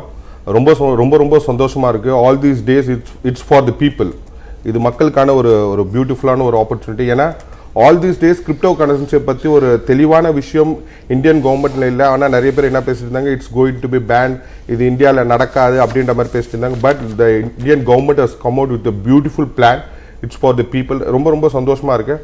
தென் இப்போ சொல்லியிருக்காங்க, இப்போ 30% ஸ்லாப்ல வருது அப்படின்னு சொல்லியிருக்காங்க. நிறைய கேமிங் பிளாட்ஃபார்மில் வர பேவுட்ஸ் எல்லாமே 30% ஸ்லாப்ல தான் வந்திருக்கு. நாங்கள் எதிர்பார்த்து தான் இருக்குது ஆல்மோஸ்ட் ஒரு 30% ஸ்லாப்ல தான் நம்ம கிரிப்டோலேருந்து வர பேமெண்ட்ஸ் எல்லாமே 30% ஸ்லாப்ல தான் வரும்னு எதிர்பார்த்தோம். But reserve bank of India ஒரு இனிஷியேட்டிவ் எடுத்து 22-23 ஒரு பேமெண்ட் கேட்வே, ஒரு structurised gateway for the Indian people to invest in crypto. ஏன்னா இன்னைக்கு லாட் ஆஃப் ஸ்பேம் காயின்ஸ் நிறைய விஷயம் நடந்துட்டு இருக்கும்போது இந்தியன் கவர்மெண்ட் வந்து ஒரு ஸ்டெப் எடுக்கும்போது அப்போ பார்த்தீங்கன்னா everything will be perfectly all right. அந்த மாதிரி ஒரு விஷயம் தான் இன்னைக்கு இந்தியன் கவர்மெண்ட் எடுத்துருக்கு. Because lot of people are investing in crypto right now. So worldwide எடுத்திங்கன்னா இன்னைக்கு இந்தியன் மக்கள் தான் இன்னைக்கு ஜாஸ்தியாக கிரிப்டோவில் இன்வெஸ்ட் பண்ணாங்க. அந்த அளவுக்கு ஒரு அவேர்னஸ் வந்திருக்கு. ஏன்னா டியூரிங் திஸ் பேண்டமிக்ல பார்த்தீங்கன்னா எல்லாருமே வந்து search about cryptocurrency and பிட்காயினை பற்றி தான் இன்னைக்கு சர்ச் பண்ணி இப்போ வேர்ல்ட் லெவலில் பார்த்தா இந்தியன்ஸ் தான் அதிகமாக கிரிப்டோவில் இன்வெஸ்ட் பண்ணியிருக்காங்க அப்படின்னு சொல்றீங்க. அந்த லெவலுக்கு இன்வெஸ்ட் பண்ணியிருக்கக்கூடிய மக்களுக்கு தற்போது வந்திருக்கக்கூடிய அறிவிப்பு போதுமானதா? ஆல் தீஸ் டேஸ் எந்த ஒரு அறிவிப்பும் இல்லாம இந்த அளவுக்கு பீப்புள் வந்து இன்வெஸ்ட் பண்ணிருக்காங்க. It's for the people. அதான் நம்ம ஸ்டார்டிங்ல சொன்னோம், it's for the people across the world. இன்னைக்கு உலகம் ஃபுல்லா ஒரு விஷயம் நடந்திருக்கு. ஃப்ரம் 2009 இது over the night, from 2009 now 2022 தான் India has been regulating these activities. So all these days இதை டிராவல் பண்ணி தான் வந்திருக்கு. நாங்கள் வந்து 2013-14 இதை பற்றி பேசும்போதெல்லாம் எங்களை வந்து இதெல்லாம் இந்தியாவுக்கு வரவே வராது, இது நடக்கவே நடக்காதுன்னு பேசினாங்க. But it's very big success for us. Personally எங்களுக்கு பார்த்தீங்கன்னா இன்னைக்கு வந்து இந்தியன் கவர்மெண்ட் இந்த ஒரு விஷயம் பண்ணும்போது அவ்வளோ சந்தோஷமா இருக்கு. ஏன்னா யாரெல்லாம் இது நடக்காதுன்னு சொன்னாங்களோ அவங்களாம் இங்கே பார்த்துட்டு தான் இருக்காங்க. அந்த அளவுக்கு ஒரு சக்ஸஸ். இன்னைக்கு lot of people started investing in crypto. Lot of awareness for crypto. So Indian government இந்த மாதிரி ஒரு ஸ்டெப்ஸ் எடுத்தே ஆக வேண்டிய சூழ்நிலை இன்னைக்கு கரெக்டான ஒரு டிசிஷன் எடுத்திருக்காங்க. இன்னைக்கு ரிசர்வ் பேங்க் ஆஃப் இந்தியா வந்து இந்த மாதிரி சொல்லும் போது we feel very happy. Now அவங்க சொல்றது டிஜிட்டல் ருபி அப்படின்னு சொல்றாங்க, பிளாக் செயின் டெக்னாலஜி யூஸ் பண்றாங்க, டிஜிட்டல் ருபி அப்படின்னு சொல்றாங்க. அதுக்கும் இந்த கிரிப்டோ கரன்சிஸ் பிட்காயின், எத்தீரியம் மாதிரி, சொலானா மாதிரியான காயின்ஸ்க்கு என்ன டிஃபரன்ஸ் இருக்கும் நீங்க நினைக்கிறீங்க? இப்போ இவங்க என்ன சொல்ல வராங்கன்னா, மேபி இந்த டிஜிட்டல் ருபி மூலியமா தான் நீங்க கிரிப்டோ வாங்கணும் அப்படின்ற ஒரு rules maybe Indian government can எடுத்துட்டு வரலாம். It's not perfect. இந்த கரன்சி மூலமா, இந்த ருபீஸ் மூலமா தான் நீங்க வந்து இதுக்கப்புறம் கிரிப்டோ கரன்சி வாங்கணும் அப்படின்ற ஒரு ஆப்ஷன்ஸ் இந்தியன் கவர்மெண்ட் கொடுப்பாங்கன்னு நினைக்கிறேன். பட் இந்த Indian government is come out of that. Okay, so இப்போ இந்த கிரிப்டோ கரன்சி வாங்கணும் அப்படின்னா நான் முதல்ல இந்த டிஜிட்டல் ருப்பியை வாங்கி அதன் மூலமாக தான் கிரிப்டோ வாங்கணுன்ற மாதிரி ஒரு சுச்சுவேஷன் வரும்ன்றீங்களா? அந்த மாதிரி ஒரு சுச்சுவேஷன் வரலாம். நீங்கள் சொல்கிற இப்போ இந்தியன் கவர்மெண்ட் டிக்ளேர் பண்ணியிருக்கிறத பார்த்தா இந்த ருப்பி மூலியமாக தான் நீங்கள் வந்து கிரிப்டோ கரன்சி வாங்க முடியும். Through block chain technology means everything is traceable and everything will be recorded. Okay, okay, நம்ம தொடர்ந்து பேசலாம். இந்த நிலையில் சிஐஏனுடைய ஒருங்கிணைப்பாளர் வெங்கட்ராமன் பட்ஜெட் குறித்த தன்னுடைய கருத்துக்களை பகிர்ந்து வருகிறார். அதன் நேரலை காட்சிகள். அசெட்ஸ்லாம் வந்து டிஜிட்டலாக ட்ரான்ஸ்ஃபர் ஆகுது, அதெல்லாம் டேக்ஸ் இல்லாமல் இருக்குது. இந்த budget 30% they are going to tax on the transfer of assets through digital mode. So அது ஒரு பெரிய வருமானம் இதுவாக இருக்கும். அதே மாதிரி லிட்டிகேஷன், இன்கம் டேக்ஸை பொறுத்த வரைக்கும் வந்து பார்த்தீங்கன்னாக்கா ஒரு கேஸ் ஒருத்தர் போட்டிருந்தாரு, ஹைகோர்ட் நிற்குது அப்படின்னாக்கா மறுபடியும் நிறைய பேர் அப்பீல் அதே சேம் கேஸையே போடுவாங்க இன்கம் டேக்ஸில். இப்போ வந்து அதை வந்து குறைக்கிறதுக்காக என்ன பண்ணியிருக்காங்கனாக்கா ஒரு கேஸ் முடிகிற வரைக்கும் மற்ற அப்பீல்லாம் பண்ண தேவையில்லை அப்படிங்கிற மாதிரி சொல்லியிருக்காங்க. So that's a very welcome move. Digital currency பற்றி சொல்லியிருக்காங்க. டிஜிட்டல் கரன்சி வந்து ஆக்சுவலி வெல்கம் மூவ். பிகாஸ் இன்னைக்கு வந்து எல்லாருமே வந்து வேர்ல்டு லெவலில் என்ன பேசுகிறோம்னாக்க சஸ்டைனபிலிட்டி, பேப்பரே ரொம்ப யூஸ் பண்ணக்கூடாது. ஈவன் இந்த பட்ஜெட் ப்ரெசன்டேஷனே பார்த்தீங்கன்னாக்க எல்லாருமே டிஜிட்டல் தான் இருந்தாங்க, பேப்பரே கிடையாது. ஸோ பேப்பர் பிரிண்ட்டுங்கிறது வந்து நீங்கள் வந்து மரத்தை அழிக்கிறீங்க, அதனால வந்து சஸ்டைனபிலிட்டி வந்து ரொம்ப ஹார்ம் ஆகுது. ஸோ அதை எப்படி ப்ரொடெக்ட் பண்ணுறது சஸ்டைனபிலிட்டி, அதை பற்றி நல்லா சொல்லியிருக்காங்க. So coming to the digital currency it's a very welcome move. அதை எந்த அளவுக்கு செயலாகாங்கன்னு நம்ம பார்க்கணும். அது வந்ததுனாக்க மறுபடியும் நீங்கள் பிரிண்ட் பண்ண கரன்சி பிரிண்ட் பண்ண தேவையில்லை. Through mobile app or something digital mode you can operate the blockchain மெத்தட்னு சொல்லியிருக்காங்க. அதனுடைய செயல்முறை அவங்க இப்போ தான் ஐ திங்க் மேபி 1 monthல சொல்லுவாங்கன்னு நினைக்கிறேன். அது செயல்முறை வந்தோன்னா ஐ திங்க் அது it's a very welcome move. இப்போ இந்த டிஜிட்டல் கரன்சி அறிமுகப்படுத்தப்படும், அது ஆர்பிஐ மூலமானு சொல்லியிருக்காங்க. அது வந்து அந்த வர்ச்சுவல் 30% அதுக்கு பொருந்துமா? இப்போ அந்த மாதிரி டிரான்சாக்ஷன்லாம் அதுக்குள்ள வரும்? அது பொருந்தாதுங்க. என்ன கேட்டாக்கா இது வந்து கரன்சியை பொறுத்த வரைக்கும் இன்னைக்கு நீங்கள் பேங்க்லேருந்து எடுக்கிறீங்க, அது உங்களுக்கு ஆல்ரெடி டாக்ஸபிள் ஆன பிறகு தான் எடுக்கிறீங்க. ஸோ டாக்ஸபிள் ஆன பிறகு தான் எடுக்கிறீங்க. ஸோ அதனால வந்து அந்த டிரான்சாக்ஷன் பொருந்தாது. பட் டெஃபினட்டாக டிஜிட்டல் கரன்சியை பொறுத்த வரைக்கும் ட்ராக்கிங் வில் பி தேர். அதாவது இன்னைக்கு வந்து நீங்கள் பேங்க்லேருந்து ட்ரா பண்ண அந்த மணியை வச்சுட்டு நீங்கள் என்ன செய்கிறீங்கன்னு கவர்மெண்ட்டாக ட்ராக் பண்ண முடியாது. பட் டிஜிட்டல் கரன்சி மூலியமா உங்களை வந்து பிளாக் செயின் மூலியமா எங்கெங்க அந்த கரன்சி போயிருக்கு அப்படிங்கிற மாதிரி ட்ராக் பண்ணலாம். பிளாக் செயின் அப்படிங்கிறது என்ன வந்து நிறைய பிளாக் ஹோல் நிறைய இருக்கு. ஏன்னா பிளாக் மார்க்கெட்ல ஈஸியா பிளாக் செயின் மூலமா அக்செப்ட் பண்ண ஃபெசிலிட்டிஸ் நிறைய இருக்கு, அதுக்கு நாட் நிறைய இருக்கு. அப்படின்னும் போது இங்க இன்ட்ரோடியூஸ் பண்றதே பிளாக் செயின் இன்ட்ரோடியூஸ் பண்றாங்க. அப்படின்னும் போது வரி நிறைய நடக்கும்ல சார் பிளாக் செயின் மூலமா? ஆக்சுவலி இன்னைக்கு டுடே பாத்தீங்கன்னாக்க நிறைய வரி இழப்பு இருக்கு. ஏன் கவர்மெண்ட்டுக்கு? பிகாஸ் மேனுவலாக தான் இருக்குது எல்லா ப்ராசஸுமே. அது கரன்சி நோட்ஸ் வந்து பார்த்தீங்கன்னாக்க மேனுவல், யாருமே ட்ராக்கிங் கிடையாது. அட்லீஸ்ட் இந்த மூவ் வந்து to track some of the currency இது வந்து உபயோகமாக இருக்கும். பட் அதனுடைய செயல்முறை இன்னும் ஃபுல்லாக வரல, அதனால் நான் வந்து சொல்ல முடியல இப்போ. பட் அது ஃபுல் ரூல்ஸ் அண்ட் ரெகுலேஷன் எப்படி பண்ண போகிறாங்க, எப்படி பேமெண்ட் மெக்கானிசம் அப்படின்னா அதை பார்த்து தான் வந்து உங்கள் கேள்விக்கெல்லாம் பதில். இப்போ இந்த வர்ச்சுவல் 30% இதெல்லாம் ஒரு பிளாக் செயின் மூலமா நிறைய ஃபண்ட்ஸ் இங்க நிறைய ட்ரான்ஸ்ஃபர் ஆயிருக்கு. அது எல்லாமே வந்து உங்களுக்கு அந்த ப்ராப்பரான டாக்குமெண்ட்ஸ் கிடையாது. அப்படின்னும் பொழுது இப்போ பிளாக் செயின் கவர்மெண்ட் இன்ட்ரோடியூஸ் பண்றாங்க அப்படின்னும் போது ஃபண்ட்ஸ் ஈஸியா இங்க இருந்து வெளில போகும். ஸோ அப்ரோட்ல இருந்து வெளில ஈஸியா வரும். அப்படிங்கும்போது ஒரு ப்ராப்பர் டாக்குமெண்ட்ஸ் இல்லாம வருது இல்லை சார் உள்ளே வெளியே? இதை பொறுத்த வரைக்கும் அவங்களுடைய கான்செப்ட் வந்து இந்தியாவுக்குள்ள உள்ள பரிவர்த்தனை. நீங்கள் சொல்கிறது வந்து இந்தியாவிலேருந்து வெளில போகிறதுக்கு இந்தியன் ருப்பீஸை பொறுத்த வரைக்கும் தான் அவங்க சொல்லியிருக்காங்க. இந்தியன் ருப்பீஸை பொறுத்த வரைக்கும் இந்தியாவுக்குள்ளே என்ன பரிவர்த்தனை பண்ணுறீங்க அதுக்கு உண்டான பிளாக் செயினில் தான் வந்து பட்ஜெட்டில் சொல்லியிருக்காங்கன்னு நினைக்கிறேன்.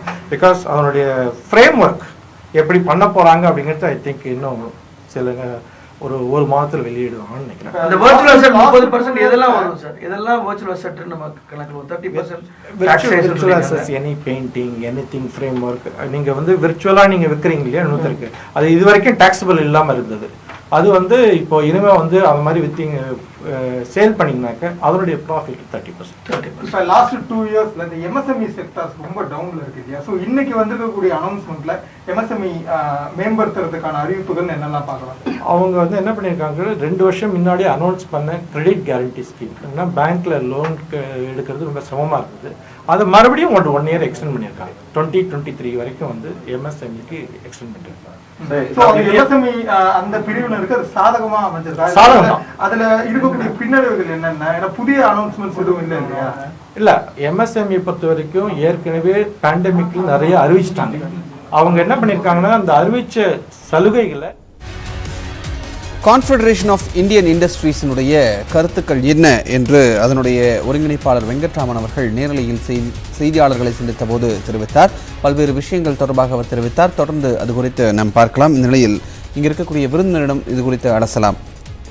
சுந்தரராமன் சார், டிஜிட்டல் அசெட்ஸ் அப்படின்னா இவங்க எதை குறிப்பிடுறாங்க? கிரிப்டோ கரன்சி மட்டும்தானா? டிஜிட்டல் அசெட்ஸ்னா ஸ்டாக் வாங்கி வைக்கிறதோ இல்லை சாமானிய மக்கள் மியூச்சுவல் ஃபண்ட் வாங்கி வைக்கிறதோ அது எல்லாமே டிஜிட்டல் அசெட்டில் தானே வரும்?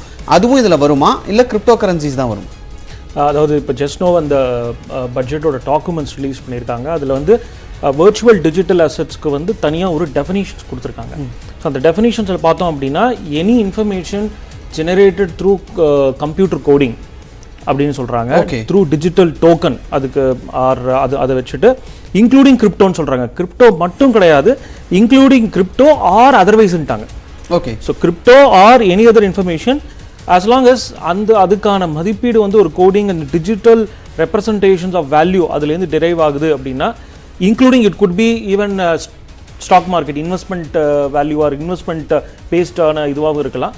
ஸோ இப்போ வந்து நீங்கள் மியூச்சுவல் ஃபண்ட்ஸ் அப்படின்னா உங்களுக்கு யூனிட்ஸ் வந்து டிமேட் அக்கௌண்ட்டில் செப்பரேட்டாக கிரெடிட் வருது. ஐ திங்க் இது வந்து ஒரு பெரிய டிபேட்டபிள் இஷ்யூவாக தான் கண்டிப்பாக போகும். நாளடைவில் வந்து நான் வந்து இந்த டிஜிட்டல் அசெட்ஸ்னு எடுத்துக்கணுமா இல்லாட்டா நான் டிஜிட்டல் அசெட்ஸ்னு எடுத்துக்கணுமான்ற ஒரு இன்டர்பிரேஷன் கண்டிப்பாக போகும். இதுக்கு பேசிக் டெஃபினிஷன்ஸ் இப்போதைக்கு கொடுத்துருக்காங்க. இதில் வந்து நிறைய எக்ஸ்க்ளூஷன்ஸ் கொடுப்பாங்கன்னு நினைக்கிறேன். அதாவது இந்த ஃபாலோயிங் ஆர் நாட் டிஜிட்டல் அசெட்ஸ்ன்ற மாதிரி உங்கள் டிமேட் அக்கௌண்ட்டில் ஃபிசிக்கலாக நீங்கள் வந்து ஒரு கிரெடிட் வாங்கிக்கிறீங்க. சாவரின் கோல்ட் பாண்டே அப்போ நீங்கள் சொல்கிற மாதிரி அது பேப்பர் டிஜிட்டல் அசெட். ஆமாம், including for new NFT all the NFTs வந்து டிஜிட்டல் இதில் வரதுக்கான வாய்ப்புகள் இருக்குது. இவங்க சொல்லக்கூடிய, ஏன்னா இவங்க என்ன சொல்லிட்டாங்கன்னா including financial transactions buying and selling பண்ணி ஃபிசிக்கல் எடுக்காமல் பண்ணுறோம் அப்படின்னா இன்வெஸ்ட்மெண்ட் ஸ்கீம்ஸில் பார்ட்டிசிபேட் பண்ணுறது without any physical holding delivery எடுக்காமல் இருக்கிறது எல்லாமே வந்து டிஜிட்டல் அசெட்ஸ். இப்போ சாமானிய மக்கள் வந்து இந்த சாவரின் கோல்டு பாண்டுக்குள்ளே வாங்க, உங்களுக்கு 2.5% நான் இன்ட்ரெஸ்ட் தரேன், கோல்டா பிசிக்கல் கோல்டா வாங்காதீங்க அப்படின்னு சொல்லி தான் அந்த சாவரின் கோல்டு பாண்டை கொண்டு வந்தாங்க. கரெக்ட். இப்போ கணக்குப்படி பார்த்தா நீங்க சொல்ற அதான் சொல்ற மாதிரி எதெல்லாம் வந்து அந்த மாதிரியான கிளாரிட்டி இல்லாமோ இப்போதைக்கு ஒரு ப்ராட் டெஃபினிஷன் கொடுத்துருக்காங்க. இதுக்கு ரூல்ஸ்னு ஒன்று கொடுப்பாங்க. அந்த ரூல்ஸ்ல வந்து ஃபாலோயிங் ஆர் நாட் டிஜிட்டல்னு சொல்லும் போது சாவரின் கோல்ட் பாண்ட்ஸை கண்டிப்பா, ஏன்னா அது வந்து இட்ஸ் ஸ்டேட் கவர்மெண்டோட எக்ஸாக்ட்லி அதுதான், அதை கண்டிப்பா இதை எக்ஸ்க்ளூட் பண்ணிடுவாங்க. இது வந்து மோர் இப்போ டெஃபினிஷன் என்ன கொடுத்துட்டாங்க, டிஜிட்டலாக கோடு அது மாதிரி ஒரு டெஃபினிஷனை வைடாக வச்சுட்டாங்க. எல்லாமே நாளைக்கு எது வேணாலும் எடுத்துக்கி நம்ம டிஜிட்டல் பேஸ்கெட்டில் போட்டுக்கலான்ட்டு. இதில் எதெல்லாம் டிஜிட்டல் இல்லைன்றதை தனியாக அப்பப்போ சொல்லிப்பாங்க. அது மாதிரியான ஒரு டெஃபினிஷன்ஸை wide angle technology code through token anything probably sir will be able to do இது மல்டிபிள் இன்டர்பிரிட்டேஷன்ஸ் கண்டிப்பாக போகும். அதுக்கு த டெஃபினிஷனே சச் ஒரு வைட் ஆங்கிள் டிஃபைன் பண்ணியிருக்காங்க. ஒரு நாளைக்கு anything which is transaction bad cost base வந்து டிஜிட்டலில் வரும். ஆனால் ஐ திங்க் அதை சார் சொன்ன மாதிரி, ஆனால் இட்ஸ் வெரி குட் கிளாரிட்டின்னு கூட சொல்லலாம். இது வந்து ஒரு இன்வெஸ்ட்மெண்ட்ல ஒரு பயத்தை கொண்டு வராதா? நாளைக்கு நீங்க சாவரின் கோல்ட் பாண்ட் எடுத்து இதுல டிஜிட்டல் கரன்சி டிஜிட்டல் டிரான்சாக்ஷன் அப்படின்னு நீங்க மாத்திடுவீங்கன்ற ஒரு பயம் வந்ததுன்னா ஆட்டோமேட்டிக்கா ஒரு சாமானிய மக்கள் சாவரின் கோல்ட் பாண்டுக்கு போறதுக்கு பதிலா இல்ல ETF-ல ட்ரேட் பண்றதுக்கு பதிலா ஆல்ரெடி இப்போ பிரசன்ட் ரூல்லே பார்த்தீங்க அப்படின்னா இது வந்து ஸ்பெகுலேட்டிவ் அப்படின்றத எடுத்துட்டு போறாங்க. ஆஸ் ஆன் சச் பிகாஸ் அதுக்கு வந்து டிரான்சாக்ஷன் ஆஃப் டாக்ஸ் ஃபார் இந்த டிஜிட்டல் இதுக்கு வந்து ஒரு செக்யூரிட்டிஸுக்கு தனியாக ரேட் இருக்கு, ஷேர்ஸ் பண்ணால் இந்த 15% ரேட் இருக்கு, 10% கன்செஷன் ரேட் இருக்கும்போது இதெல்லாம் இதில் வரல டிஜிட்டல் கிரிப்டோ அப்படிங்கும்போது ப்ரெசென்ட்டாக கிரிப்டோ பண்ணுறவங்க எல்லாருமே இது ஸ்பெகுலேட்டிவ் தான் எடுத்து 30% மார்ஜினல் மேக்ஸிமம் மார்ஜினல் ரேட் நம்ம ஊரில் அதுதான் இருக்குது. அதை வந்து மோர் ஸ்பெசிஃபிக்காக கிளாஸிஃபை பண்ணியிருக்காங்க. ஓகே, அவங்க சொல்லலைனாலுமே ப்ரெசென்ட் டேக்ஸ் சிஸ்டமில் வந்து இப்போ இந்தியாவில் நிறைய பேர் கிரிப்டோ பண்ணுறாங்க, அந்த இன்கம் கெயின் பண்ணுறாங்க, அதுக்கு அவங்க டேக்ஸ் பண்ணி தான் ஆகணும், 30% தான் பண்ணி ஆகணும் அவங்க. ஆனால் இதில் வந்து முக்கியமாக ஒரே ஒரு லிமிடேஷன் என்ன கொடுத்துருக்காங்க அப்படின்னா அந்த ப்ரொவிஷன் ரீட்டாக பண்ணணும். இப்போ நான் வந்து கிரிப்டோ கரன்சி, இப்போ சார் வந்து இஸ் அ கிரிப்டோ ஸ்பெஷலிஸ்ட், அவர் ஒரு ஆஃபீஸ் வச்சுருக்காரு, ஸ்டாஃப் வச்சுருக்காரு. அது மாதிரி அதுக்கான ஒரு 100 ரூபாய்க்கு விற்கிறாரு அப்படின்னா 50 ரூபாய்க்கு வாங்கியிருக்காரு அப்படின்னா பிரைமரி லாபம் 50. அதை தவிர்த்து நிறைய எக்ஸ்பெண்டிச்சர் இருக்குது, அதெல்லாம் கழிச்சிட்டு பாக்கி உள்ளதுக்கு டாக்ஸ் மாதிரி கட்டுவாங்க. அந்த செட் ஆஃப் உண்டா? அதுதான் இப்போ ஒரு மாதிரி வேகா கொடுத்துட்டாங்க. டிடக்ஷன் வந்து இந்த காஸ்ட் நான் எதை கொடுத்து வாங்குறேனோ அதை மட்டும்தான் அலோவபிள் அப்படின்ற மாதிரியான ஒரு ப்ரொவிஷன்ஸை கொண்டு வந்திருக்காங்க பிரைமரிலி.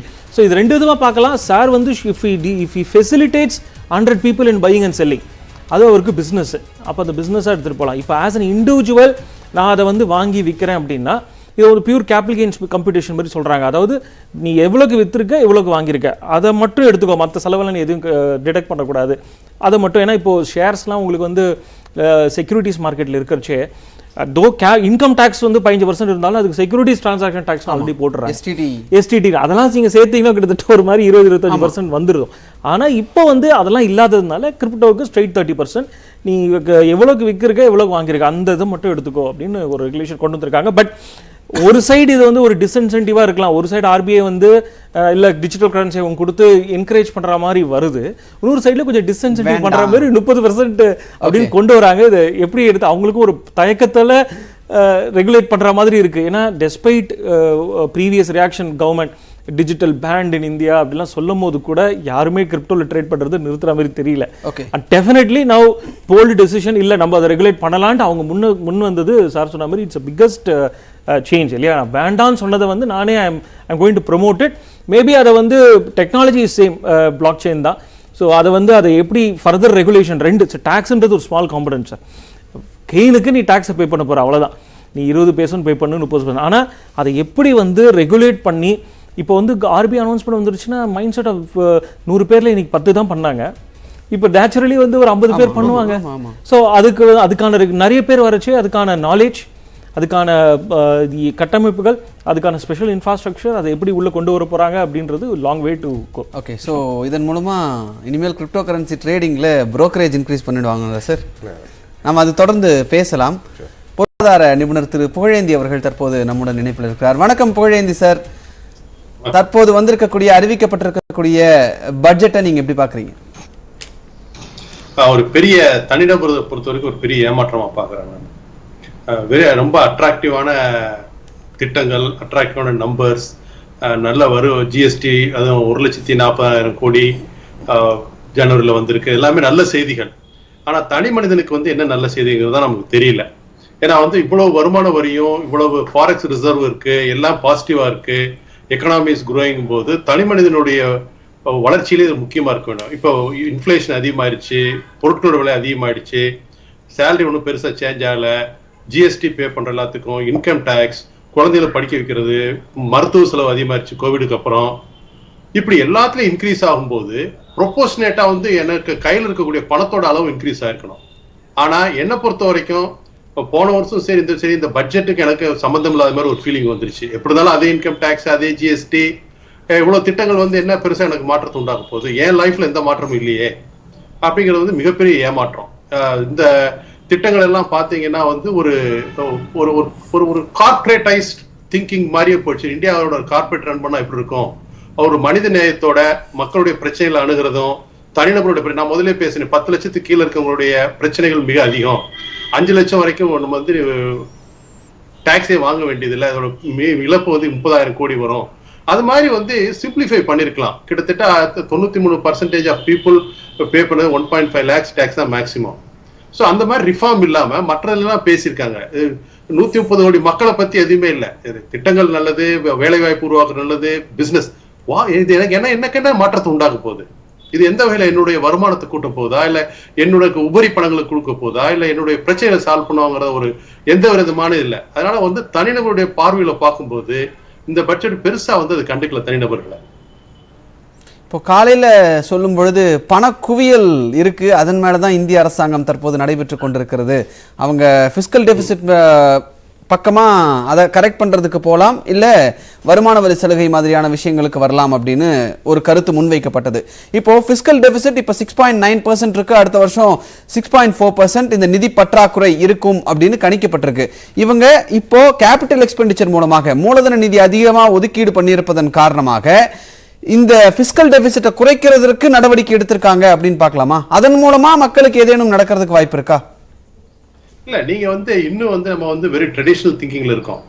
நிறைய பப்ளிக் பிரைவேட் பார்ட்னர்ஷிப்ல lot of money is lying with corporates and the people. அதை லிவரேஜ் பண்ணாங்கன்னா இந்த அளவுக்கு போக தேவையில்லை. இது எல்லாமே இன்னும் அரசாங்கம் தான் எல்லாம் பண்ணணும், நம்ம தான் பண்ணுங்கிற ஒரு கோணத்துல பார்க்கும்போது மக்களுடைய வருவாயை பெருக்குவதற்கும் மக்களுடைய பொருளாதார நிலையை பெருக்குவதற்கும் பயலா இன்னும் ட்ரெடிஷனல் திங்கிங்லயே போயிட்டு இருக்காங்க. அப்ப இந்த டிபிசிட் பட்ஜெட்டை வரத்தான் செய்யும். ஸோ இதில் குறைச்சி ஒரு 4% குறைச்சல 0.4% குறைச்சல் பெரிய என்ன சாதனை இதில் இருக்கு. அதுக்கு பதிலாக என்ன கேட்டீங்கன்னா பொதுமக்கள் அப் டு 10 lakhs உள்ளவங்களுடைய வரி சுமையை குறைச்சிருந்தாங்கன்னா அந்த உபரி பணம் எக்கனாமி ஆக்டிவிட்டியா மாறி அது பொருள் வாங்குறதுக்கோ சேவைகள் வாங்குறதுக்கோ போய் மக்களும் சந்தோஷமா இருப்பாங்க. அந்த பணம் மீண்டும் வரியாகவும் மற்ற எக்கனாமிக் ஆக்டிவிட்டியாகவும் இந்த சிஸ்டத்துல இருக்கும். ஜிடிபி இன்க்ரீஸ் பண்ணிருக்கோம். அதை மிஸ் பண்றாங்க. இன்னும் ட்ரெடிஷனல் திங்கிங் தான். இது ஒரு கார்ப்பரேட் நிறுவனம் ஒரு பட்ஜெட் போட்டா எப்படி இருக்குமோ அப்படி இருக்குன்ற மாதிரியான ஒரு கருத்தை நீங்க முன்வைக்கிறீங்க. அப்படி கண்டிப்பா என்னென்ன விஷயங்கள் உங்களை அப்படி யோசிக்க வைக்குது? தனி மனிதனுக்கு என்ன பண்ணிருக்காங்க, உங்களுக்கு என்ன பண்ணிருக்காங்க? ஒண்ணும் கிடையாது. உங்களோட வாழ்க்கை எந்த மாற்றத்தையும் உண்டாக்கல. இன்னும் அதிகமா டாக்ஸ் பே பண்ண வேண்டியது இருக்கும் போல் இருக்கு. இல்ல அதான் உங்க வாழ்க்கையில எதுவுமே மாற்றத்தை உண்டாக்கல. அப்படிங்கும்போது மத்திய அரசாங்கம் ஒரு கார்பரேட் மாதிரி அதுக்கு என்ன வேணுங்கிற மாதிரி தான் திட்டம் இருக்கே ஒழிய அவங்களுடைய ஃபியூச்சர்ல எப்படி எக்கனாமியை டெவலப் பண்ணலாம், ஜிடிபி இன்க்ரீஸ் பண்ணலாம் அப்படிங்கிற கோணத்தில் இருக்கே ஒழிய மனித வாழ்க்கை நான் ஒன்று சொன்னேன், ஜிடிபி இன்க்ரீஸ் ஆகுதுன்னா மனித வாழ்க்கை மேம்பாடு இருக்கணும். அப்பதான் ஜிடிபிக்கும் தனி மனிதன் வாழ்க்கையோட உயர்வுக்கும் ஒரு கனெக்ஷன் இருக்கணும். அந்த கனெக்ஷன் இல்லாம போச்சுன்னா எனக்கு ஜிடிபிக்கு என்ன சம்பந்தம், ஏதோ நம்பர் பேசுறாங்க பேசிட்டு போகட்டும் அப்படிங்கிற ஒரு திங்கிங் தான் எனக்கு வரும். ஓகே, நம்ம தொடர்ந்து பேசலாம் திரு புகழேந்தி. இப்போ இந்த கிரிப்டோ கரன்சி மீதான வரி அப்படிங்கிறது 30% அப்படின்னு சொல்லியிருக்காங்க. சுந்தரராமன் சார் சொன்ன மாதிரி ஆல்ரெடி வந்துட்டு இருந்த உங்களுடைய வருமானம் டேக்ஸ் பே பண்ணுறது அதையெல்லாம் தாண்டி இவ்வளோ புரோக்கரேஜ் அப்படின்ற மாதிரியான ஒரு விஷயம் நீங்கள் ஃபிக்ஸ் பண்ணியிருப்பீங்க. இப்போ இந்த 30% வரி அப்படின்னு வந்ததன் காரணமாக கிரிப்டோ கரன்சியினுடைய அதில் என்ன மாதிரியான ஒரு தாக்கம் ஏற்படுத்தும்? இப்போ நான் கிரிப்டோ கரன்சி வாங்க வரேன் அப்படின்னா எனக்கு புரோக்கரேஜ் இப்போ 5% 6% நான் புரோக்கரேஜ் கொடுத்துட்டு இருக்கிற இடத்துல 12% 13% நீங்களும் புரோக்கரேஜ் இன்க்ரீஸ் பண்ணுவீங்களா, இல்லை என்ன நடக்கும்? இன்னைக்கு கிரிப்டோவை பற்றி ஒரு அவேர்னஸ் இன்னைக்கு இந்திய மக்களுக்கிடையே ஒரு நிறைய அவேர்னஸ் வந்திருக்கு. இப்போ நாளைக்கு இந்தியன் கவர்மெண்ட்டே மெம்பர் ஆஃப் பார்லிமெண்ட்ஸ் அவங்களுக்கு அவேர்னஸ் அபவுட் ஒரு கிரிப்டோ கரன்சியை பற்றி ஒரு அவேர்னஸ் கொடுக்கறதுக்காக நாளைக்கு ஒரு ஈவெண்ட் இந்தியன் கவர்மெண்ட்டே ஆர்கனைஸ் பண்ணிட்டு இருக்காங்க. So these are the awareness giving to the people. இது மக்களுக்கு ஒரு அவேர்னஸை கிரியேட் பண்ணணும். இந்தியன் கவர்மெண்ட் ஒரு பியூட்டிஃபுல்லான பிளான் எடுத்துகிட்டு வந்துட்டாங்க. இதை பற்றி ஒரு பெரிய அவேர்னஸ் கிரியேட். ஏன்னா இன்னைக்கு கிரிப்டோவில் இன்வெஸ்ட் பண்ணி ரிட்டர்ன்ஸ் பார்த்தீங்கன்னா மோர் தென் 100 times 200 times 500 timesலாம் ரிட்டர்ன்ஸ் வந்திருக்கு. ஸோ அப்படி நல்ல ரிட்டர்ன் நான் சொல்கிறேன் வித் நாலேஜோட, with proper guidance, with proper நாலேஜோட அவங்க ட்ரேட் பண்ணும்போது அதில் வர ப்ராஃபிட் தான் அதில் வர ப்ராஃபிட்டில் தான் அவங்க 30% சொல்லியிருக்காங்க. ஸோ அப்போ 30% போது நம்ம எவ்வளோக்கு வாங்குகிறோம் வர ப்ராஃபிட்லேருந்து 30% தான் கவர்மெண்ட் சொல்லியிருக்காங்க. So then the profit ratio is high கிரிப்டோவில். இன்னைக்கு கிரிப்டோவில் இன்வெஸ்ட் பண்ணி ரிட்டர்ன்ஸ்ன்றது ஜாஸ்தியாக இருக்கனால தான் மக்கள் இன்னைக்கு கிரிப்டோவில் இன்வெஸ்ட் பண்ணவே ஆரம்பிச்சிருக்காங்க. ஸோ அதோட அவேர்னஸ் கண்டிப்பாக இந்தியா மக்களுக்கு இந்தியன் கவர்மெண்ட் கொடுத்துட்டு இருக்காங்க, இதுக்கப்புறமும் கொடுப்பாங்க. இன்னைக்கு நிறைய டீம் இதுக்காக ஒர்க் பண்ணிகிட்டே இருக்காங்க. ஸோ கிரிப்டோ நான் ஆல்ரெடி சொன்னது இட்ஸ் ஃபார் தி பீப்புள். நான் கரெக்டாக சொல்கிற விஷயம் என்னென்னா கரெக்டான கைடன்ஸ் கரெக்டான நாலேஜோட பண்ணும்போது அவங்களுக்கு அந்த 30% ஸ்லாப்ன்றது அவங்களால ஈஸியாக பே பண்ண முடியும். ஓகே, ஸோ அந்த அளவுக்கு அதில் வருமானம் இருக்குன்றீங்க. வருமானம் இருக்கு. இதன் மூலமா இப்போ வந்திருக்கிற இந்த அனௌன்ஸ்மெண்ட் மூலமா இனி மார்க்கெட் எப்படி ரியாக்ட் பண்ணுங்கிறத நம்ம பார்க்க வேண்டியது இருக்கு. தொடர்ந்து பேசலாம். திரு சுந்தரராமன் சார், 30% அப்படிங்கிறது 30% மட்டும்தானா, இல்லை அது கூட சர்சார்ஜ் செஸ் அது இதுன்னு போடும்போது எவ்வளோ பெர்சன்டேஜ் கிரிப்டோ கரன்சிஸ் மீதான வரக்கூடிய அந்த வருமானத்தில் நம்ம பே பண்ண வேண்டியதாக இருக்கும்? அதாவது அது ஒருத்தரோட ஓவரால் டோட்டல் இன்கம் பொறுத்து. ஓகே, இப்போ இந்த சர்சார்ஜ் பற்றி நீங்கள் சொல்கிறீங்க, சர்சார்ஜ் அண்ட் செஸ் பற்றி ஓவராலாக பார்த்தோம் அப்படின்னா ஒருத்தருடைய இன்கம் 50 lakhs மேலே போச்சு, 1 crore மேலே போச்சு அப்படின்னா இந்த டேக்ஸ் ஆன் டேக்ஸ் வந்துடும். ஸோ கிரிப்டோவோட இன்கம் ப்ரைமரிலி ஸ்பெஷலாக நீங்கள் உங்களுக்கு நீங்கள் ஃபார் எக்ஸாம்பிள் ஒரு 10 லட்ச ரூபா சம்பாதிக்கிறீங்க, அதில் 3 லட்ச ரூபா வந்து கிரிப்டோ இன்கம் கெயின் அப்படின்னா அந்த 3 லட்சத்தை தனியாக எடுத்து அதுக்கு 30% டேக்ஸ் கம்ப்யூட் பண்ணிவிடுங்க. பாக்கி 7 lakhsக்கு என்ன ரெகுலரோ நீங்கள் பண்ணுங்க. அது ஒன்று. இதே மாதிரி இதெல்லாம் சேர்த்து டோட்டல் இன்கம் வந்து ஒருத்தருக்கு 50 லட்சம் மேலே போச்சுன்னா இந்த பேசிக் டேக்ஸ் கம்ப்யூட் பண்ணிடுறீங்க. அதில் சர்சார்ஜ். இப்போ சர்சார்ஜ்ன்றது வந்து நீங்கள் வந்து உங்களுடைய டோட்டல் இன்கம் என்ன 1 crore மேலே இருக்கா 5 crore மேலே இருக்கா அப்படின்றது வேரியஸ் சர்சார்ஜ் அப் டு 25%, 30% வரைக்கும் சர்சார்ஜ் இருக்கு. அதாவது higher income people will pay more tax on the base of அது அதிகபட்சமான டாக்ஸ் அப்படினா 42% வரைக்கும் வரும். 42% எஃபெக்டிவ் வரும். அதாவது above 5 crores எவ்வளவு? 42% above 5 crores டோட்டல் இன்கம் வரவங்களுக்கு சர்சார்ஜ் மட்டும் 42% plus ஒரு 30% income tax total income. So 5 crore மேல இருக்கறோம் அப்படினா 72% டாக்ஸ் மட்டும் இல்ல, அது வந்து டாக்ஸ் ஆன் டாக்ஸ். 30%ல நீங்க ஒரு 10% எடுத்தீங்கன்னா 33%. 30%ல நீங்க டாக்ஸ் ஆன் டாக்ஸ். அதனால ரெண்டுத்தையும் சேர்த்து அப்படியே plain addition கிடையாது. ஓகே சர்சார்ஜ்ன்றது. சோ 30%ல இவ்ளோ percentage tax அப்படினு வரும்போது ஏறக்குறைய ஒரு 42% வரைக்கும் 42% தான் வரும். அதிகபட்சம் 42%. 1 கோடி ரூபாய் 47 வரைக்கும் இப்போ பிரசன்ட்டா நீங்க பாத்தீங்க அப்படின்னா செஸ் 4% சேர்த்து அப்படிங்கன்னா ஆவரேஜ் டாக்ஸ் வந்து 5 கோடி மேல சம்பாதிக்கிறவங்களுக்கு 47%. சோ ஆன் an average 1 கோடி ரூபாய் இதுல வருமானம் கிரிப்டோ கரன்சில வருது அப்படின்னா 42 லட்சம் ரூபாய் கவர்மெண்ட்டுக்கு கொடுத்துறணும். 30 பிளஸ் இப்போ வந்து ஒரு 1 crore மேல போச்சு அப்படின்னா சர்சார்ஜ் 12% தான். ஓகே. சோ அதனால உங்களுக்கு வந்து ஒரு 3%, 33%, 35% வரும். 35% 33ல இருந்து 34 லட்சம் ரூபாய் கவர்மெண்ட்டுக்கு கொடுத்துறணும்ங்கற மாதிரியான சிச்சுவேஷன் தான். ஓகே. இப்படி இருக்கக்கூடிய சூழ்நிலையில இந்த விஷயத்தை மார்க்கெட் எப்படி கிரிப்டோ கரன்சி மார்க்கெட் எப்படி பார்க்கணும்னு நினைக்கிறீங்க? see on profitல தான் நம்ம கொடுக்குறோம். ஸோ நம்ம வந்து இப்போ இன்க்ரீஸ் அவங்க வந்து 1 crore ப்ராஃபிட் வந்திருக்கு. It's profit.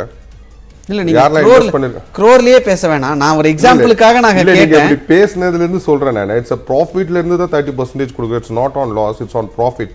இப்போ இன்னைக்கு கிரிப்டோ மார்க்கெட் வந்து இந்தியாவில் வந்து இன்னைக்கு வந்து ஒரு மிகப்பெரிய ஒரு பூம் இருக்கும். ஏன்னா ஆல் தீஸ் டேஸ் இது இந்தியன் கவர்மெண்ட் பேன் பண்ணிடும், இதை ஸ்டாப் பண்ணிடுவாங்க. ஆல் தீஸ் டேஸ் இந்த ஒரு ரூமர்ஸ் தான் நடந்துகிட்டே இருந்துச்சு. எல்லாருமே வந்து கேட்குற விஷயம் இந்தியன் கவர்மெண்ட் பேன் பண்ண என்ன பண்ண முடியும் அப்படின்னு தான் சொன்னாங்க. பட் திரு திலீப், நம்ம தொடர்ந்து பேசலாம். கான்ஃபெடரேஷன் ஆஃப் இந்தியன் இண்டஸ்ட்ரீஸினுடைய தலைவர் அர்ஜுன் அவர்கள் கோவையில் செய்தியாளர்களை சந்தித்து வர அந்த நேரலை காட்சிகள். பொல்யூஷன் மேனேஜ்மெண்ட், அப்புறம் அதாவது low carbon di oxide reduction, reduced manufacturing processes, அதாவது ஃபியூச்சரில் வந்து நம்ம என்வாயர்மெண்ட் எல்லாம் டேமேஜ் ஆகாத அளவுக்கு மேனுஃபேக்சரிங் பண்ணுறதுக்கும், மற்ற சர்க்குலர் எக்கானமி அப்படிங்கிறது ரீசைக்கிளிங் இப்போ எலக்ட்ரிக் கார்ஸ் வந்துச்சுன்னா பேட்டரி ரீசைக்கிள் பண்ணணும். அப்புறம் மற்ற ஈவன் ஆட்டோமொபைல் சொல்யூஷன்ஸ் எல்லாம் ரீசைக்கிளிங் இதையெல்லாம் ப்ரமோட் பண்ணுறதுக்கு கொஞ்சம் ஸ்கீம்ஸை வந்து அனௌன்ஸ் பண்ணியிருக்காங்க. இதுவும் வந்து ஜென்ரலாக என்கரேஜ் பண்ணுறோம். அதை தவிர சொன்ன மாதிரி மினிமலிஸ்டிக் பட்ஜெட், அதாவது பொதுமக்களுக்கு, அதாவது ஒரு பாப்புலிஸ்டிக்காக இல்லாமல் க்ரோத் ஓரியன்டாக அனௌன்ஸ் பண்ணியிருக்காங்க. ஹோப்ஃபுல்லாக இது வந்து இன்ஃப்ளேஷன் வந்து நம்ம மேனேஜ் பண்ண முடியல. இது வந்து வெரி குட் பட்ஜெட் டெபிசிட்டையும் 6.4% கொஞ்சம் அதிகமாகவே வச்சுருக்காங்க. இது வந்து இது இருந்தால் தான் வந்து நம்மளோட எக்ஸ்பெண்டிச்சர் ஹையாக இருக்கும், எக்கானமி கொஞ்சம் க்ரோ ஆகும். லாங் டேர்மில் இந்த டெபிசிட் குறைக்கிறது ப்ராமிஸ் பண்ணியிருக்காங்க. ஸோ ஐ திங்க் இதெல்லாம் டார்கெட் படி ஃபிட் பண்ணால் we will be in good shape. Economy வந்து கொஞ்சம் பூஸ்ட் ஆகும்னு தான் ஃபீல் பண்ணுறோம் சிஐயில். இப்போ ஸ்மால் ஸ்கேல் இண்டஸ்ட்ரீஸை பொறுத்த வரைக்கும் ஜிஎஸ்டி ஸ்லாப் 5, 10, 15 கேட்டுட்டு இருந்தாங்க. இப்போ ஜிஎஸ்டி எந்த லெவலில் இருக்குது? அதே போல் ராணுவ தளவாடங்கள் உதவி வாங்கல வந்து ஸ்மால் ஸ்கேல் கொடுக்குறேன்னு சொல்லியிருந்தாங்க. அது இன்னும் தரல. அதே போல் small scale industries bank loan கிடைக்கிறது நிறைய ப்ராப்ளம்ஸ் இருக்குது. பணப்பா கேட்டுட்டு இருக்காங்க. இதெல்லாம் நீங்கள் எப்படி பார்க்குறீங்க? அதே போல் தனிநபர் வருமான உச்சவரம்பு எவ்வளோ கொடுத்துருக்காங்க? ஓவராலாக க்ரோத் ஸ்மால் ஸ்கேலுக்கு இந்த பட்ஜெட் எப்படி இருக்கும்? ஓவராலாக இண்டஸ்ட்ரியல் க்ரோத் இருக்கும் அப்படிங்கிறத ஃபீல் பண்ணுறோம். அந்த இண்டஸ்ட்ரியல் க்ரோத் இருக்கிறப்போ ஸ்மால் ஸ்கேலுக்கும் போகும். அப்போது முதல்ல சொன்ன மாதிரி டாக்ஸேஷன் ஸ்ட்ரக்சர் ஜிஎஸ்டியாக இருந்தாலும் சரி, டைரக்ட் டாக்ஸேஷன் இருந்தாலும் சரி, பெருசாக ஒன்றும் மாற்றம் இல்லை. ரொம்ப மினிமலிஸ்டிக்காக தான் அனௌன்ஸ் பண்ணியிருக்காங்க. பட் எக்ஸ்பெண்டிச்சர், அதாவது க்ரோத்துங்கிறது வந்து 2 மெத்தட்ஸில் ஆகலாம். ஒன்று வந்து நீங்கள் சொல்கிற மாதிரி டாக்ஸேஷன் கட் பண்ணி மக்களுக்கு வந்து மோர் கேஷ் கையில் இருந்துச்சுன்னா அவங்க மக்கள் எக்ஸ்பெண்டிச்சர்லேருந்து வர க்ரோத் இன்க்ரீஸ் ஆகும். இது வந்து பார்த்திங்கன்னா எக்ஸ்பெண்டிச்சர் கவர்மெண்ட்டே பண்ணுற எக்ஸ்பெண்டிச்சரை வந்து இன்க்ரீஸ் பண்ணியிருக்காங்க. கவர்மெண்ட் எக்ஸ்பெண்டிச்சர் இன்க்ரீஸ் பண்ணாங்கன்னா, அதாவது போன வருஷம் வந்து 6 இன்க்ரீஸ் பண்ணியிருந்தாங்க. அந்த இன்க்ரீஸை வந்து அப்படியே ஹோல்டு பண்ணியிருக்காங்க. நார்மலாக கொரோனானால வந்து எக்ஸ்பெண்டிச்சர் இன்க்ரீஸ் பண்ணால் தான் சஸ்டெயின் ஆகணும்னு சொன்ன அமௌண்ட்டை வந்து இப்போ வந்து அந்த இன்க்ரீஸை 6.9%, முதல்ல 4.5% இருந்த பட்ஜெட் டெபிசிட்டை இன்னைக்கு போன வருஷம் 6.9% கொண்டு வந்தாங்க. கான்ஃபெடரேஷன் ஆஃப் இந்தியன் இண்டஸ்ட்ரீஸினுடைய தலைவர் அர்ஜுன் அவர்கள் செய்தியாளர்களை சந்தித்த நேரலை காட்சிகளை பார்த்தோம். தற்போது வெளியாகி இருக்கக்கூடிய இந்த பட்ஜெட் தொழில்துறைக்கு பலன் தரக்கூடியதாக இருக்கும் என்று தெரிவித்திருக்கிறார். இதன் நீட்சியாக சிறு குறு நடுத்தர நிறுவனங்களுக்கும் இது பலன் தரும் என்று அவர் தெரிவித்திருக்கிறார். தொடர்ந்து இது தொடர்பான விவாதத்தில் நாம் இணையலாம் ஒரு சிறு இடைவேளைக்கு பிறகு.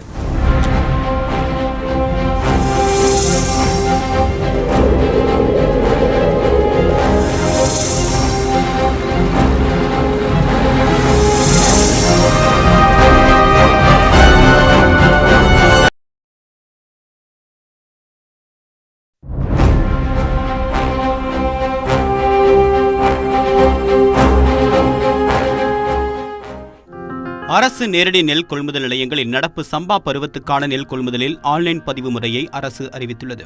கொள்முதல் நிலையத்தில் முறைகேடுகளை தவிர்க்கவும் இடைத்தரகர்களின் தலையீடு மற்றும் காலதாமதத்தை தவிர்க்கவும் ஆன்லைன் பதிவு முறையை அமல்படுத்தியிருப்பதாக அரசு தெரிவித்தாலும் இந்த முறையை பின்பற்றுவதில் பல்வேறு சிக்கல்கள் இருப்பதாக விவசாயிகள் தொடர்ந்து குற்றம் சாட்டி வருகின்றனர். இந்நிலையில் நெல் கொள்முதலுக்கு ஆன்லைன் பதிவு முறையை ரத்து செய்து பழைய முறையை நடைமுறைப்படுத்த கோரி தேசிய தென்னிந்திய நதிகள் இணைப்பு விவசாயிகள் சங்கத்தினர் திருச்சியில் போராட்டத்தில் ஈடுபட்டனர். அந்த சங்கத்தின் தலைவர் ஐயா தலைமையில் திருச்சியிலிருந்து சென்னைக்கு டிராக்டர் மூலமாக ஊர்வலம் செல்ல முயன்றவர்களை போலீசார் தடுத்து நிறுத்தியதால் தேசிய நெடுஞ்சாலையில் டிராக்டர்களை நிறுத்தி மறியல் போராட்டத்தில் ஈடுபட்டனர்.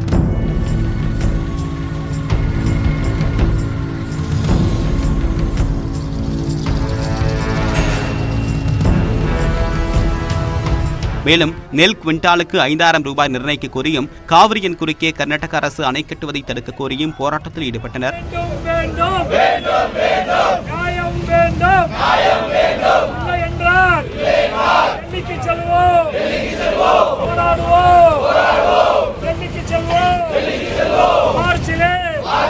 இதனிடையே திருவாரூரில் ஆன்லைன் முன்பதிவுக்கு எதிர்ப்பு தெரிவித்து நெல் கொள்முதல் நிலைய அதிகாரிகளுடன் விவசாயிகள் வாக்குவாதத்தில் ஈடுபட்டனர். அத்துடன் ஒவ்வொரு மூட்டைக்கும் கூடுதலாக நெல்லை பிடித்து முறைகேட்டில் ஈடுபடுவதாகவும் குற்றம் சாட்டினர்.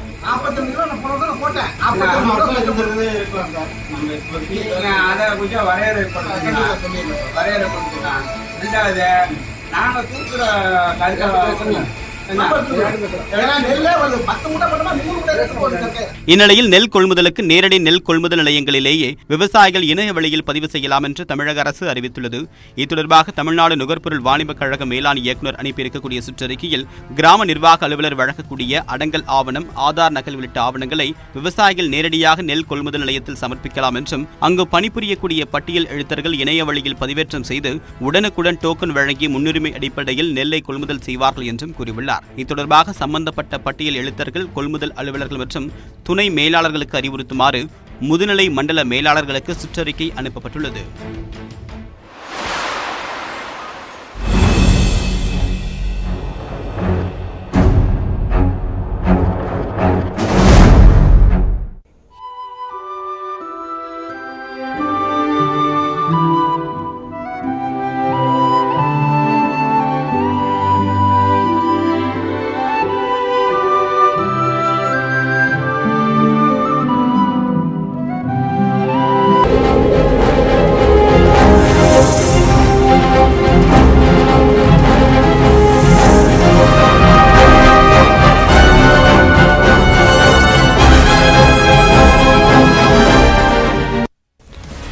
மத்திய பட்ஜெட்டில் பல்வேறு அறிவிப்புகள் வெளியாகி இருக்கிறது. இது சாமானிய மக்களுக்கென்று தனியாக சாமானிய மக்கள் பலன் தரக்கூடிய வகையில் பெரும்பாலும் எந்த அறிவிப்புகளும் இல்லை என்பதே ஒரு முக்கிய விஷயமாக பார்க்கப்படுகிறது. வருமான வரி சலுகை என்பது பெரிதும் எதிர்பார்க்கப்பட்டது. ஆனால் அது குறித்து எந்த ஒரு அறிவிப்பும் இல்லை. அதே சமயம் வரிகளாவது குறைக்கப்படும் என்று எதிர்பார்க்கப்பட்டது. அதிலும் பெரிய வித்தியாசங்கள், பெரிய அறிவிப்புகள் எதுவும் இல்லை என்றே கூறக்கூடிய சூழ்நிலை தான் தற்போது இருக்கிறது.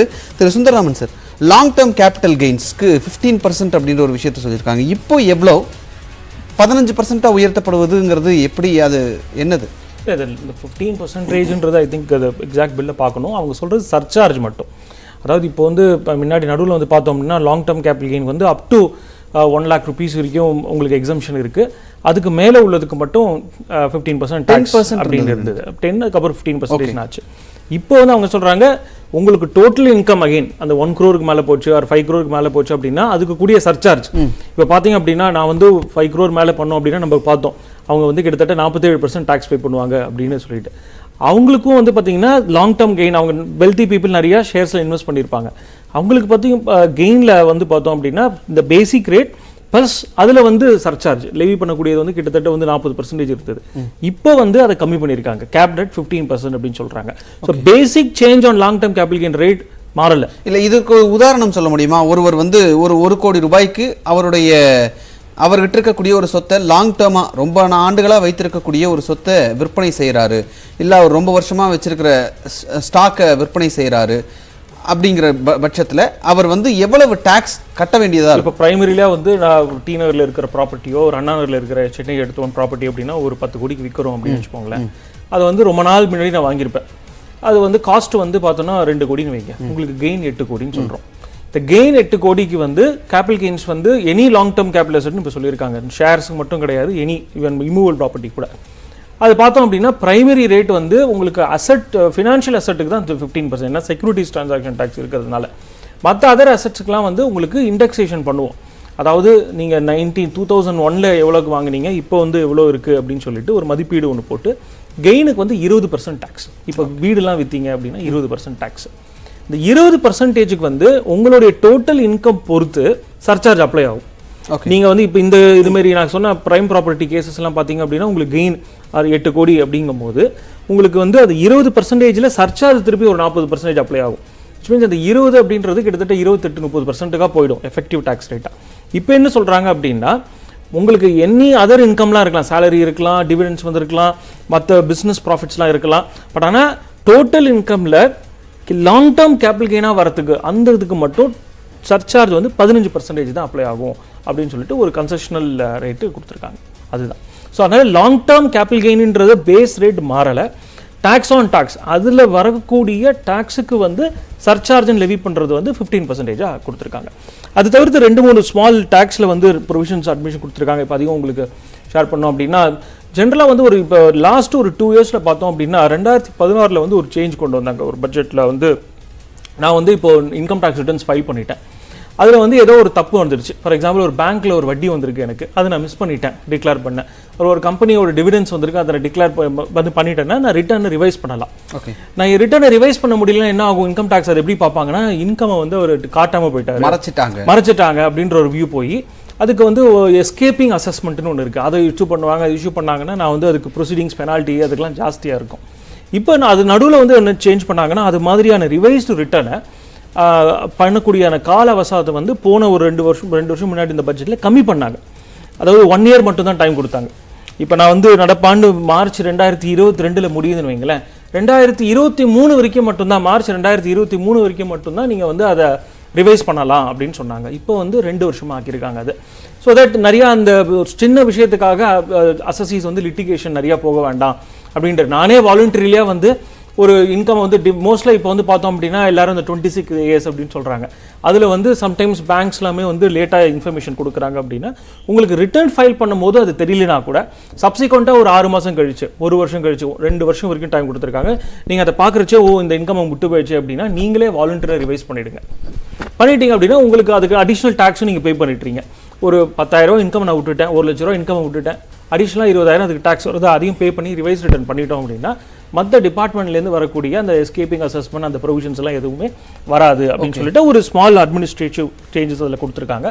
இதே மாதிரி பார்த்தோன்னா இந்த கோஆபரேட்டிவ் சொசைட்டிஸ் நிறுவனங்களுக்கு வந்து கம்பெனிஸ் மாரியான இவங்களுக்கு வந்து பார்த்தோம் அப்படின்னா கார்பரேட் நிறுவனங்களுக்கு மினிமம் ஆல்டர்னேட் டேக்ஸ் அப்படின்னு சொல்லுவாங்க. அதாவது வந்து புக்ஸு படி அவங்க என்ன ப்ராஃபிட் காட்டுறாங்கோ அப்படிங்கிறதுக்கு வந்து உங்களுக்கு வந்து 15% டேக்ஸ் அப்படிங்கிறது. இப்போ இதே மாதிரி கோஆபரேட்டிவ்ஸ் பிகாஸ் அவங்க வந்து எஸ்இசெட்ல அவங்களுடைய எஸ்இசெட்ல நார்மல் கம்பெனிஸ், ஓகே, நார்மல் கம்பெனிஸ்க்கே வந்து உங்களுக்கு புக்ஸில் சில பேர் வந்து என்ன பண்ணுவாங்க, புக்ஸில் வந்து ப்ராஃபிட்ஸ் இருக்கும், பட் ஆனால் டேக்ஸ் பர்பஸ்க்காக அந்த ஃபார்முலாலாம் போட்டால் வந்து கம்மியாக வந்துடும். ஓகே, ஸோ அதனால் என்ன பண்ணாங்க, நீ ஈவந்தோ அது கம்மியாக இருக்குது அப்படின்னா புக்ஸு படி நீ என்ன ப்ராஃபிட் காட்டுறியோ அதுக்கு வந்து டேக்ஸ் பே பண்ணணும் அப்படின்னு மினிமம் டேக்ஸ் அப்படின்னு சொல்லுவாங்க. அதை அந்த இதே மாதிரி ஈக்குவலில் வந்து பெனிஃபிட்டை வந்து ஒரு கோஆபரேட்டிவ் இன்ஸ்டெட் ஆஃப் கம்பெனியாக பண்ணுறதுக்கு பதிலாக நிறைய பேர் இப்போ கோஆபரேட்டிவ் சொசைட்டிஸில் வந்து பார்த்தீங்கன்னா FPOன்னு சொல்கிறாங்க, ஃபார்மர்ஸ் ப்ரொடியூசர் ஆர்கனைசேஷன்ஸ், நிறைய பேர் வந்து குழுமையாக சேர்ந்து பண்ணுறாங்க இல்லையா. அது மாதிரியான அந்த FPO ஆர்கனைசேஷன்ஸ் மோர் பர்டிகுலர்லி அவங்களுக்கும் வந்து இந்த கார்ப்பரேட்டில் என்ன ரேட் இருக்கோ அதே வந்து சமநிலையில் கொண்டு வரணுங்கிறதுக்காக அவங்களுக்கு இந்த 18% இருக்கிறது 15% ஆகும். ஃபர்தராக அவங்களுக்கு இருக்கக்கூடிய அந்த சர்சார்ஜை 12%லேருந்து 7% ஆகவும் கம்மி பண்ணி கொண்டு வந்திருக்காங்க. மற்றபடி நிறைய இந்த ஜிஎஸ்டி ஆக்ட்லையுமே பார்த்தீங்க அப்படின்னா சில அட்மினிஸ்ட்ரேட்டிவ் ரிலேட்டட் சேஞ்சஸ் நிறையா கொண்டு வந்திருக்காங்க. இதுக்கு முன்னாடி பார்த்தோன்னா நான் வந்து ஒரு பர்ச்சேஸ் பண்ணுறேன், ஒரு இன்வாய்ஸில் வந்து அது இன்புட் டேக்ஸ் கிரெடிட் எடுத்துக்கிறோம் இல்லையா, அதை வந்து ஒரு வருஷத்துக்கான வல்ல இன்புட் டேக்ஸ் கிரெடிட்டை வந்து நான் அடுத்த ஆண்டு செப்டம்பர் 30க்குள்ளே எடுத்துக்கணும் அப்படின்னு இருந்தது. இப்போ அதை வந்து ஒரு 2 மாதம் கால அவகாசத்தை இன்க்ரீஸ் பண்ணியிருக்காங்க. ஸோ இந்த பட்ஜெட் டாக்குமெண்ட்டை படிக்கிறச்சே கிட்டத்தட்ட ஒரு 284 பேஜ் இருக்குது அந்த டாக்குமெண்ட்டு. மோஸ்ட்லி வந்து எக்ஸிஸ்டிங் ப்ரொவிஷன்ஸை வந்து கொஞ்சம் அட்மினிஸ்ட்ரேட்டிவ் நிறையா சேஞ்சஸ் அண்ட் கரெக்ஷன்ஸ் தான் கொண்டு வந்திருக்கு. மற்றபடி அவங்களுடைய மேஜர் சேஞ்ச் அப்படின்றது இஃப் அட் ஆல் அவங்களுடைய பட்ஜெட் ஸ்பீச்சில் என்ன வந்ததோ அதுதான் மெயினாக இருக்குது. ஓகே, நம்ம தொடர்ந்து பேசலாம். பொருளாதார நிபுணர் திரு ஆனந்த் ஸ்ரீனிவாசன் அவர்கள் தற்போது நம்முடன் இணைந்திருக்கிறார். வணக்கம் சார். இந்த பட்ஜெட் அறிவிப்பு வெளியாகி இருக்கிறது, உங்களுடைய முதற்கட்ட கருத்து? இந்த பட்ஜெட்டா இல்லை இது ஒரு தொலைநோக்கு 2047க்கு ஒரு விஷன் டாக்குமெண்ட்டா நீ தான் சொல்லணும் விஷ்ணு. ஏதாவது இந்த வருஷத்தில் பண்ணுவோன்னு இருக்கா? அதில் எல்லாமே 3 வருஷம் 5 வருஷம் 25 வருஷம் ஸ்கீமாக தானே இருந்தது. இந்த ஒரு பட்ஜெட்டுங்கிறது இந்த வருஷத்தில் இவ்வளோ ரெவன்யூ வரும், இவ்வளோ ரெசிப்ட் வருங்கிறது தான் பட்ஜெட்டு. இங்கே நான் செலவு பண்ண போகிறேங்கிறது தான் பட்ஜெட்டு. இந்த பட்ஜெட்டில் போன பட்ஜெட்டுக்கு இதெல்லாம் நான் சொன்னேன், இந்த அவுட்கம்னு சொல்லணும். போன வருஷம் சொன்ன பட்ஜெட்டில் ஒன்றுமே இந்த வருஷம் பண்ணலை இது வரைக்கும், ரைட்டா? அடுத்த வருஷம் நான் பண்ண போகிறேன்னு ஒன்றும் காணும். 3 வருஷத்தில் 400 ட்ரெயின் விடுவேன், 5 வருஷத்தில் எல்லா கிராமத்துலேயும் இன்டர்நெட் வரும், 2047 கூட நம்ம துபாய் ஆகிடுவோம், சிங்கப்பூர் ஆகிடுவோம், அது மாதிரி தானே பேசியிருக்காங்க. இந்த பட்ஜெட்டில் என்ன இருக்குது? ஆக்சுவலாக இந்த பட்ஜெட்டில் என்ன பண்ணியிருக்கணுங்கிறத நான் சொல்கிறேன். இந்த பட்ஜெட்டில் வந்து காமன் மேன் ரொம்ப கட்டப்பட்டான், 2 வருஷம் வருமானமே இல்லை, இன்ஃப்ளேஷன் 13% இருக்குது, அதனால் நான் வந்து இதை ஏற்றணும். எது டேக்ஸ் லெவலில் வந்து இந்த ஸ்டாண்டர்ட் டிடக்ஷனை நான் ஏற்றினேன், 5 லட்ச ரூபா இன்கம் டேக்ஸை நான் பர்மனெண்ட் ஆக்கினேன், 5,40,000 ரூபா ஆக்கினேன், ஹெல்த் இன்சூரன்ஸுக்கு வந்து 18%க்கு 5% ஆக்கினேன். இது மாதிரி ஏதாவது ஸ்கீம் இருந்தால் சொல்லுங்கள். ஆனால் பாவம் கட்டப்படுற கார்ப்பரேட்டு 12% சர்சார்ஜை 7% ஆக்கி கார்ப்பரேட்டுகளை உதவி செஞ்சாங்க. உங்கள் பட்டையர் கணத்தை ஒன்றிய அரசுக்கு சாதகமாக பேசுகிற ஆடிட்டர் என்ன சொல்கிறாரு? அதை இன்டைரக்டாக அவர் என்ன சொல்கிறாரு? உங்களுக்கு ஒரு அட்மினிஸ்ட்ரேட்டிவ் பெனிஃபிட்னு. அரசாங்கத்தால் இன்கம் டேக்ஸ் கலெக்ட் பண்ண முடியல, அதனால் என்ன சொன்னால் நீங்களே ஏதாவது தப்பு பண்ணிட்டேன்னு ஃபீல் பண்ணிங்கன்னா 2 வருஷத்துக்குள்ளே நீங்கள் எல்லாத்தையும் ஃபைனோடு சேர்த்து கரெக்ட் பண்ணுறதுக்கு ரிவைஸ் ரிட்டர்ன் ஃபைல் பண்ணலான்னு சொல்லியிருக்காங்க. இது என்னது? VDI voluntary income disclosure through backdoor பண்ணியிருக்காங்க. இதில் தவிர இதில் என்ன காமன் மேனுக்கு என்ன பண்ணியிருக்கோங்க? ஜிஎஸ்டி ரொம்ப ரெக்கார்டு கலெக்ஷன்னு பீத்தின்னு இருக்காங்க. அந்த ரெக்கார்டு கலெக்ஷன் இன்ஃப்ளேஷன்னால தான். ஹோல்சேல் ப்ரைஸ் 13% ஏறித்துனா ஆட்டோமேட்டிக்காக ஜிஎஸ்டியும் தானே ஏறும். ஒரு பொருள் 50 ரூபா இருக்குது, 18% டேக்ஸ் போட்டால் 9 ரூபா ஆச்சு. அந்த பொருள் நீங்கள் 100 ரூபாய்க்கு விற்குச்சுன்னா 18% ரூபா கலெக்ட் ஆகுது. அதுதான் சிம்பிள் ஃபைனான்ஸு காம்பவுண்டிங் பிரின்சிபல் தானே. அதை விட்டுட்டு நான் வந்து இது பெரிய அச்சீவ்மெண்ட்டுன்னா இன்ஃப்ளேஷன் 2% இருக்கிறச்சா உங்கள் டேக்ஸ் பேஸ் வந்து க்ரோத் ஆச்சுன்னா அது அச்சீவ்மெண்ட்டு. இன்ஃப்ளேஷனும் 13% இருக்குது, டேக்ஸ் க்ரோத்தும் 13% இருந்தால் அது என்ன அச்சீவ்மெண்ட்டு? அதுவும் என்ன டேக்ஸ் ஏறி இருக்குது? இன்டைரக்ட் டேக்ஸ் கலெக்ஷன் ஏறி இருக்குது. போன வருஷம் புதுசாக ஒரு சீஃப் எக்கனாமிக் அட்வைசரை சிங்கப்பூர்லேருந்து பிடிச்சின்னு வந்திருக்காங்க. அவர் என்ன சொல்கிறாரு? ரெவன்யூ 60% ஏறி இருக்குங்கிறாரு. என்ன ரெவன்யூ ஏறி இருக்குது 60%? 1 லட்சத்தி புதுசாக 20 ரூபா வரி போட்டாங்கல்ல பெட்ரோல் அண்ட் டீசலில், அதனால 3,20,000 கோடி ஏறி இருக்குது. அது வந்து ஒரு அச்சீவ்மெண்ட்டாக பேசுகிறாங்க. கரெக்டு. இந்த ஒன்றிய அரசு வந்து கார்ப்பரேட்டுக்காக நடக்கப்பட்ட அரசு. உங்கள் பேக்கெட்லேருந்து உங்கள் ரத்தத்தை உறிஞ்சால் ஒரு பெரிய அச்சீவ்மெண்ட்டாக தான் பேசுகிறாங்க. இல்லாட்டா இந்த பட்ஜெட்டில் ஏதாவது ஒரு நல்ல ஸ்கீமு ஒன்று இருக்குது, நான் அதை முன்னாடி சொல்லிடணும். அவுட்ரைட்டாக பேன் பண்ணியிருக்கணும் கிரிப்டோவை சைனா மாதிரி. அதை பண்ணுறதுக்கு தைரியம் கிடையாது. அதனால் என்ன பண்ணிட்டாங்க? 30% டேக்ஸு, அதை வெல்கம் பண்ணுறேன், நல்ல டிசிஷன் அது.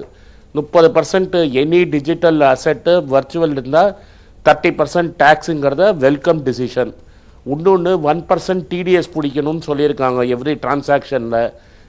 அதாவது கிரிப்டோவில் ட்ரேட் பண்ணாலே 1% டேக்ஸுன்னு. ஸோ அண்ட் லாஸை வந்து நீங்கள் செட் ஆஃப் பண்ண முடியாதுன்னு சொல்லலை. நார்மலாக இப்போ ஷேர் மார்க்கெட்டில் லாஸ் ஆகிடுச்சுன்னா ஃபியூச்சர் கேபிட்டல் கெயின் செகண்ட்ஸாக செட் ஆஃப் பண்ணலான்னு இருந்தது. அதையும் தெளிவாக சொல்லிட்டாங்க.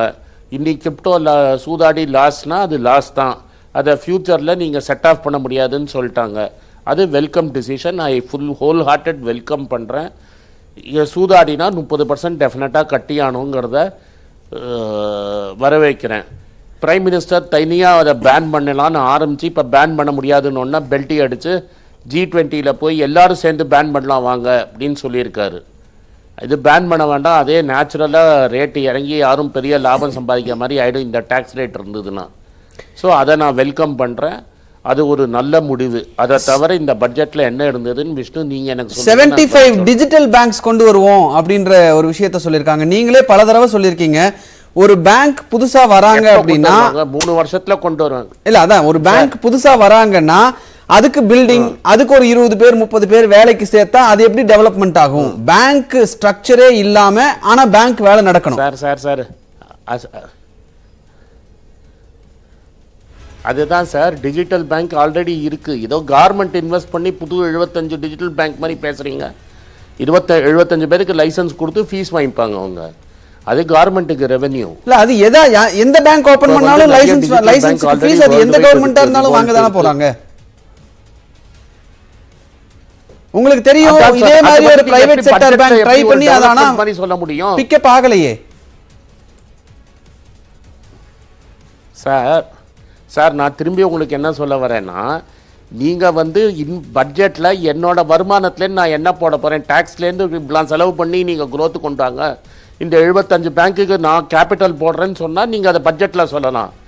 75 பேங்க் லைசன்ஸ் கொடுக்குறேங்கிறது பாலிசி. பட்ஜெட்டு வந்து வரவு செலவு கணக்கு. நீங்கள் உங்கள் பேக்கெட்டில் என்ன செலவு பண்ணியிருக்கீங்க அந்த 75 பேங்க்குக்கு? அந்த டிஜிட்டல் பேங்க்குக்கு இன்ஃப்ராஸ்ட்ரக்சர் எங்கே தேவைப்படும்? நான் அமெரிக்காவில் உட்காந்து கூட இங்கே டிஜிட்டல் பேங்க் நடத்தலாம் சார். இங்கே தான் இருக்கணும்னு அவசியம் கிடையாது. டேட்டா ரெகுலேஷன் நான் கரெக்டாக ஃபாலோ பண்ணி டேட்டா இங்கே ஸ்டோர் பண்ணேன்னா நான் அமெரிக்காவில் இருந்து கூட இங்கே டிஜிட்டல் பேங்க் நடத்தலாமே. அதில் நீங்கள் என்ன பெரிய இன்வெஸ்ட்மெண்ட் பண்ணியிருக்கீங்க? பட்ஜெட்டில் நீங்கள் என்ன இன்வெஸ்ட் பண்ணீங்கன்னு சொன்னால் நான் புது பேங்க் அலோவ் பண்ணுவேன், லைசன்ஸ் கொடுப்பேங்கிறது எதுக்கு பட்ஜெட்டில் சொல்லணும்? தனியாகவே சொல்லலாமே. நீங்கள் என்ன இந்த ஒன்றிய அரசு நிர்மலா சீதாராமன் கடியில் என்ன பண்ணுதுன்னா, பட்ஜெட் அனௌன்ஸ் பெரிய டேக்ஸ் ப்ரப்போசல்லாம் பட்ஜெட்டுக்கு வெளில சொல்லுது. கார்ப்பரேட் டேக்ஸை குறைப்பேன், 10% எக்ஸைஸ், 20 ரூபா எக்ஸைஸ் டியூட்டி போடுவேன், 10 ரூபா அதில் எடுப்பேன். அதெல்லாம் outside budget. Policy decision 75 பேங்க்குக்கு லைசன்ஸ் கொடுப்பேங்கிறது பட்ஜெட்டு. எது நீங்கள் பட்ஜெட்டில் பேசணும்? 20% நான் கார்ப்பரேட் டேக்ஸ் குறைப்பேங்கிறது பட்ஜெட்டில் பேசணும்.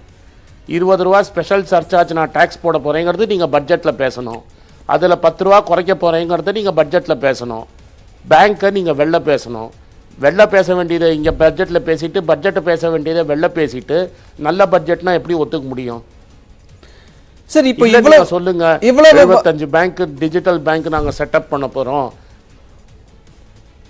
வருவாய் வந்து ஜிஎஸ்டில இருந்து இவ்வளவு 75 பேங்க், ஒரு பேங்க்குக்கு 100 கோடி ரூபா வருவாய். 7,500 கோடி நாங்கள் கேபிட்டல் போட்டு 75 பேங்க் அனுப்புறேன்னு சொல்லுங்கள். ஜிஎஸ்டிக்கு நான் எக்ஸ்பிளனேஷன் கொடுக்குறேன். ரொம்ப சிம்பிள். விலைவாசி ஏறி இருக்கு, ஜிஎஸ்டி கலெக்ஷன் ஏறி இருக்கு. ஓகே, இல்ல என்னுடைய கேள்வி 9 ரூபா டாக்ஸ், இந்த அளவுக்கு 18 ரூபா டாக்ஸ், இந்த அளவுக்கு ஜிஎஸ்டி கலெக்ஷன் வரி வருவாய் எல்லாமே அதிகமா இருக்கக்கூடிய சூழ்நிலையிலும் 20% ஃபிஸ்கல் டெபிசிட் 6.9% இருக்கு. அது 6.4% குறைக்கிறதுக்கு நடவடிக்கை எடுப்போம் சார். அப்படி அவங்க என்ன சொல்கிறாங்க, 6.8ன்னு சொன்னாங்க, அது 6.9ல் முடிஞ்சிருக்கு.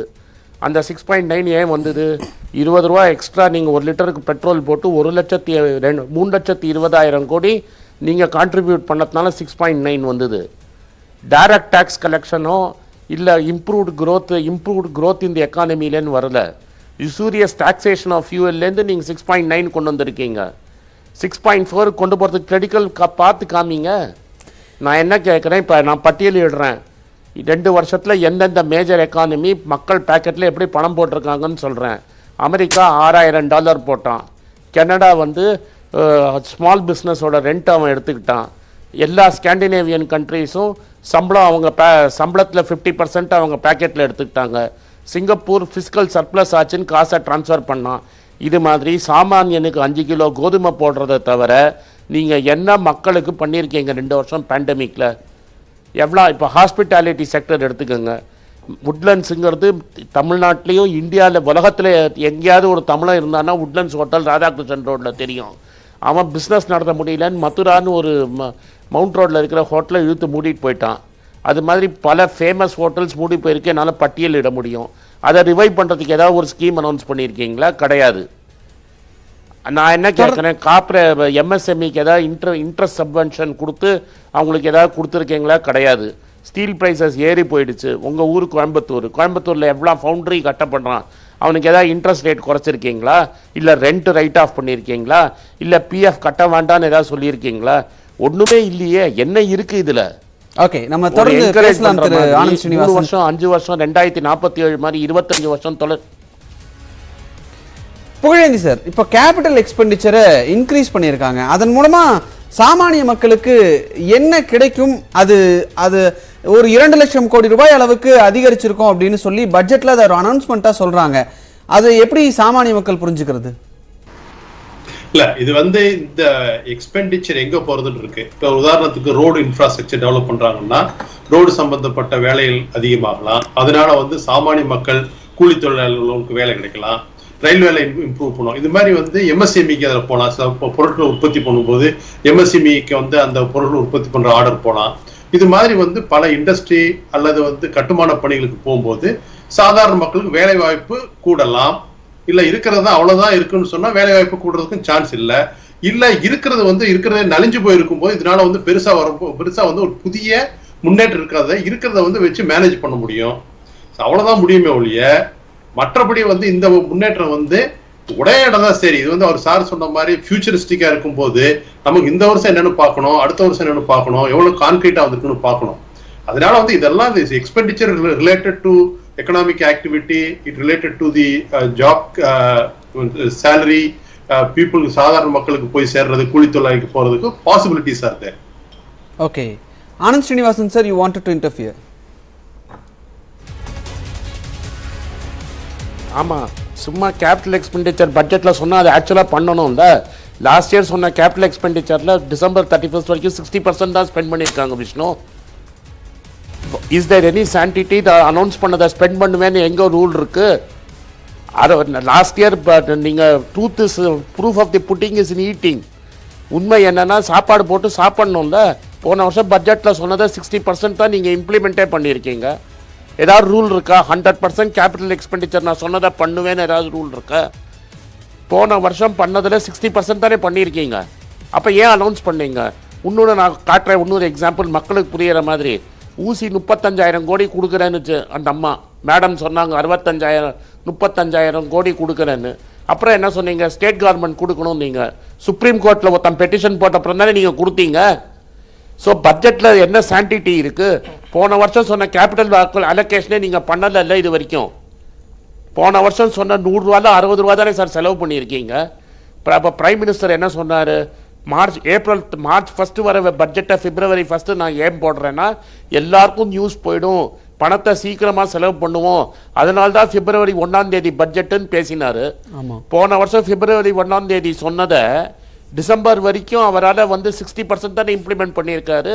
அப்போ இந்த பட்ஜெட்டில் இந்த கேபிட்டல் எக்ஸ்பெண்டிச்சர் இம்ப்ளிமெண்ட் ஆகும்னு என்ன கேரண்டி இருக்கு? என்ன கேரண்டி இருக்கு விஷ்ணு? நானும் என்ன வேணா பேசுவேன். என்னுடைய கேள்வி, அந்த பணம் லாஸ்ட் இயர் சொன்னது ஏன் நீங்க பண்ணல? இல்ல பொதுவா பட்ஜெட்டை பொறுத்த வரைக்கும் கேபிட்டல் எக்ஸ்பெண்டிச்சர் அப்படிங்கிற ஒரு அமௌண்ட் ஒதுக்கிட்டே இருக்காங்க. பண்ணலையே விஷ்ணு. இல்ல சாமானிய மக்கள் புரிந்து கொள்வதற்காக உங்ககிட்ட இந்த கேள்வியை நான் முன்வைக்கிறேன். பேசுறதோட சரி. ஐ அண்டர்ஸ்டாண்ட், நீங்க சொல்ல வர பாயிண்ட் புரிஞ்சுக்கிறேன். சாமானிய மக்கள் புரிந்து கொள்வதற்காக இந்த கேள்வியை முன்வைக்கிறேன். பதில் சொல்றேன். இந்த கேபிட்டல் எக்ஸ்பெண்டிச்சர் அப்படிங்கறத மத்திய அரசு எதுல ஆக்சுவலா செலவிடும்? எதற்காக இந்த ஒதுக்கீடு பொதுவாக அறிவிக்கப்படுகிறது? ரோடு போடணும். அதான் நான் கேட்கிறேன், நான் சொல்றேன். ரோடு போடணும், ரயில்வேஸ்ல கட்டணும், போர்ட் பண்ணணும், இதெல்லாம் தான் பண்ணணும். ஆனா அவங்க சொன்னதை பண்ணல. போன வருஷம் 100 ரூபா செலவழிக்கிறேங்கிறதுல 63 ரூபா செலவழிச்சிருக்காங்க இது வரைக்கும். அதுக்கப்புறம் என்ன பண்ணாங்க, ஏர்போர்ட்டே நடத்தாதவனுக்கு 66 ஏர்போர்ட்டை தூக்கி கொடுத்துருக்காங்க, போர்ட்டெல்லாம் விற்றுருக்காங்க. எதில் இன்ஃப்ராஸ்ட்ரக்சர் எல்லாத்தையும் நீங்கள் ப்ரைவேட்டைஸ் பண்ணிட்டீங்கன்னா எந்த இன்ஃப்ராஸ்ட்ரக்சர் போடுறீங்க? இன்ஃப்ராஸ்ட்ரக்சர் போட்டதுக்கு கணக்கு காட்ட முடியல. போன வருஷம் சொன்ன பட்ஜெட்டில் போட்ட இன்ஃப்ராஸ்ட்ரக்சரில் 63 ரூபா தானே, 100 ரூபா போடுவேங்கிறீங்க, 63 ரூபா தான் போட்டிருக்கீங்க, அதுக்கு எக்ஸ்பிளனேஷனே கிடையாது. இந்த வருஷம் 150 ரூபா போடுவேன்னா எப்படி நம்ப முடியும் உங்களை? தென் நீங்கள் சொன்னதை நீங்கள் பண்ணலைங்கும் போது அடுத்த வாட்டி நான் பண்ணுவேன்னா எப்படி ஏற்றுக்க முடியும்? ஓகே, ஊசி போடுவேன், நீங்க ஊசி போட முடியாதுன்னு சொல்லிட்டு சுப்ரீம் கோர்ட் சொன்னப்பறம் தான் ஊசி போடுவீங்க. ஓகே, அப்ப நீங்க பட்ஜெட்டோட சாண்டிட்டி என்ன இருக்கு பாஸ்? நீங்க பாட்டுக்கு பட்ஜெட்ல எதை வேணா சொல்லிட்டு போவீங்க, அடுத்த நாளைக்கு ஒன்றும் செய்ய மாட்டீங்கன்னா எதுக்கு பட்ஜெட்டு? ஓகே, நன்றி திரு ஆனந்த் ஸ்ரீனிவாசன், நேரலையில் வந்து உங்களுடைய கருத்துக்களை பகிர்ந்து கொண்டமைக்காக. சுந்தரராமன் சார், இந்த growth perspective பத்தி நீங்க சொல்லிட்டு இருந்தீங்க, ஆனந்த் ஸ்ரீனிவாசன் சார் சொல்லும் பொழுது. இல்லை அதாவது சார் வந்து 2-3 விஷயத்தை வச்சுருந்தாங்க. ஒன்று வந்து இந்த கேபிட்டல் எக்ஸ்பெண்டிச்சர் வந்து ஆல் நோஷனல் அப்படின்னு சொல்லிட்டு, அப்படி பார்த்தா இந்த என்டையர் பட்ஜெட்டே கொஷின் பண்ணலாம். பட்ஜெட் அப்படின்றதே ஒரு விஷனரி டாக்குமெண்ட் தான். ஸோ அதனால அது எல்லாருமே வந்து அவங்களுடைய கேள்வி இல்லை, விஷனரி டாக்குமெண்ட்டுங்கிறது 25 வருஷம் ப்ராமிஸை வந்து அப்போ கொஷின் பண்ண முடியாது அப்படி இல்லையா? அதாவது 3 வருஷம் 4 வருஷம்லாம் கிடையாது, கரண்ட் இயருக்கான கேபிட்டல் 2023 முடிவுக்கு எவ்வளோ கேபிட்டல் எக்ஸ்பெண்டிச்சர் பண்ண போகிறேன், அதுக்கான பேஸ் பண்ணி தான் ஃபிஸ்கல் டெபிசிட்டை கம்ப்யூட் பண்ணுறோம். இந்த entire allocation of 7.5 lakh crores வந்து 2023க்கு தான் அது பட்ஜெட் டாக்குமெண்ட்லேயே கிளியராக கொடுத்துருக்காங்க.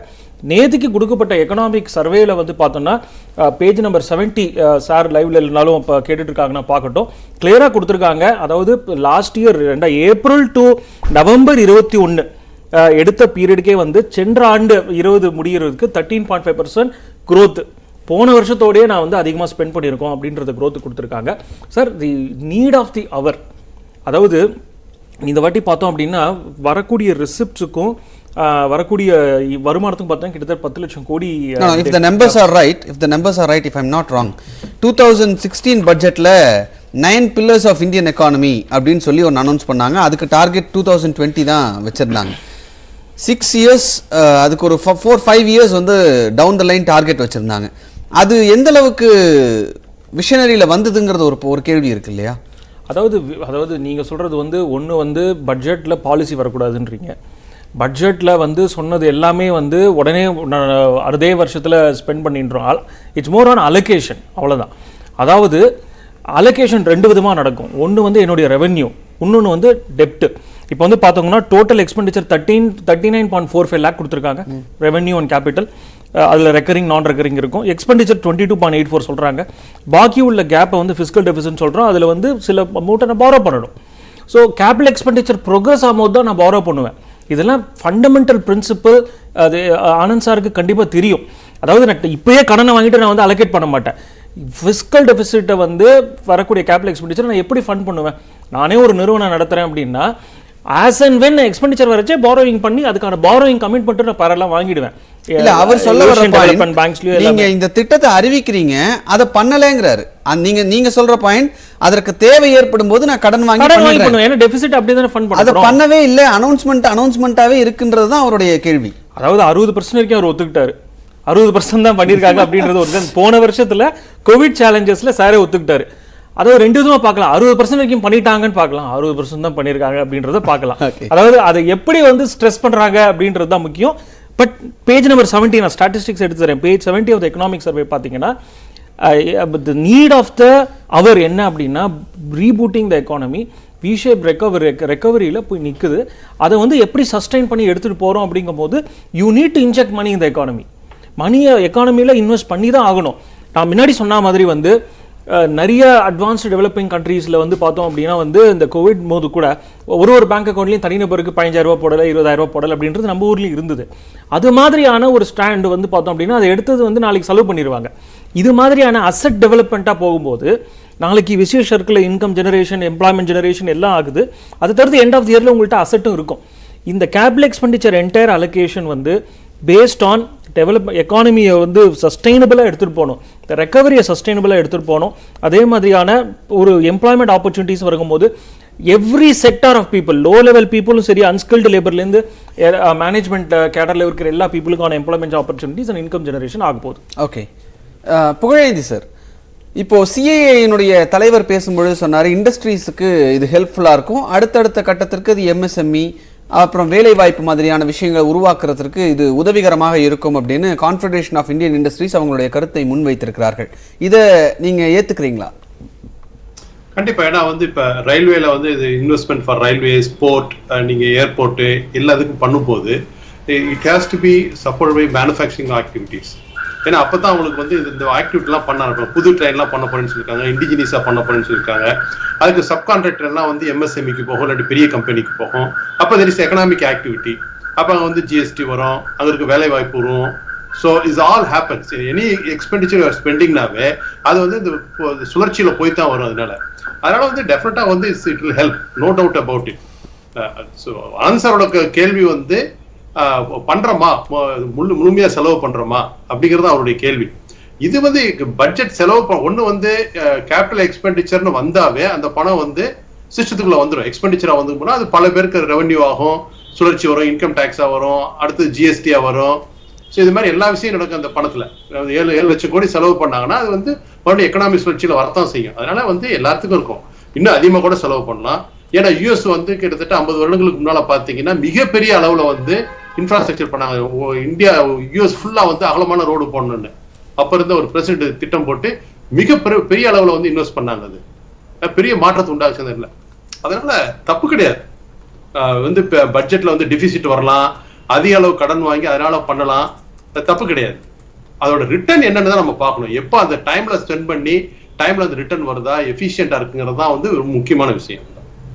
இப்போ எலக்ட்ரிக் வெஹிக்கிள் தொடர்பா பல்வேறு அறிவிப்புகள் வந்திருக்கு, அதை எப்படி பாக்குறீங்க? இது எலக்ட்ரிக் வெஹிக்கிளுக்கு ஒரு பூஸ்டா இருக்குமா? கண்டிப்பா. ஏன்னா இன்னும் இது பத்தாதுன்ற ஒரு தாட் இருக்கா? இல்ல அப்படிலாம் இல்லை. ஏன்னா வந்து இன்னுமே வந்து பாத்தீங்கன்னா இவி டெக்னாலஜி மெச்சூரிட்டி, மேனுஃபேக்சரிங் மெச்சூரிட்டி எல்லாமே பேசுறது இன்னும் 2 இயர்ஸ் ஆகும் ஒரு மெச்சூர்டான ஸ்டேட் வர்றதுன்னு. அதனால இப்ப பேசுறதுல வந்து இட்ஸ் மோர் அப்ரோப்ரியேட். ஏன்னா வந்து இன்னொரு விஷயம் இருக்கு, நம்ம வந்து கார்பன் நியூட்ரலா போகணுங்கிறதுக்காக வந்து பல நடவடிக்கை எடுத்துட்டு இருக்கோம். அதில் இவி வெஹிக்கிள் ஒன்று, எனர்ஜி கன்சம்ஷன். அதனால வந்து பாத்தீங்கன்னா நம்ம பெட்ரோல் க்ரூட் ஆயில் இம்போர்ட் கம்மி பண்ணணும். 2030 வந்து 50% of the energy will come from renewable எனர்ஜில இருந்து 50% வரணும்னு சொல்ற திட்டம் மிக வரவேற்கத்தக்கது. அது வந்து டிரான்ஸ்லேட் பண்ணணும். அந்த அப்ப வந்து 2000 வந்து 50% வந்துச்சுன்னா அந்த எக்கனாமிக் ஆக்டிவிட்டி டிஃப்ரெண்டா இருக்கும். நம்ம க்ரூட் ஆயில் டிபெண்ட் பண்ண எக்கனாமிக் ஆக்டிவிட்டி இல்லாம இன்டர்னலா இருக்கிற மாதிரி எனர்ஜி ஜென்ரேட் பண்ண மாதிரி இருக்கும். கார்பன் நியூட்ரலுக்கு அதுக்கு ஏற்ற மாதிரி நம்ம வந்து we are aligned with that carbon neutral ரிக்யர்மெண்ட்டுக்கு ஏற்ற மாதிரி இருக்கும். கண்டிப்பா எலக்ட்ரிக் வெஹிக்கிளுக்கான அந்த இன்ஃப்ராஸ்ட்ரக்சர் செலவு பண்றது கண்டிப்பா தேவைதான். நன்றி திரு புகழேந்தி, இணைப்பில் வந்து உங்களுடைய கருத்துக்களை பகிர்ந்து கொண்டமைக்காக.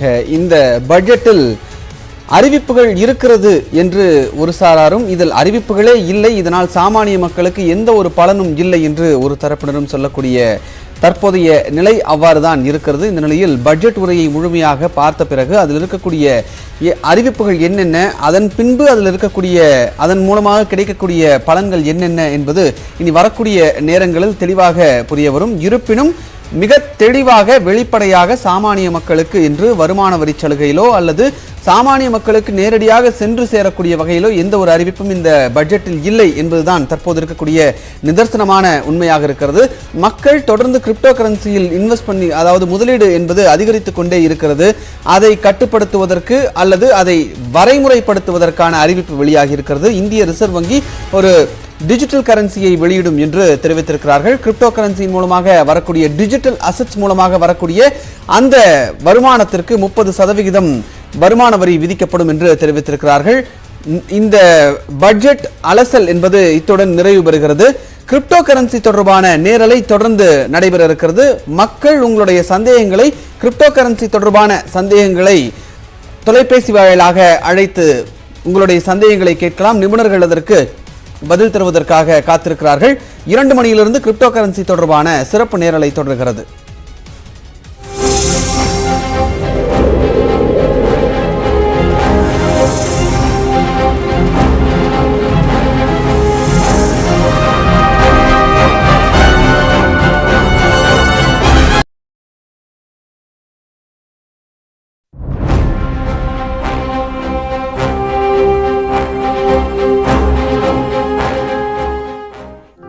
அரசு நேரடி நெல் கொள்முதல் நிலையங்களில் நடப்பு சம்பா பருவத்துக்கான நெல் கொள்முதலில் ஆன்லைன் பதிவு முறையை அரசு அறிவித்துள்ளது.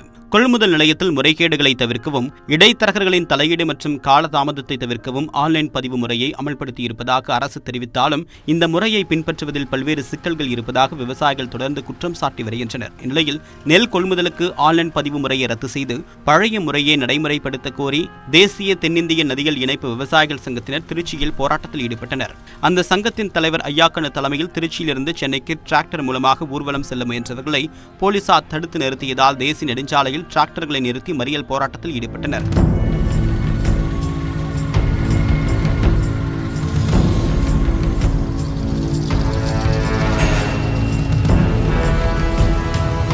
மேலும் நெல் குவிண்டாலுக்கு 5000 ரூபாய் நிர்ணயிக்க கோரியும் காவிரியின் குறுக்கே கர்நாடக அரசு அணை கட்டுவதை தடுக்க கோரியும் போராட்டத்தில் ஈடுபட்டனர்.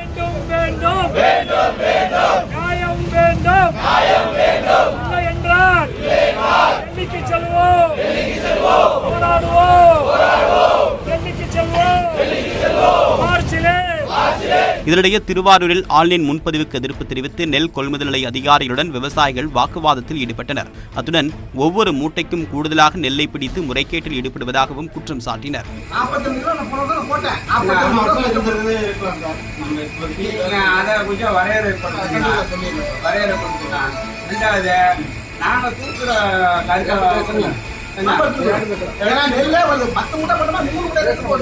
இந்நிலையில் நெல் கொள்முதலுக்கு நேரடி நெல் கொள்முதல் நிலையங்களிலேயே விவசாயிகள் இணைய வழியில் பதிவு செய்யலாம் என்று தமிழக அரசு அறிவித்துள்ளது.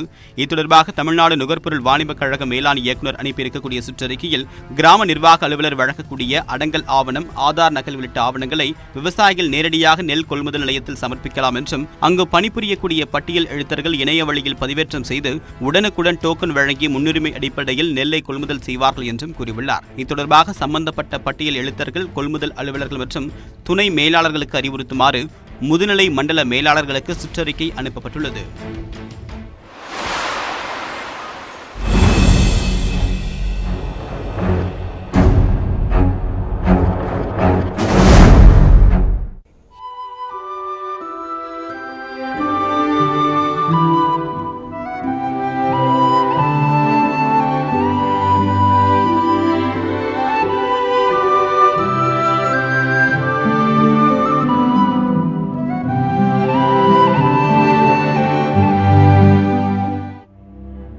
சிவகங்கை மாவட்டத்தில் காரைக்குடி ராமேஸ்வரம் தேசிய நெடுஞ்சாலையில் அமைந்துள்ளது சங்கரபதி கோட்டை.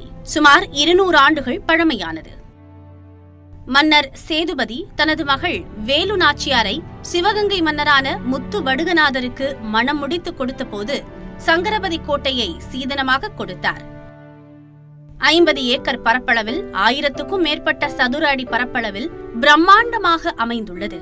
மைசூர் மன்னர் ஹைதர் அலி குதிரைகளுடன் வீரர்களை அனுப்பி இந்த கோட்டையில் தான் வேலு நாச்சியாருக்கு பயிற்சி கொடுத்ததாக வரலாறு கூறுகிறது. இதேபோல மருது சகோதரர்களும் இங்கு பயிற்சி மேற்கொண்டனர்.